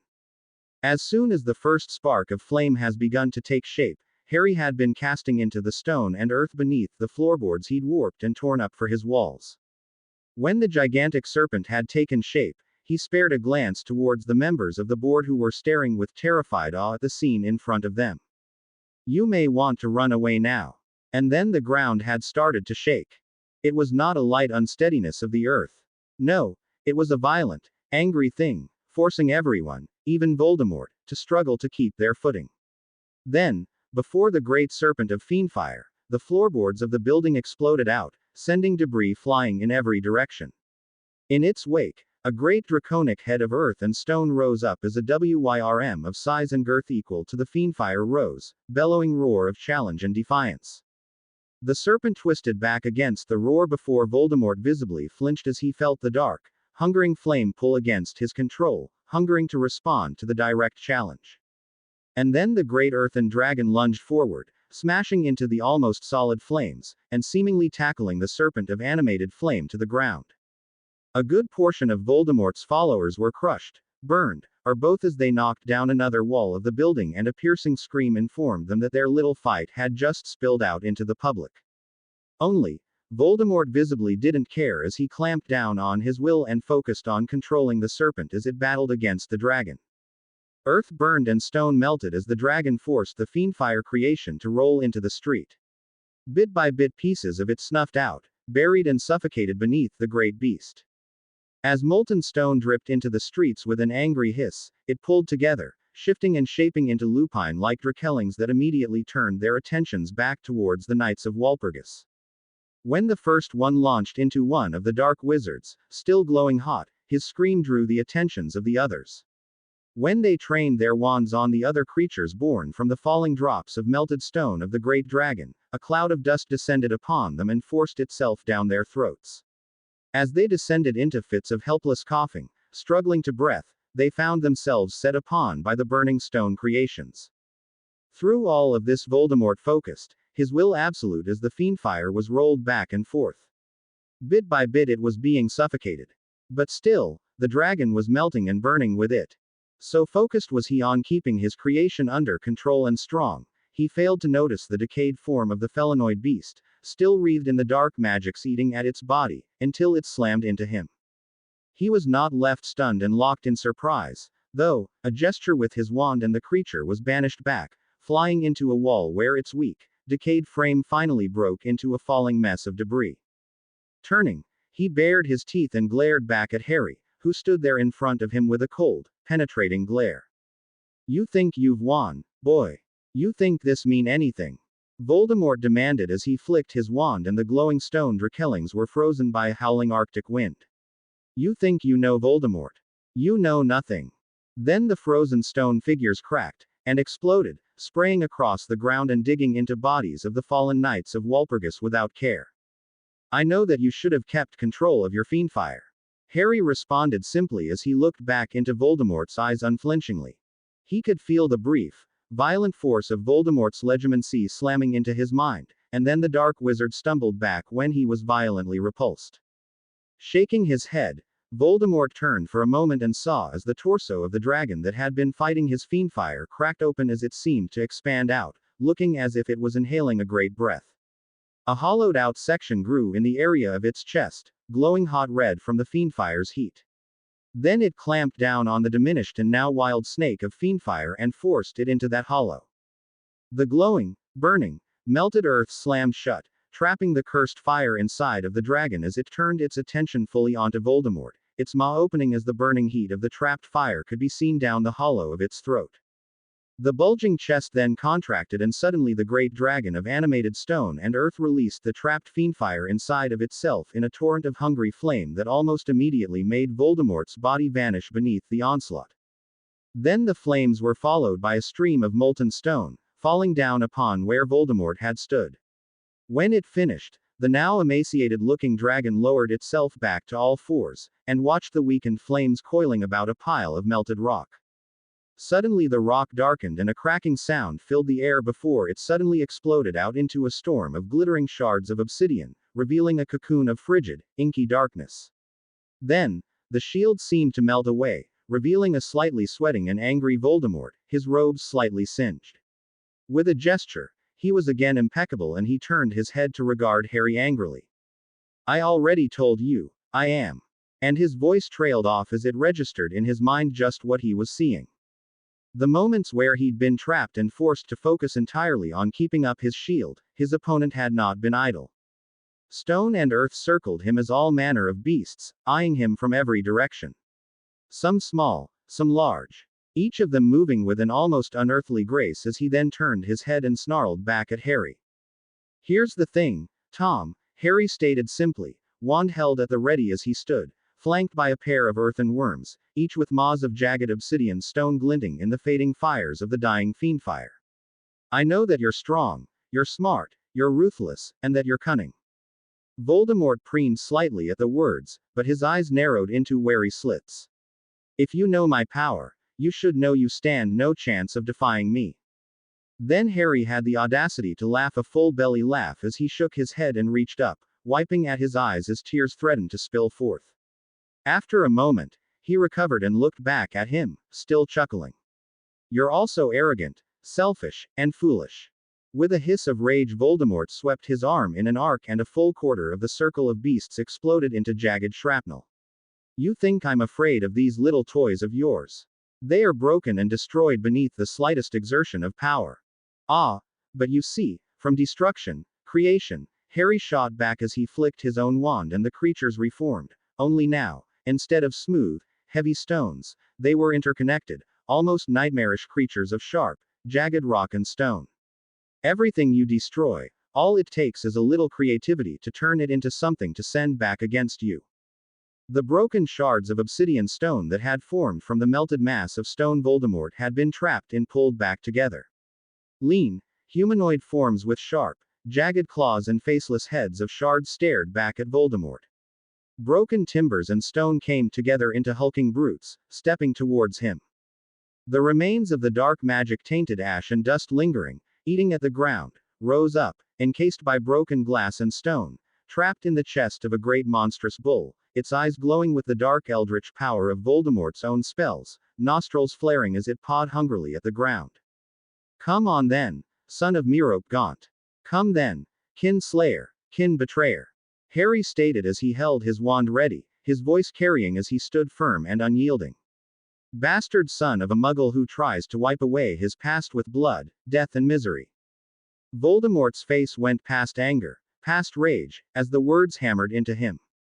Pure, violent, virulent hatred dripped in the air, made palpable by the twisting, coiling of his magic. You dare. Come then, Voldemort, born Tom Riddle, after the father you murdered, a deed you were too craven to claim credit for, so you laid the blame on your own uncle, Harry stated as, finally, the calm seemed to break, as anger started to burn in his eyes. Come then, monster who would rule us all. Let us see just whose dreams will turn to ash. And he did. In a blur of motion, Voldemort showed that, despite Harry's words, he was far from weak, far from helpless. Dozens of spells were cast in a single breath, twisting, dark, forbidden magics born of the darkest arts. Spaced between two of the unforgivables, as Avada Kedavra lit up the air and invisible crucios. Stone and earth exploded, rotted and decayed. It was a whirlwind of death that even the most experienced of wizards would have been hard-pressed to match. Harry rose to the occasion. Battle-honed instincts took over. Stones and boards blocked spells, seen and unseen. Cursed residue turned into roiling clouds of miasma that began to race towards Voldemort like serpents as swift stone creations darted in a random, jagged line towards him. From every creation he destroyed, another was born from its remains. Both men were sweating, glistening, pushing themselves as neither refused to give even an inch. Everything that came close to Voldemort was stopped, banished or crushed by the last moment. All the spells that raced towards Harry found themselves deflected or simply dodged, and the remnants of their destruction fed into new creations sent back at Voldemort. No one could properly gauge the time. Not the combatants, not their impromptu audience. Everything was a blur of unstopping, impossible battle. And then a stone spider, with sharp, jagged legs, dropped from the air above Voldemort, tearing at his face with an unnatural screech as it dripped toxic dark magic residue directly onto Voldemort's eye as it tore into his flesh. With a scream of rage he tore the creature from his face, only to be slammed in the chest by the hard stone head of the bull that breathed dark magic miasma. Enough of the force was absorbed by the magic in Voldemort's robes that he only fell back a few feet, driven to his knees instead of having his entire rib cage crushed. As he dropped to a knee, Voldemort snarled and the bull suddenly fell, split into two equal portions straight down the center of its body. Harry snapped his wand towards Voldemort and, in an instant, every one of the stone creatures rushed straight towards Voldemort. And then, in a flash of phoenix fire, Albus Dumbledore appeared, directly in the space between the two combatants. Enough! The man commanded, anger burning in his eyes. What is going on here? Seizing upon the momentary pause in his opponent's assault and realizing he was in a dangerous position, Voldemort hissed out, "This isn't over, Storm Chaser." And in a sudden blast of dark magic, he rose into the air and vanished in a flying trail of black smoke. Harry growled and his eyes turned, burning onto Albus Dumbledore. "I had him. What the bloody hell do you think you were doing? Look around us, and you ask me why?" Albus demanded as he looked back at Harry with a look, a spark of anger in his eyes. "How many people were injured? How many were killed because of this duel?" "Duel," Harry repeated, staring at Dumbledore before standing to his full height. "You're the one that needs to look around then. This was never a duel. Everyone who died here died because Voldemort, Tom Riddle, decided that he would come and attack a bloody hiring board, in the middle of this bloody village. This was their choice. Is it yours that our place is to lie down with bared throats for them to rip out when they come for us?" It was then that Orion Black made his presence known with a pointed cough. "You know, as much as I loathe to interrupt this, are you often in the habit of enabling the escape of dark wizards who attempt to murder a sizable number of upstanding wizards in broad daylight, Chief Warlock Dumbledore?" That drew Dumbledore up short as he then turned his gaze towards Orion, about to speak, when Augusta Longbottom cut in. "For Merlin's sake, Dumbledore, what were you thinking? The boy had that mad man. Who knows what he'll do now?" It was, Dumbledore started to state before a series of cracks filled the air as red-robed Aurors appeared, Alistair Moody at the head. "What in Merlin's name?" Alistair declared before looking around and, catching sight of Harry, groaned, his shoulders slumped a bit. "You again. What happened this time?" "I was in the middle of a nice, quiet interview when we were attacked," Harry stated simply, gesturing towards Augusta and Orion. "I even have witnesses this time. Ones that aren't the cooling corpses?" Alistair asked with a grunt as he lightly kicked one of the bodies over to look at its face, taking in the half-melted mask. "Branched out a bit this, I see. That was Voldemort, actually," Harry stated with a shrug, his eyes still angry as he turned his eyes towards Dumbledore. "Whom I almost bloody well had if a certain someone didn't decide he was going to bloody well bollocks it all up." "Aren't these Voldemort's followers?" Alistair demanded before finally getting a look at the scene and beeping in a breath. "Blood and ash, boy. What the bloody hell happened here?" "What happened, Master Auror?" Orion Black stated with a frown, "is that someone just made a public declaration of war, one that they then found that they were not as equipped with overwhelming force as they thought they were.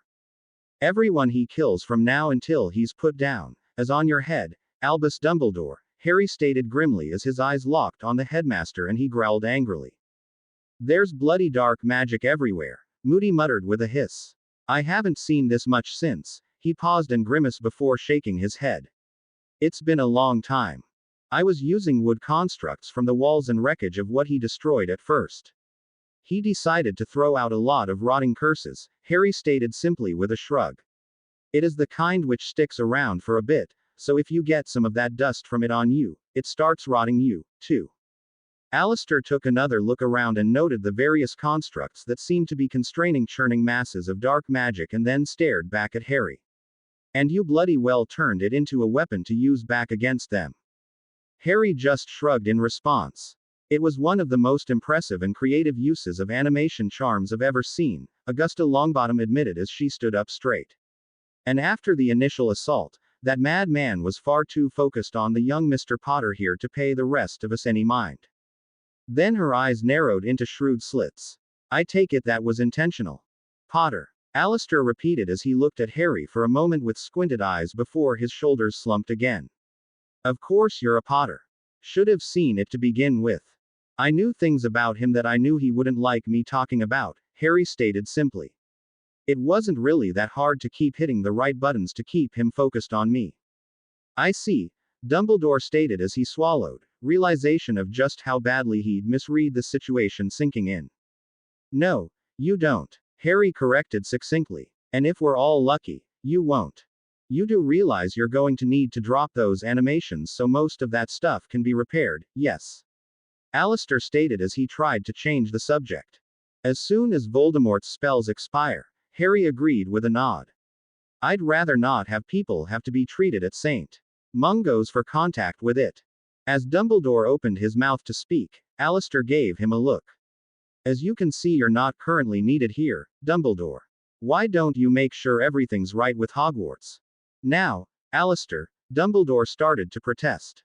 Best to keep in mind what we talked about last time, too, Alistair reminded him as he gave Dumbledore a look. Dumbledore slumped slightly as he recalled the man's words before looking slowly around the devastated area. So much destruction. So much loss of life. They made their choices, Albus. When they did, they stopped being yours to save, Alistair stated simply. Now let me try to make sense of this. Will this take too much longer? Orion asked blandly. I have information about this I need to disseminate. It will take as long as it takes. Alistair stated simply as he looked at Orion. No more, no less. Of course, Master Auror, Orion agreed before sighing as he resigned himself to a rather lengthy interviewing. Still, despite the disaster of the day, and despite the violation of House Black's neutrality, he had learned at least a portion of the measure of both the Stormchaser and Voldemort. It seemed that Charles Potter might have a point after all. Well, Albus, I have to say, you still do things larger than life, Alistair Moody stated as he slid into a chair and gave Albus Dumbledore a long look. A man who attacked some of the more prominent names in pureblood society, on both sides of the divide, and you single-handedly managed to enable his escape. I thought. Dumbledore started to protest before letting it die on his lips as he saw the look that Moody sent his way. How bad is it? This was the man who was responsible for the attacks that I told you about before. Alistair stated flatly. If the witness statements were to be believed, someone the Stormchaser, who happens to be named Harry Potter, apparently, accused of murdering his own father. Dumbledore slumped down as he stared at the desk in front of him as he let his body hunch back into itself. How many is he responsible for killing? Estimates range from a few dozen to past 100, Alistair stated flatly as he shook his head. And, by all accounts, until you blundered your way onto that fight, this Potter had him almost defeated. It looked like a duel gone out of control, Dumbledore stated quietly. There were bodies and dark magic littering the area. What was I supposed to do? Make sure that no bystanders were hurt while checking with the people that were there to find out what was going on, Alistair stated simply. Of course, that might just be the fact that I don't have the bloody power and skill to interfere in a duel like that and walk away in one piece. And I am, as you so eloquently pointed out to me before, a teacher, Dumbledore stated as he finally raised his eyes and looked back at Alistair. And what does a teacher do when he sees a fight getting out of control? When he's in his school. Intervene, Alistair agreed before pressing back. When he's not, find out if he should intervene. I have long accustomed myself to the idea that most of our society was still a part of my school. Dumbledore stated with a quiet sigh and a shake of his head. Well, it's not, Alistair stated simply before sighing and shaking his head. Perhaps you should be taking a sabbatical. From? Dumbledore asked warily as he looked back at Alistair. Hogwarts. Alistair stated simply. But, why? Dumbledore's face was cloaked in confusion. Do you know why the Stormchaser, why Harry Potter, was there to begin with? Alistair demanded with a look. I do, Albus admitted, a frown of displeasure crossing about his features. He was there applying for the defense against the dark arts position. And what did he demonstrate? In front of the entire hiring board. Alistair asked leadingly as his face held flat look as if the answer was the most obvious thing in the world. They can't be seriously considering, Albus started to protest. He did good work, Alistair started off, a grudging respect as he clean, efficient, kept the noncombatants out of harm, kept the threat contained. That area was practically soaked in dark magic. Albus cut in. None of it his, Alistair informed him sharply with a glare. In fact, he made a point of collecting and containing the bloody stuff. Never even thought it was possible, but he did it. Then please, Alistair, explain to me the dead wizards with signs of dark magic damage. Albus stated with a calm, cold voice. He contained it. It was a simple response and a shrug. How hard was it for him to turn the residue back against them? And how does this make them any better than they were? Albus demanded, anger again leaching into his tone. So what if he didn't cast the spells himself? He still inflicted it upon living wizards. Living wizards that had attacked Hogsmeade in broad daylight. Living wizards who were responsible for those curses to begin with, Alistair responded as he shook his head. Those rules you cling to, Albus. They stop applying to people who break them to start with. Just because someone else breaks the rules, it is suddenly permissible to break them yourself. Albus gave him a cold look. That is not how society works. That is how war works, Alistair stated quietly as he then looked fully upon Albus' face. We are not at war. Albus protested, though to his own ears, his voice sounded weak. What do you think this was? What else would you call a mass attack on a pub with so many innocent bystanders and some of the most influential individuals in Britain? Alistair almost barked out his words in anger as he glared back at the man. What do you think those attacks, those kills, have been? We are very much at war, Albus. This was just the formal declaration of it.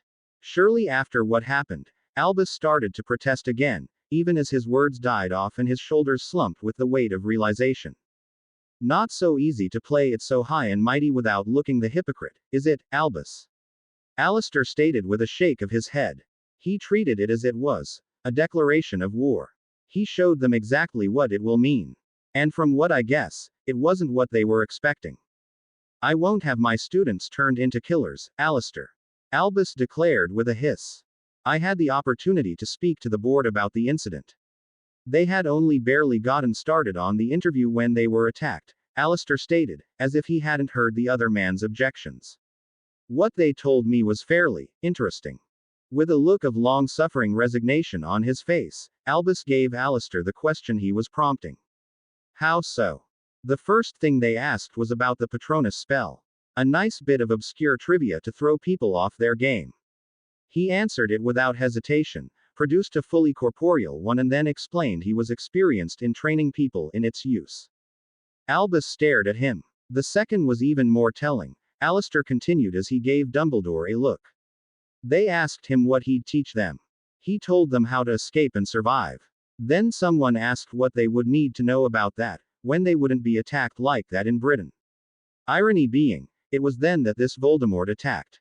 Wincing as the image came together in his mind, Albus slumped back in his seat. If I fought this, Longbottom and Bones would help the Blacks crucify you, Alistair told him flatly. And that's not counting the enemy you'd likely make out of the Potters. Albus winced. The Potters were not known for being the most civilized of families. They could act the part when it pleased them, of course, and they weren't known for being dark wizards and sadists like the Blacks. No, they were simply known for ignoring the niceties of decorum, restraint and manners when it came to confrontations. And for being more than a little recklessly headstrong. For one of their own to demonstrate he was obviously the most qualified in such a spectacular fashion, and then be denied. This was shaping up to be an incredible headache. My advice. Again, take a sabbatical, Alistair repeated his earlier advice as he gave Albus a look.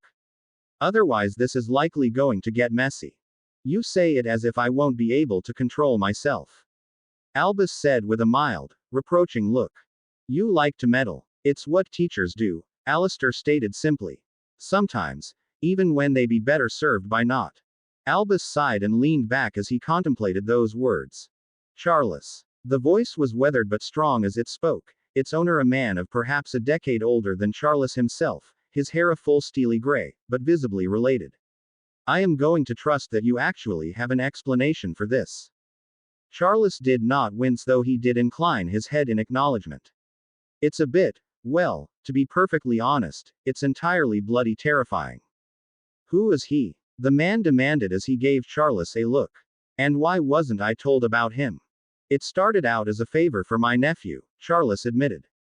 Then things, well, it honestly rather snowballed, Lucius. Lucius Potter sighed as he slumped back in his chair and rubbed his temples. There is no Harry Potter that I'm aware of, Charles. He is a Potter, Charles stated firmly. That much I can assure you of, and his explanation. What of it? Lucius asked warily as he looked back at Charles. He is a potter of lord-level might and skill. A potter that we have never heard of. That no one has ever heard of. Charles continued as he looked back at Lucius. What does that tell you? Assuming he is really a potter. There was the slightest hint of sarcasm in Lucius' voice. I wouldn't know. It shouldn't be possible. Exactly. Charles agreed quietly. But, here he is. And his skill and power have been publicly demonstrated. Lucius grunted softly as he leaned back in his chair and then arched a brow expectantly at Charles. He describes it as, there was a pause as Charles collected himself. There was a dark wizard, one that had delved into insane and forbidden magics. He was there to stop him. He was at the center of a massive insane spell instead of the caster. When it was over, Lucius asked as he kept his brow arched up. As he put it, it was made as if everyone he knew, everything he had, was gone. Wiped out. As if they were never there. As if they had never happened. Lucius stared at Charles for a moment and then arched a brow. And you believe him? It was a statement, not a question. I was looking into his eyes as he said it, Lucius. He has nothing left, Charles stated simply and quietly. Then why would he even care about all this? Why get involved? Lucius asked more pointedly. If he truly lost so much, why is he even here? Do you recall where he first appeared? Charles asked. Where he first fought them? A pub, Lucius stated with a snort. Your point. A muggle pub, Charles corrected. He never had any intention of getting involved. He was planning on avoiding the wizarding world entirely. And then they just happened to stumble across him. Lucius stated with more than a small amount of skepticism in his voice. I've seen the memory of the only survivor of the attackers. Charles said quietly. It was Cygnus' daughter, Bellatrix. And it could still be an elaborate setup. Lucius answered back, unmoved. Not with the things he knows. Things he couldn't possibly know if he was anything other than what he claims. Lucius reluctantly allowed the point as he recalled some of the things that Charles had told him about what the young man had said. A point. Then, again, why didn't you tell me? Things tend to snowball with Harry. Quite rapidly. As I said, I started this out as a favor for my nephew. And, quite honestly, I ended up getting so involved that, when I wasn't bloody well drinking myself stupid from even thinking about the sheer headache this situation gives us, I was waist deep in it. Charles explained. Grunting sourly, Lucius still glared at Charles somewhat. And do you know the sheer headache you've inflicted upon me? The bloody blacks knew about this before I did. Well, in their defense, they have been in the middle of it longer than even I have, Charles said with a shrug of his shoulders before brightening visibly. I even got to terrify my niece Walburga because of it. Lucius sighed softly. At least you got something worthwhile out of your nephew. I still struggle to comprehend how my sister found Abraxas Malfoy of all people a suitable match. Let alone what possessed her to name their son after me. Because until little James was born, he was your heir presumptive, Charles pointed out with a bemused little smile before glancing towards the door. Speaking of whom? Lucius sighed audibly and gave the door a look. Come out, James. No James is here. The reply was muffled. Just us Puffskeins. As Lucius pressed his face into his palm, Charles smirked at the man then shrugged his shoulders. Well, if there's no James there, then I suppose I'll be keeping this James present until I see one. Well, wait, there might be a James here. One mo. There was a soft rustle of feet before the door creaked open and a 10-year-old boy pushed his head inside. Hello. Did I hear Cousin Charles? Puffskeins. Really, James? Lucius asked with a sigh as he gave his son a look. I have no idea what you're talking about, Father, James said as innocently as he could before looking at Charles eagerly. Did you bring me a present? Spoiled brat, Charles stated with a sigh and an exaggerated shake of his head. Why would I have a present for you? But you said. James started to whine quietly. I thought we were talking to Puffskeins. Lucius couldn't help but ask as he looked back at his son. James froze, his eyes wide as he tried desperately to come up with an answer to that. Thought so. Lucius stated with a nod. Off with you. Now.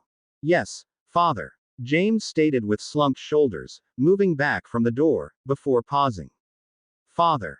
Yes, James. Is it true that the storm chaser is a Potter? James asked, eyes wide and hopeful. Lucius cast a foul look at Charles, who merely smiled back at him with an innocent curl of his lips before speaking. According to Charles, yes, he is. Then can I meet him? James asked, sticking his head back through the door, eyes shining hopefully. Charles visibly smothered a laugh as he looked back at Lucius. Lucas in turn gave Charles a merciless, predatory grin. It will depend on your dear cousin Charles here. We'll see what he can do. For a moment, Charles blinked, then looked back at Lucius. Then he looked at the eager face on James and shook his head. We'll see. Harry isn't very big on socializing. Please, cousin Charles. Please. James asked, eyes wide and pleading. Charles was not moved in the slightest. We'll see. Voldemort screamed. There was pain in it. There was agony. There was anger. But most of all, their hate. It was a venomous hatred swallowing up the sinking pit of cold fear that had settled into his stomach. A twisting, angry thing. He turned his gaze around onto his followers, revealing an angry, milky white orb set in a blackened, shriveled socket. The spell had been cancelled. It had been his to begin with, after all, but the effects could not be so easily reversed. The dark arts were hardly forgiving. Who is he? Flecks of spittle shot out of his mouth as he spoke. His fingers clenched about his wand, feeling the way it seemed to almost shudder against his grip. No one had an answer for him. He had spent decades preparing for this. Training for it. Learning every little thing he could to become unstoppable. But this man, hardly more than a boy, had practically bested him in their fight. And what was worse was that he had done it in public. He owed his continued existence in this form to Dumbledore of all people. It seemed impossible. For the longest time, the only stumbling block to his plans had always been Albus Dumbledore. Dumbledore had everything. A reputation, Hogwarts, unmatched political power, awe-inspiring magical prowess. All in the form of a foolish old man who was too weak to make use of his own might. Now, however, there was another. One younger than both of them. One with power, skill and a ruthlessness that Voldemort did not know how to respond to. With Dumbledore, it was simply striking, hard, fast and tough and vanish like the mist when the old man finally left the vaunted security of Hogwarts. Whittle away at his spirit, at his position. Make him look useless and maybe even make the man himself think that. If they did happen to fight him, Dumbledore would always duel. There was mercy and hesitation to exploit. He would try to capture them above all else. This storm chaser, though. He struck without pause or mercy. He destroyed without hesitation. He went for the killing blow every time. And he was good enough to pull it off. Reluctantly Voldemort looked over his followers. He could see in them a growing fear. Only, the fear wasn't just of him. Most of it was, of course. His fury meant their suffering. But still, he could see it. The glimmer where they were considering whose fury they feared more. His, or this storm chaser's. Yesterday, there would have been no hesitation in it being his fury that terrified them more. That was before he had returned alone and visibly wounded. Cursed, scarred and half blinded. Before they could have ridden off this storm chaser as a fluke, as lucky. Now, he had to act swiftly. He forced himself into the appearance of calm. Years of practice smoothed his features and stilled the sneering his lips into a thin line. Tom Riddle came to the forefront once more as Voldemort stepped back and let the mask fall into place. It would seem that there were grave miscalculations made about our new foe. His voice was smooth, cultured and precise as he calmly smoothed his robes and looked at them with an outward calm he didn't feel inside. But the fools needed calm, needed reassurance. Someone to soothe away their terror and remind them of their purpose. Or, at least the purpose he wanted them to believe they served. And yet, I am still here. Both Albus Dumbledore and this storm chaser were there. And still I am here. It was a slight embellishment, but that was allowed. I have been wounded, yes. It made him queasy just to say it, to admit even the slightest bit of weakness. But, it would serve a purpose. But I still live. My power undiminished. My skills unmatched. He paused there before lifting his wand up, slowly gesturing to his milky white eye as he lightly traced around the shriveled eyelid. This, a reminder. A price we pay in blood to free our world of the filth plaguing it. The tip of his wand began to glow, a pulsing, angry crimson, like blood, boiling and ready to drip down its length. Perhaps you look at it and see weakness. Look at it and think me maimed. Weakened. He bared his teeth then, letting a flash of Voldemort shine through as he set his jaw before pushing the tip of his wand into his ruined eye. With a snarl he drowned the pain in anger, hatred and fury. With one savage tug there was a gruesome eruption of blood as the useless organ was ripped out of the socket. Then, with a blank stare, he looked at it, lifted it up for them to see as blood began to slowly pour down his cheek. This. You see something lost, cursed, broken, ruined, he said, the words tinged with a hiss of anger, contempt, before flicking his wrist up. The eyeball shot into the air, hung there, caught in an angry crimson glow.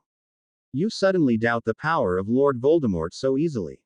And with growl he began to cast, magic flowing out of the tip of his wand and connecting to the suspended eye like a writhing serpent. Veins of dark, pulsing shadow followed it, wrapping it up, veiling it from sight. Then another squirming tendril of magic reached out and connected back to his bleeding socket. I am Voldemort, he declared as another angrily burst of magic poured out of his wand and flowed into the circuit as the air seemed to grow colder, the shadows around them darker. Behold! And with that a final surge of magic splashed from the tip of his wand into the pulsing cloud of magic that surrounded the eye, before it drew itself back into his face. For a moment, his features were half consumed by the cover of the spell before they condensed, pulling back further and further until at last they revealed a once more filled socket. Only, the eye that stared back at them was not the eye that had been. The white sclera was a deep, bloody crimson, the iris as black as shadows, and the slitted pupil an almost glowing bright red. What they think they can take from me, I can simply remake, I can restore. He declared, his voice carrying over the room as he glared back at them. They think that they have won a victory here, that we, have been defeated. He flicked his wand and the drops of his blood that had fallen on the ground burst into greedy black flames. Instead they have only strengthened my resolve. We will show them that we will do what it takes. Whatever it takes to drive out this filth that contaminates our world. We will make it pure once more, we will make it strong again. There was a cheer from the crowd, though he could see there was still some hesitation, some doubt. It made the anger inside of him burn even hotter. I will see them broken, bleeding and begging for the mercy of death before I am through with them, he stated with a hiss. That, I can promise you. And he would. Unfortunately, though, he would first have to find more allies to help them. Fortunately there were plenty of dark creatures and creations that could be unleashed upon this storm chaser. All one had to do was know where to find them. Something he most certainly knew. Orion Black was staring at the family tapestry as he held a glass of scotch in hand when Cygnus found him. Well, you've met him. Cygnus stated as he watched Orion carefully. Met him, Cygnus. Orion repeated quietly. I've heard a few words, answers to a handful of questions, and prompts for dozens more. And you've seen his power, Cygnus added quietly. Both of them. Of that, you are quite right, Orion agreed as he lifted up his glass and sipped his scotch. And our neutrality has been violated. And your thoughts? Cygnus asked, keeping his face carefully neutral. That I ill like the choices in front of me, Orion stated flatly and shook his head. And that my wife is going to force me to cast her out of the family. Cygnus had only the barest of winces at that and slowly sighed. You are certain? I know my wife, Orion stated simply as he stared at the tapestry. Already you have seen how she tried to subvert me with your daughters. She tries it with our sons daily. I had hoped, Cygnus began, only to sigh as he looked back at the tapestry. The world is changing. In ways I do not particularly care for. Orion stated with a grimace as he sipped at his scotch. You say it as if I don't find it particularly distasteful. Cygnus stated simply as he looked back at Orion. You do not act it. Orion stated flatly as he turned and gave the man a look. Chuckling softly, Cygnus stared at the tapestry for a moment, letting the pause in conversation draw out before responding. What am I to like about the situation? I either sacrifice what we have been taught it means to be a black, or I watch as my family goes extinct. You've seen the memory. Surely you could see how close he came to simply ending Bellatrix then and there. And indeed he could. Orion remembered the detached consideration in Harry Potter's eyes when the man had held Bellatrix at one point, weighing the life by things he couldn't quite determine. What had been clear was that Bellatrix's life had only slimly won out over her death. And now she is besotted with him, Cygnus continued as he grimaced. She ignores the offers of upstanding and acceptable wizards in favor of the hope of pursuing him. A half-blood. But a half-blood capable of crushing us all beneath his heel. So, I have looked at the scenario. I have looked at our choices. I do not like them, but I have learned to accept them, he continued as he shook his head.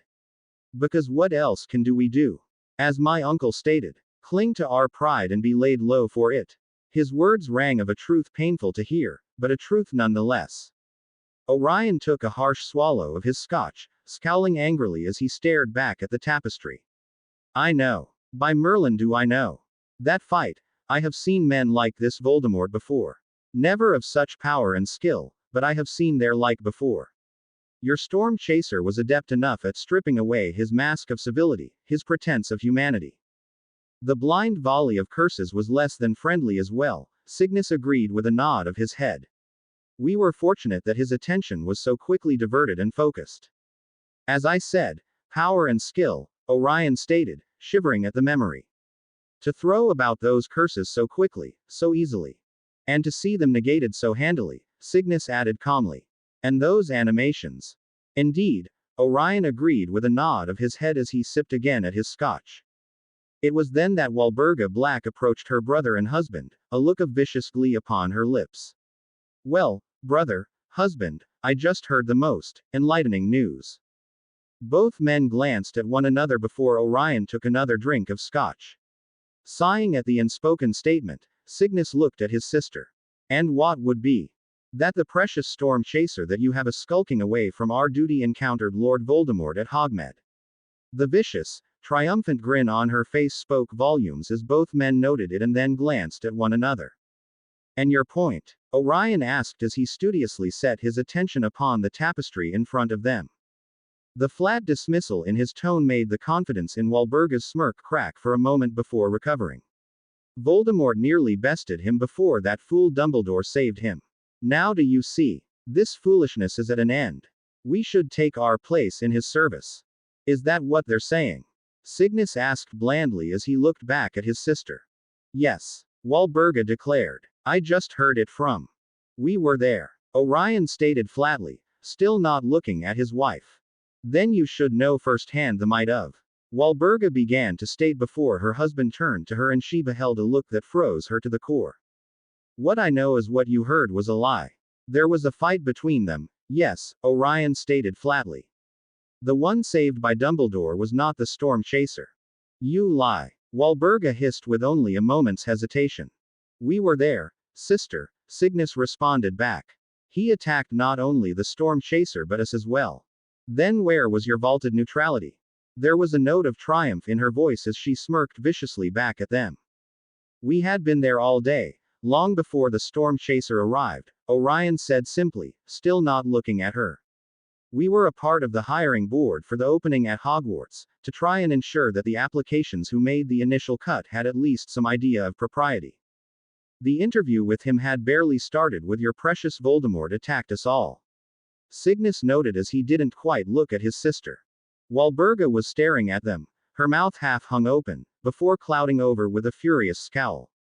No, you will not ally us with that like blood traitors. We are not.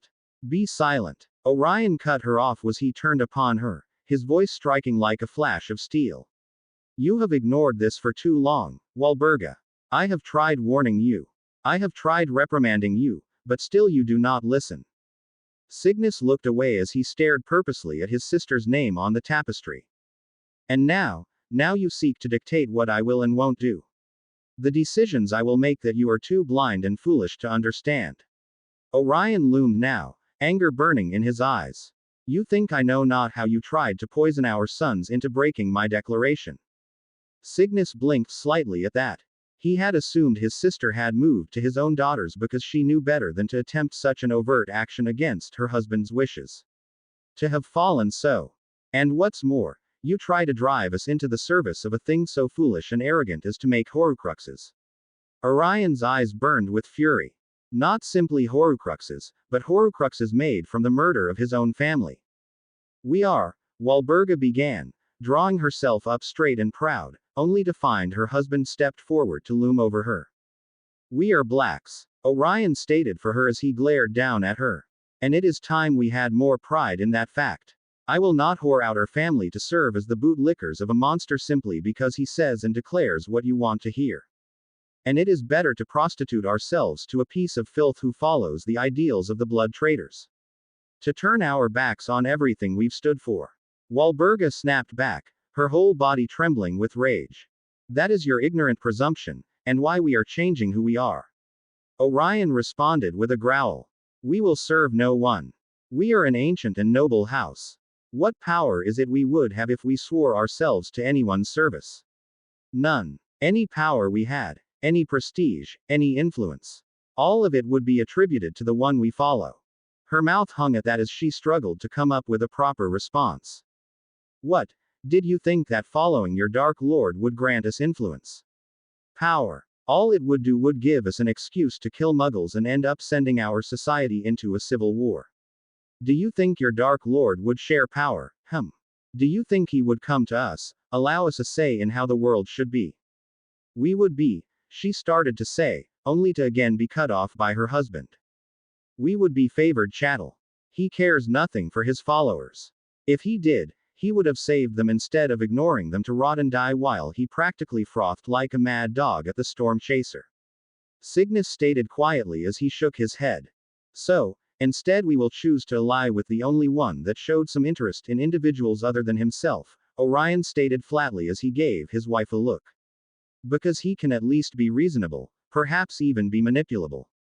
Either way we can ensure the prestige and influence of our family far more standing beside him than we can following behind this monster Voldemort.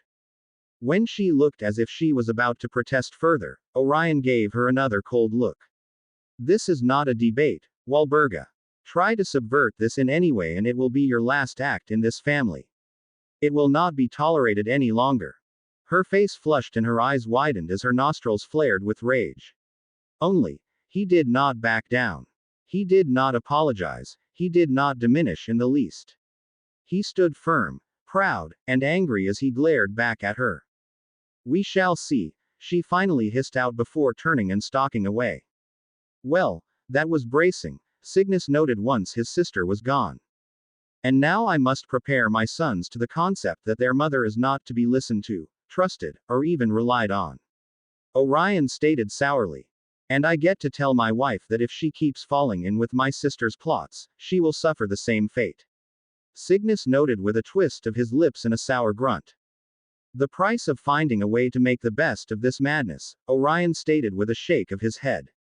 Though I imagine Uncle Charles will find your use of his reasoning most illuminating.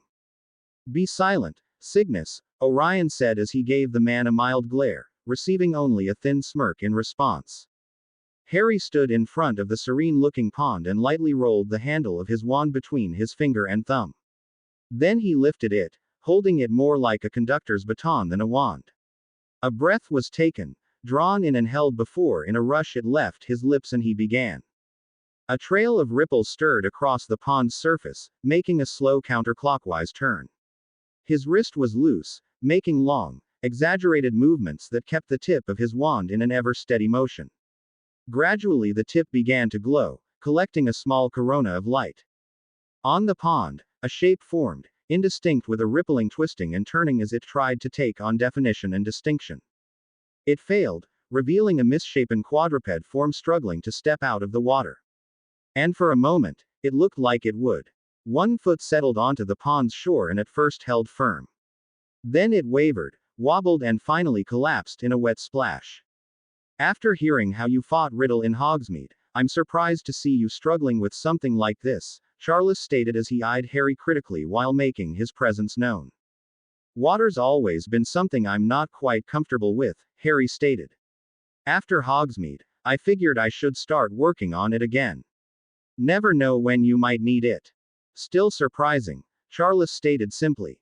I never found the elements to be too terribly difficult to manipulate. Then you're doing it wrong. Harry stated flatly and shook his head.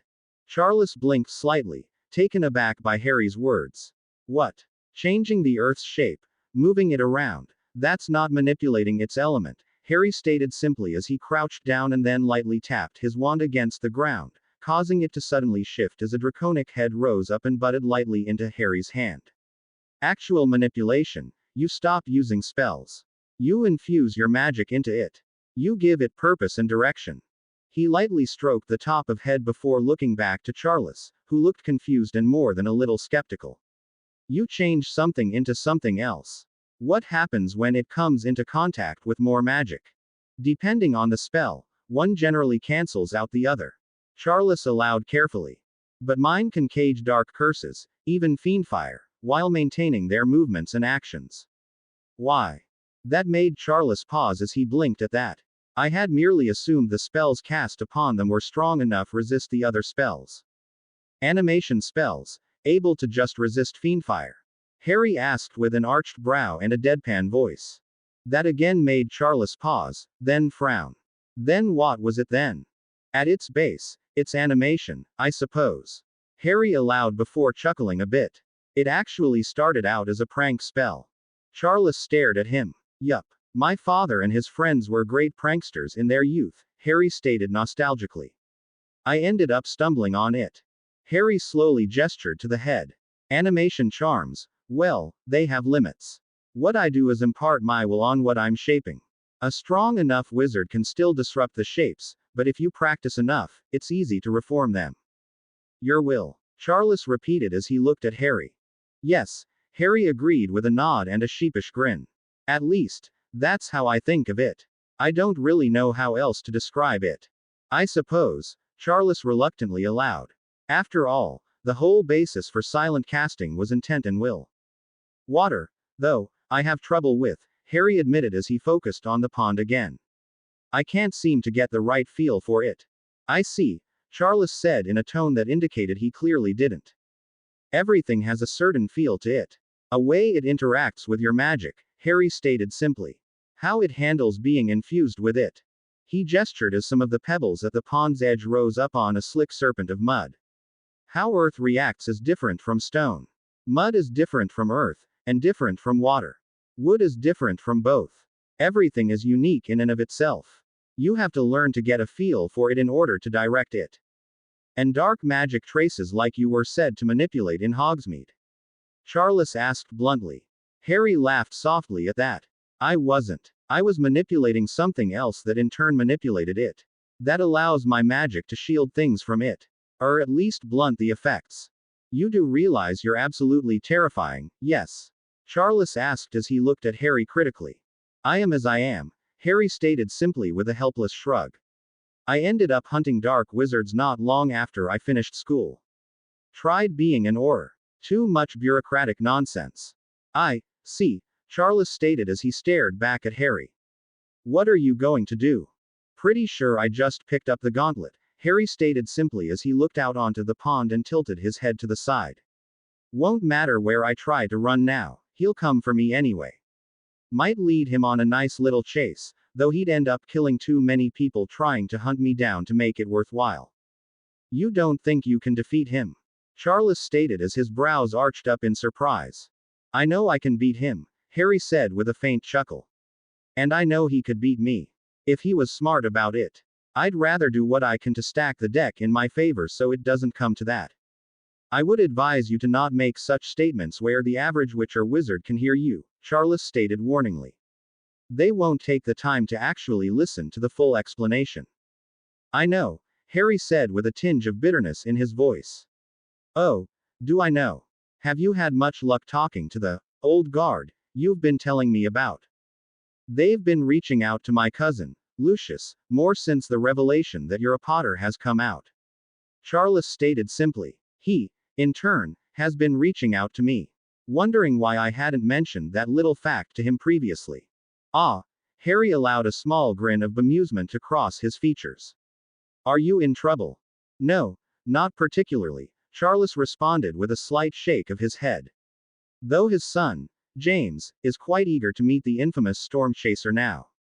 Oh, Harry blinked a moment, then reached up and pinched his nose. Really? Already?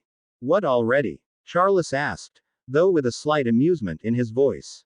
Fanboys, Harry said with a shudder. A horrible condition, one that turns normally even-tempered and intelligent wizards into drooling, babbling idiots unfit to tie their own shoes.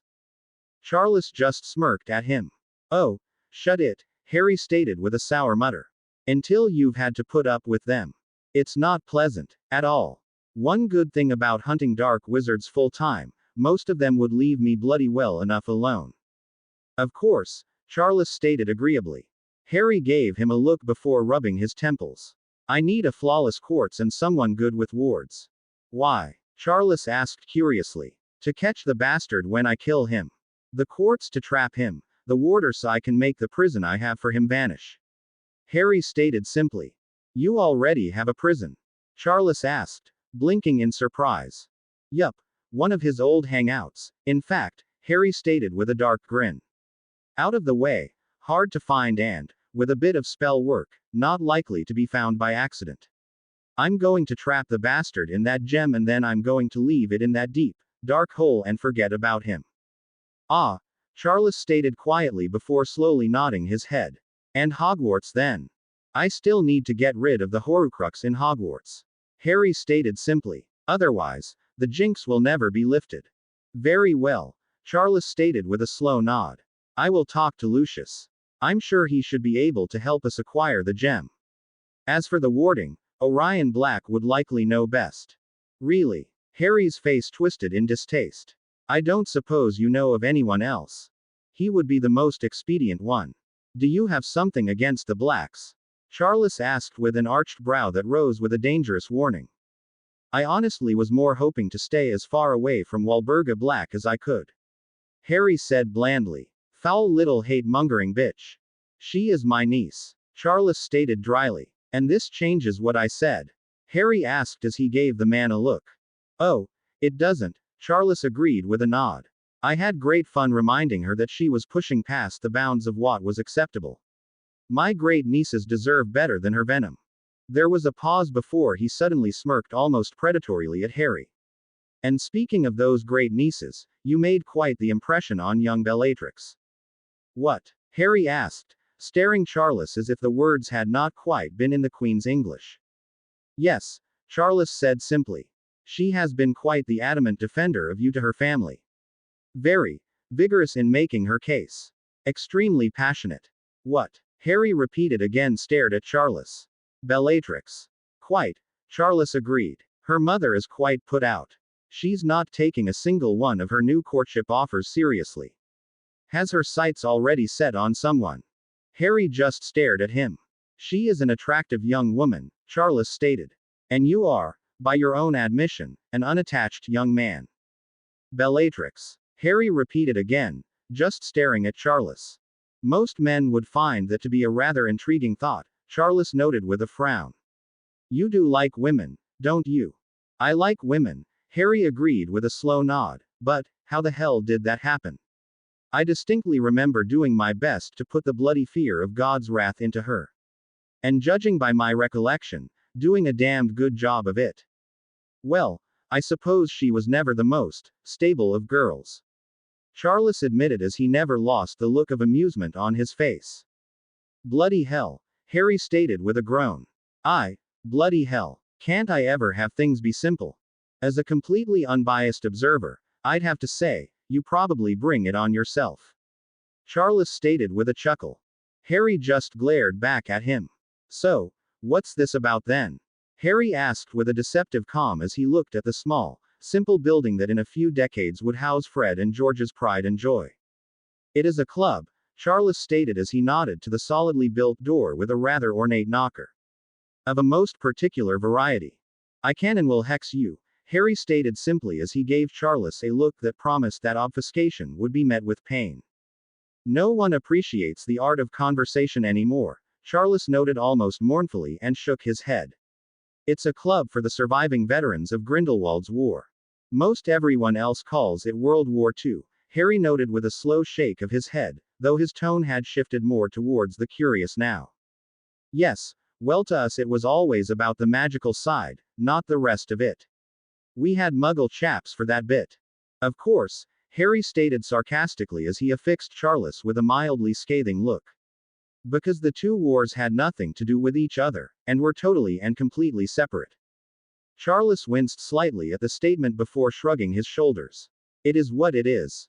It's hard to equate the wars being the same, when they weren't joined the same. We didn't serve with the Muggles. We didn't fight with them. We didn't fight against them. The only forces we fought were Grindelwald's. Harry sighed and shook his head, his eyes searching over the familiar building that looked so alien. So many things had changed, and yet he could still imagine the shop this would become. He could almost close his eyes and remember the smell of sweets, the sound of laughter, the sight of wide, wondering eyes. Another little thing. So close and yet so far away. A reminder of what he had lost. So what exactly do you expect me to do? Harry asked quietly. Well, I rather imagine you're going to have to put a number of distinguished gentlemen promptly upon their asses, Charles noted with no small amount of ill-concealed glee. You do realize, Harry started to say as he slowly drew his eyes to Charles's gaze, that to do that, it will likely require me to demolish a great deal of the surrounding environment, yes. Exactly how much is a great deal? Charles asked, shifting his hands with certain amount of nervousness as a pit of dread sank into his stomach. I could, potentially, leave the building standing. That would be preferable, yes, Charles allowed, nodding his head again. Even more preferable would be to keep the damage to a minimum. But Charles, I'm a young man full of vim and vigor, Harry responded with a predatory smile that flashed coldly into his eyes. Don't you know, we aren't known for our self-control. I have a sinking suspicion, one of auspicious dread, that within your mind looks a certain malice that might, by chance, be directed upon my person, Charles observed with a sudden nervous energy to his stance. You wouldn't feel that way towards family, now would you, Harry? Remind me to tell you about my aunt and uncle on my mother's side, the ones tasked with my care and upbringing after my parents' rather grisly murder. Harry never let the smile slip from his lips. They too were family. Right then, Charles coughed and then glanced at the door with a kind of nervousness. Perhaps, well, no. I can't ask you to leave the talking to me. 1, because then they wouldn't respect you, and 2, I bloody well doubt you'd let me. Now Charles, I do believe you're starting to learn. Harry noted dryly as he shook his head. And all without me resorting to doing something horribly violent. I wonder if this is what it's like to have to deal with a Potter for someone else, Charles muttered loud enough for Harry to hear him before shaking his head and sighing softly. I suppose this could be magic's revenge upon me. Have you done something in particular that magic would want vengeance upon you for? Harry asked with a blink as he looked more fully at Charles as he arched a brow. Well, obviously I've done something. After all, here I am and you stand there, eagerly and happily tormenting me, Charles declared with a long, weary sigh before straightening his back. I would prefer that the building remains standing and stable, though. It is a nice place and one of the few where we don't have to worry about those damnable blood supremacists. At least until they decide to target it, Harry agreed with a faint nod of his head as he imagined now how such a building had lain dormant for the twins to make the purchase. Must you be so bloody cynical? Charles asked before shaking his head and walking up to the door and pointedly tapping on the knocker with his wand. For a moment, there was no response, before slowly somewhat ornamental wooden door with brass fixtures folded in on itself, revealing a second door, this time of gleaming bronze, wrought with glowing arcane runes and set with a particularly malevolent-looking red orb resembling an eye. Charles merely looked back at the orb. A moment later the door seemed to disassemble itself much in the same manner the brick wall entrance to Diagon Alley did. When it finished, a distinguished-looking gentleman in sharp-cut robes could be seen. Mr. Potter, the wizard stated simply. Should I announce you? And guest, Charles stated as he nodded towards Harry before frowning a bit. Though, I'd advise them to keep the more exuberant personalities restrained. I'm sure they'll be delighted, sir, the wizard stated politely and nodded his head. You have explained the rules, yes. Mr. Smythe, I'd be more afraid for our members than my guest, Charles stated blandly and shook his head. Which is why I requested the restraint. The man arched a brow, turning his attention to Harry for a moment, who gave him back a thin, bland smile that never reached his eyes. For a moment the man merely searched Harry's face before curtly nodding his head and stepping back out of the way. Very well, Mr. Potter. Harry shook his head a bit, but nonetheless stayed almost silent as he followed after Charles, his eyes wandering around with an almost bored laziness. Finally, after they came to a sitting room, he looked once more about and then back to Charles, a brow arching upwards. Awfully posh. You were expecting us to languish in poverty and mediocrity? Charles asked with a sound of incredulity. We come here to relax and get away from the rest of the world. Why would we want that to be in anything but the best when we can afford to indulge in such? Never really much saw the appeal, honestly, Harry admitted with a slight shrug of his shoulders. But, then again, most people I knew with the wealth for it tended to flaunt it and use it to bully people around, so that probably taints my point of view. An interesting perspective, another voice commented, drawing their attention to a seated middle-aged wizard smoking peacefully upon a cigar, a glass of brandy decanted on a stand next to his deep, high-backed seat. You don't often bring in young bucks like this normally, Charles. I don't ever bring in anyone like this, Charles corrected with a shake of his head. Harry Potter. Martellus Longbottom. Charmed, I'm sure, Harry drawled out with a faint amount of cheek coloring his tone. Impertinent one too, I see, Martellus noted with a slight frown as he took a draw of his cigar. I suppose you're going to inflict the reason you brought him here upon me then, Charles. He's the storm chaser, Charles stated with a slight drawl of sarcasm. I imagine that comes with a natural impertinence. True, Harry admitted with a nod of his head. Of course, it might just be the Potter side of things, too. That seems to be a popular theory among certain individuals. Charles glowered back at him for a moment while Martellus barked off a soft laugh. Oh, he's certainly got the Potter cheek of it. Glib and offsetting. I can see why Charles requested restraint from us. I rather like this social club and would hate to see my investment turn to shambles, Charles declared as he gave Martellus a look. I have seen enough of our members in action to know little of this place would survive an unrestrained confrontation. I'm going to guess you're referring to the overly exuberant gentleman of distinguished age. Harry asked as he decided to at least try to be polite. He's calling us old, isn't he? Martellus asked with a note of irritation in his voice. That does seem to be the case, yes, Charles agreed slowly before pointing out. But he's at least being polite about it. Right. Of course, Martellus repeated with a trace of sharpness in his tone. Because all that matters is manners and decorum, I think I should point out that Martellus does not have the best of tempers, Charles noted with a weary sigh. You do realize we're here to talk about fighting others, not him, yes. It's the principle of the matter. Martellus declared angrily as he glared back at Charles and Harry. I am still in the prime of my life. Don't look at me, Harry reminded him with a shake of his head. This was all your idea, remember? Yes, well, I didn't think you'd be so purposely antagonistic. Charles rebuked with a huff. I'm a Potter. What were you expecting? Harry shot back with a roll of his eyes. Yes, Charles, what were you expecting? Someone that is somehow less insufferable than yourself. Martellus asked as he took another long draw on his cigar before sipping at his brandy. You should know by now that's highly unlikely. I swear, somehow you have conspired against me on this. I know not how, yet, but I know you have, Harry, Charles declared with a look of absolute loathing on his face. Why would I need to do that? You do it plenty on your own without any input from me. Harry responded simply before sighing a bit. But, as much fun as it is to poke at Charles, that's not why we're here. Do tell, Martellus asked as he puffed again on his cigar. You have certainly made waves, but what brings you here, now? As he apparently wants to keep dancing around it, I suppose it'll come down to me explaining it. Charles exclaimed with a sigh and a glower back at Harry. It was your idea to begin with.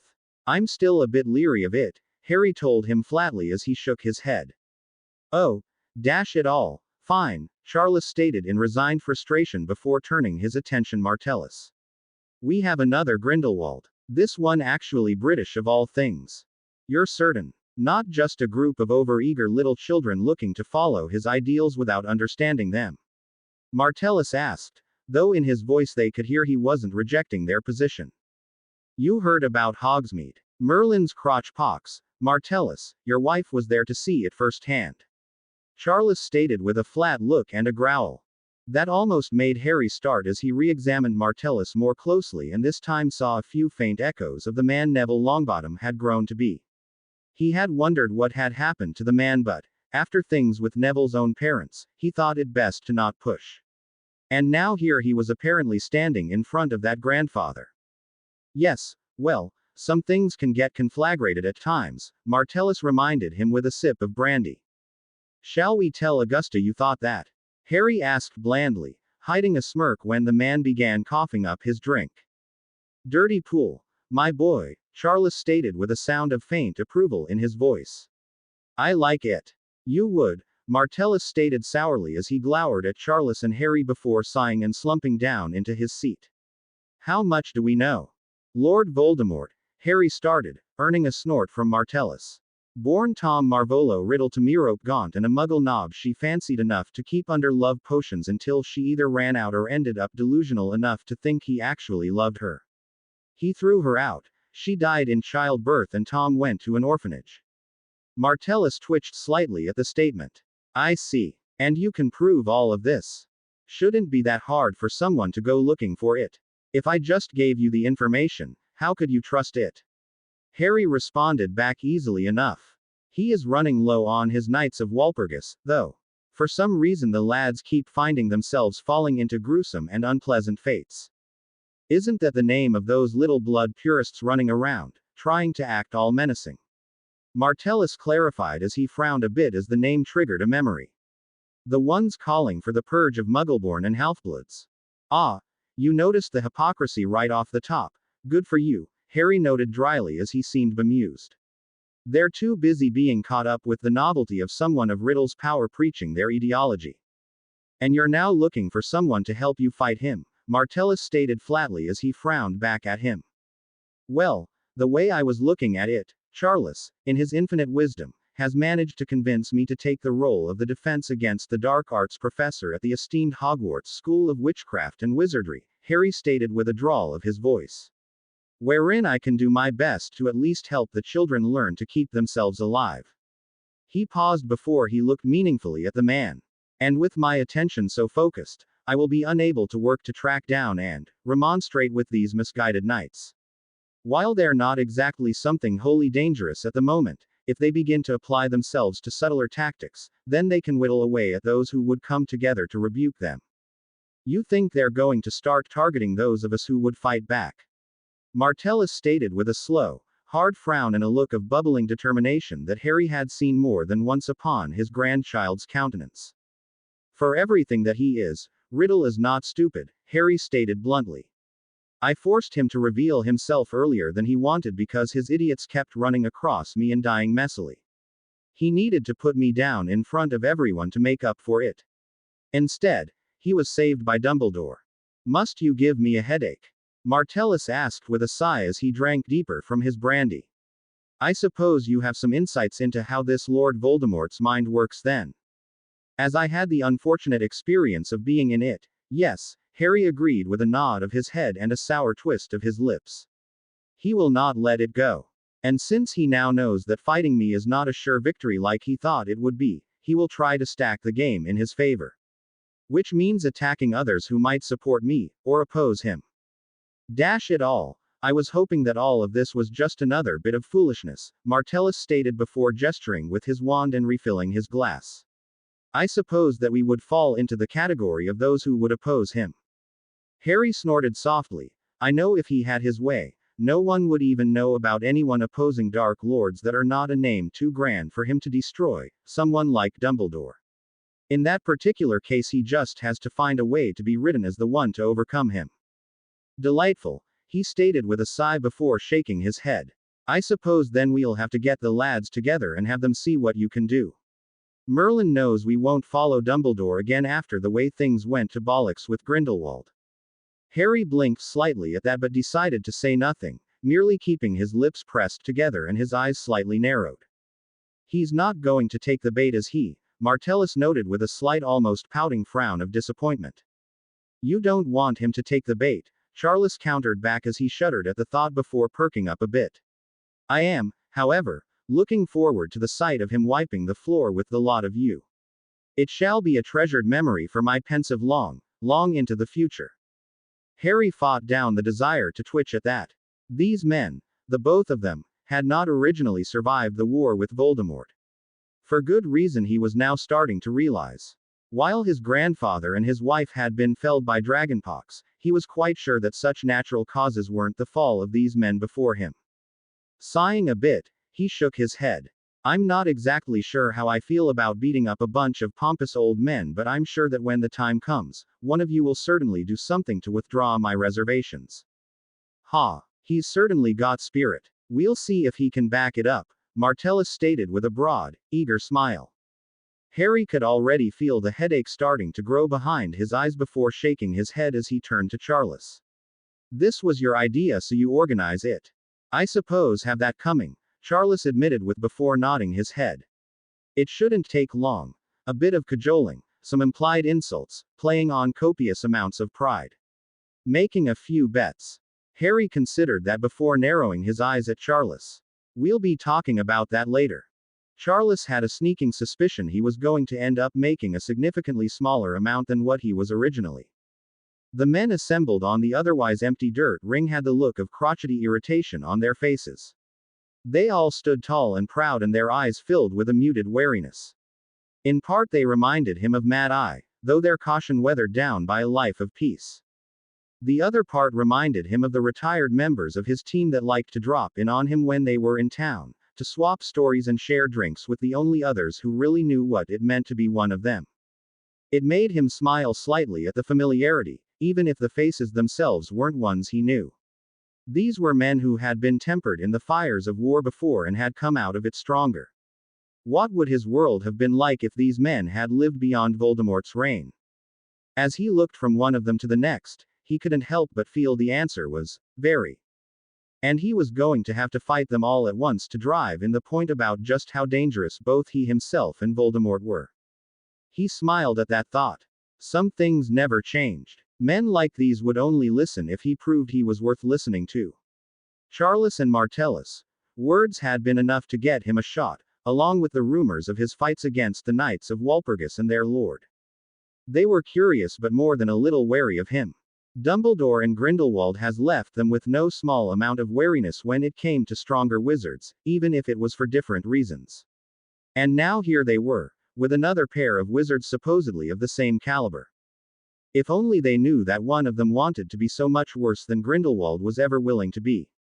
But they were about to learn one very important fact. He was no Dumbledore. Gentlemen, he spoke softly enough for them to hear, the subdued conversations falling instantly silent as their eyes locked upon him. Well, you lot at least have an inkling of why you're here. Charles cleared his throat and addressed them when it became obvious Harry was going to let him at least open things up. Specifically the actions of a certain group of individuals titling themselves Knights of Walpurgis. As pounced up a name for a bunch of thugs as Grindelwald's call for the greater good, one of the men stated with a growl and a spit off to the side. True enough, but as some of you heard from Hogsmeade, they've got a lord backing them, Charles agreed with a nod of his head and an exaggerated grimace. And this one's apparently lacking anything resembling restraint or decorum. He's willing to toss around dark curses and unforgivable without even pausing to think about it. In fact, they seem to be his go-to choices. Bloody hell. A true Dark Lord. One of the men stated, looking both perturbed and appalled. Why hadn't we heard about him before now then? He was forced to make his grand reveal before he was really ready, Harry noted quietly as he spoke up again.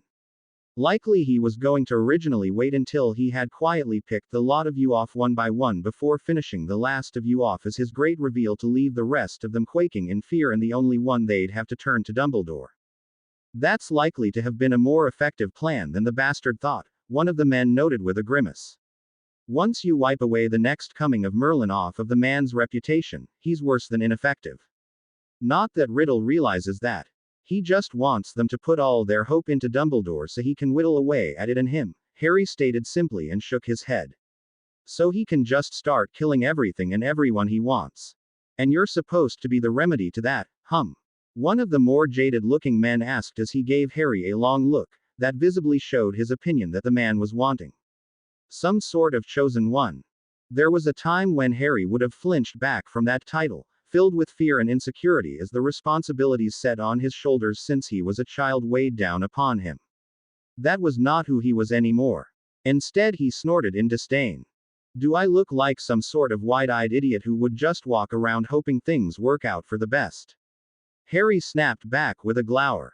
I'm the bloody wanker that, when shit's thrown at him, turns around and buries those king shit throwers in it. Well, he's got a bit more attitude than Dumbledore, one of them noted with a grudging nod. Means all of jack shite if he's just a bunch of talk. Well then, gentlemen, by all means, let's find out. Charles stated happily. But, before we do, can we get some gentlemanly wagers, or are you all too craven to back up your disdain with actual cold, hard galleons? That got their attention as they looked from Charles to Harry and then back again with narrowed eyes before one of them spoke up. I smell something foul about this. Charles is a mite bit too eager for it, another one of them agreed with a frown. Even if he is a wastrel of a lout. Oi, Charles protested with a glower and a glare. I am not a wastrel. Nor am I a lout. You made your fortunes at Monte Carlo, one of them stated flatly, glaring at him. Lucius is the respectable one in the family. He at least invented something to make a profit off of. A slaughter really, another one of the men agreed with a look of frustration. Damned bastard and his hair care products. You don't want to know how much of my money has gone to him because of my wife and daughters. Gentlemen, Harry interrupted them with a drawl of amusement. As much as I approve and encourage the mocking of Charles' character, he ignored the way Charles made various sounds of protest at that, or lack thereof. I believe he was going to offer a wager on the outcome of the entirety of you against myself. That made them blink as they looked from Harry to Charles and back. In addition, should he win, he will then have to wager at least half of his winnings against me in a one-on-one bit of fun. Wait a moment, I never agreed to that. Charles quickly protested, his eyes wide and worried. Then you shouldn't have insulted me with such a low cut of the winnings, Harry drawled back at him. You weren't the one staking the money to begin with or making the bet. Charles argued back at him. I'm just the one agreeing to take on a group of war veterans all by my lonesome just to prove I can, Harry countered back with a roll of his eyes. And you are trying to profit off of my hard work. You know, it'd be worth it just to see Charles finally getting what for and having to work for his winnings for a change. One of them noted with a thoughtful hum.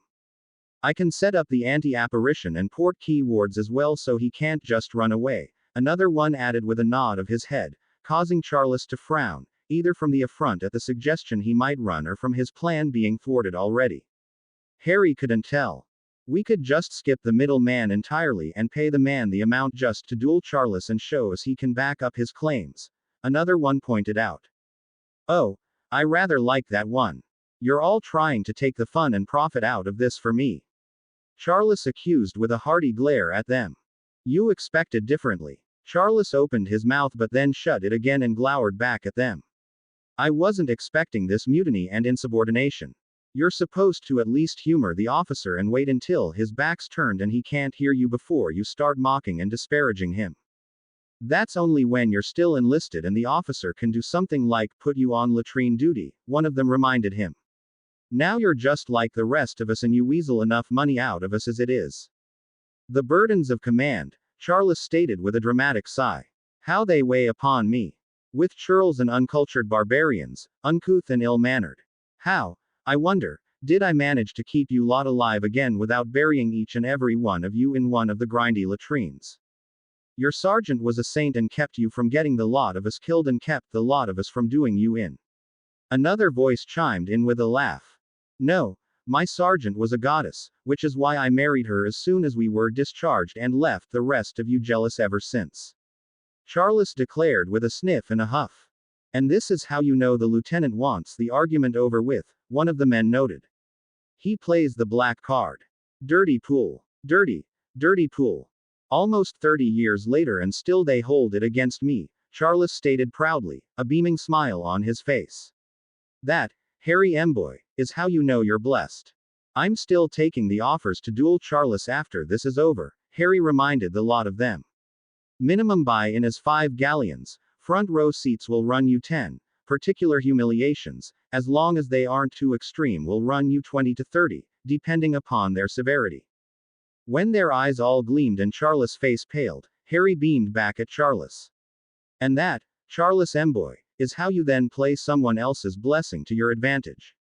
This is why I stay away from the rest of my family most of the time, Charles lamented with a long sigh. I keep forgetting we're entirely too clever for each other's good. Harry, however, was too busy taking payments and notes to answer him. Books had long been coveted by Tom Riddle. In them one could find information, knowledge, and ideas. All different words for the same underlying thing. Power. Everything was power if one could find the right way to use it. But now he was finding himself dealing with something his books were little help with. What the storm chaser had done should have been impossible. It defied what he knew about magic and left him with a feeling of inadequacy he didn't particularly care for. The idea that someone so unknown, someone without any apparent past, any history had managed to discover it was impossible. Animation should have broken, shattered against his spells. The idea of Fiendfire being captured, contained, turned back upon its master. The spell's control could be broken easily enough for weak, lesser wizards to have it wrestled away from them. But he was not lesser wizards. But that thing had still managed to take it from him. And he could find no mention of such a thing ever being attempted before. How was he doing it? He hissed softly, his new eye burning angrily as it churned around in his thoughts. The man had turned his greatest weapons back against him. The curses he had drawn forth from forgotten and forbidden tomes. The secrets he had unearthed, the terror of the past and that which lesser wizards had tried desperately to erase. All of them brushed aside at best and at worst, like his fiendfire, turned against him. His mind still rebelled at that very concept. Fiendfire of all things, being consumed by a pathetic animation. It made no sense. He almost threw the book in front of him away in rage, hissing in anger. It made no sense. None of it made any sense. What this blasted storm chaser, this Harry Potter, doing made no sense at all. There was a dark part of him he struggled to ignore, whispering to him that somehow, this one knew more about magic than he did. That he understood secrets he didn't. That this man had already reached heights he couldn't imagine. Then he remembered the things he had said to him, what he had called him. How he had taunted him. The way he had inferred things was, how could the man have known those things? Not even his closest confidants knew those things. He had done his best to make sure no one could find that information. That he was removed from it. He had hunted down every piece of reference to that existence among the wizarding world and destroyed it. But, somehow, that was not enough. If it had been Dumbledore, he might have been able to accept it. The old man had been in power for long enough, had laid his foundations before he was even born. He had built himself into an unassailable position of power. However much of a fool the man might be, Voldemort could grudgingly respect the power he had slowly built up. The tendrils he had all throughout Britain. He would not deny the power he held. Just that he was too foolish to use it. And it galled him so, to see all that power, languishing and almost unused. The things he could have done with it, the heights he could have achieved. The things he would do once he buried the old man and this newest complication. Which brought him back to his problem. How was he supposed to deal with this newest complication? He wasn't sure he'd be able to keep the manpower he'd need to fully harass the wizarding world into submission with the way that bastard Potter had been whittling away at his forces. He needed something new. Something that they weren't going to expect. Something that they weren't going to be prepared for. He needed a nightmare. A horror beyond the realms of sanity to crush their spirits and to break their will. Something aberrant to their sensibilities. It was then that the idea came to him. It was then that a cold, reptilian smile curled over his lips. A nightmare. Or, More precisely, nightmares. All he needed was a way to make them real. And he remembered something so very promising in that regards. Looking around himself, Harry slowly seemed to ponder the groups of men who had split themselves into smaller squads and arrayed themselves at different points in front of him. It was, he had to admit, a rather good formation, keeping them just far enough keep any of the more common area attacks from catching them all and yet close enough that, if they needed to pool power, one or two of the squads could quickly come together. And the varied angles and distances would allow them to cover each other. This, he decided, was going to be tricky.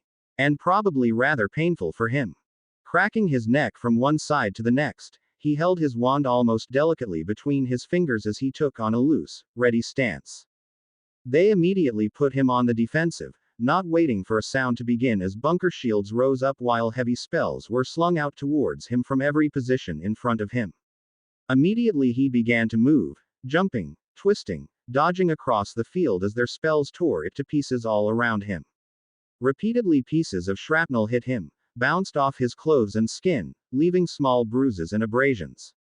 The old men were, in essence, controlling the entire tempo of the battle in a way that seemed to leave Harry scrambling to keep up.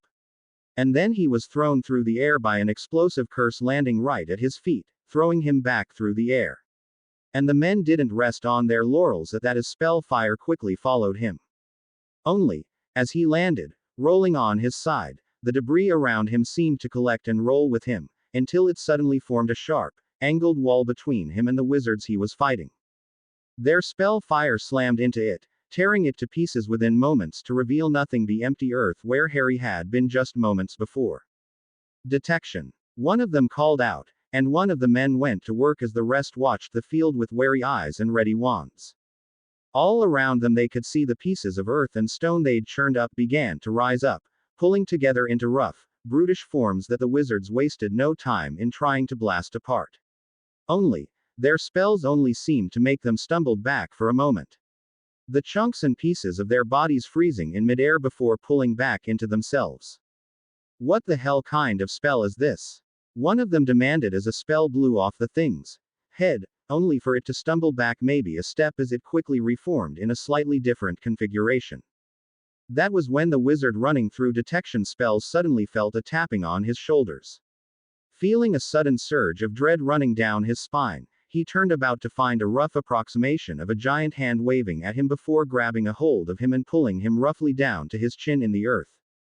He's coming from behind. The wizard managed to call out before a much smaller hand reached up and slapped over his mouth.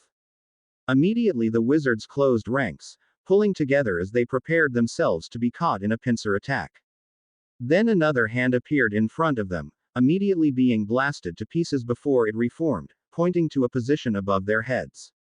Where they found themselves suddenly caught up in a massive shadow as a hand formed above them, fingers curling down like claws before it fell down upon the assembled men. They caught it with shields and spells, fighting against an almost irresistible force as it bore down upon them. And as they fought against it, suddenly they found the ground around them rising at all sides, like they were in the palm of another hand rising to cup them between the two palms. With a startled shout the first of them tried to apparate away and failed.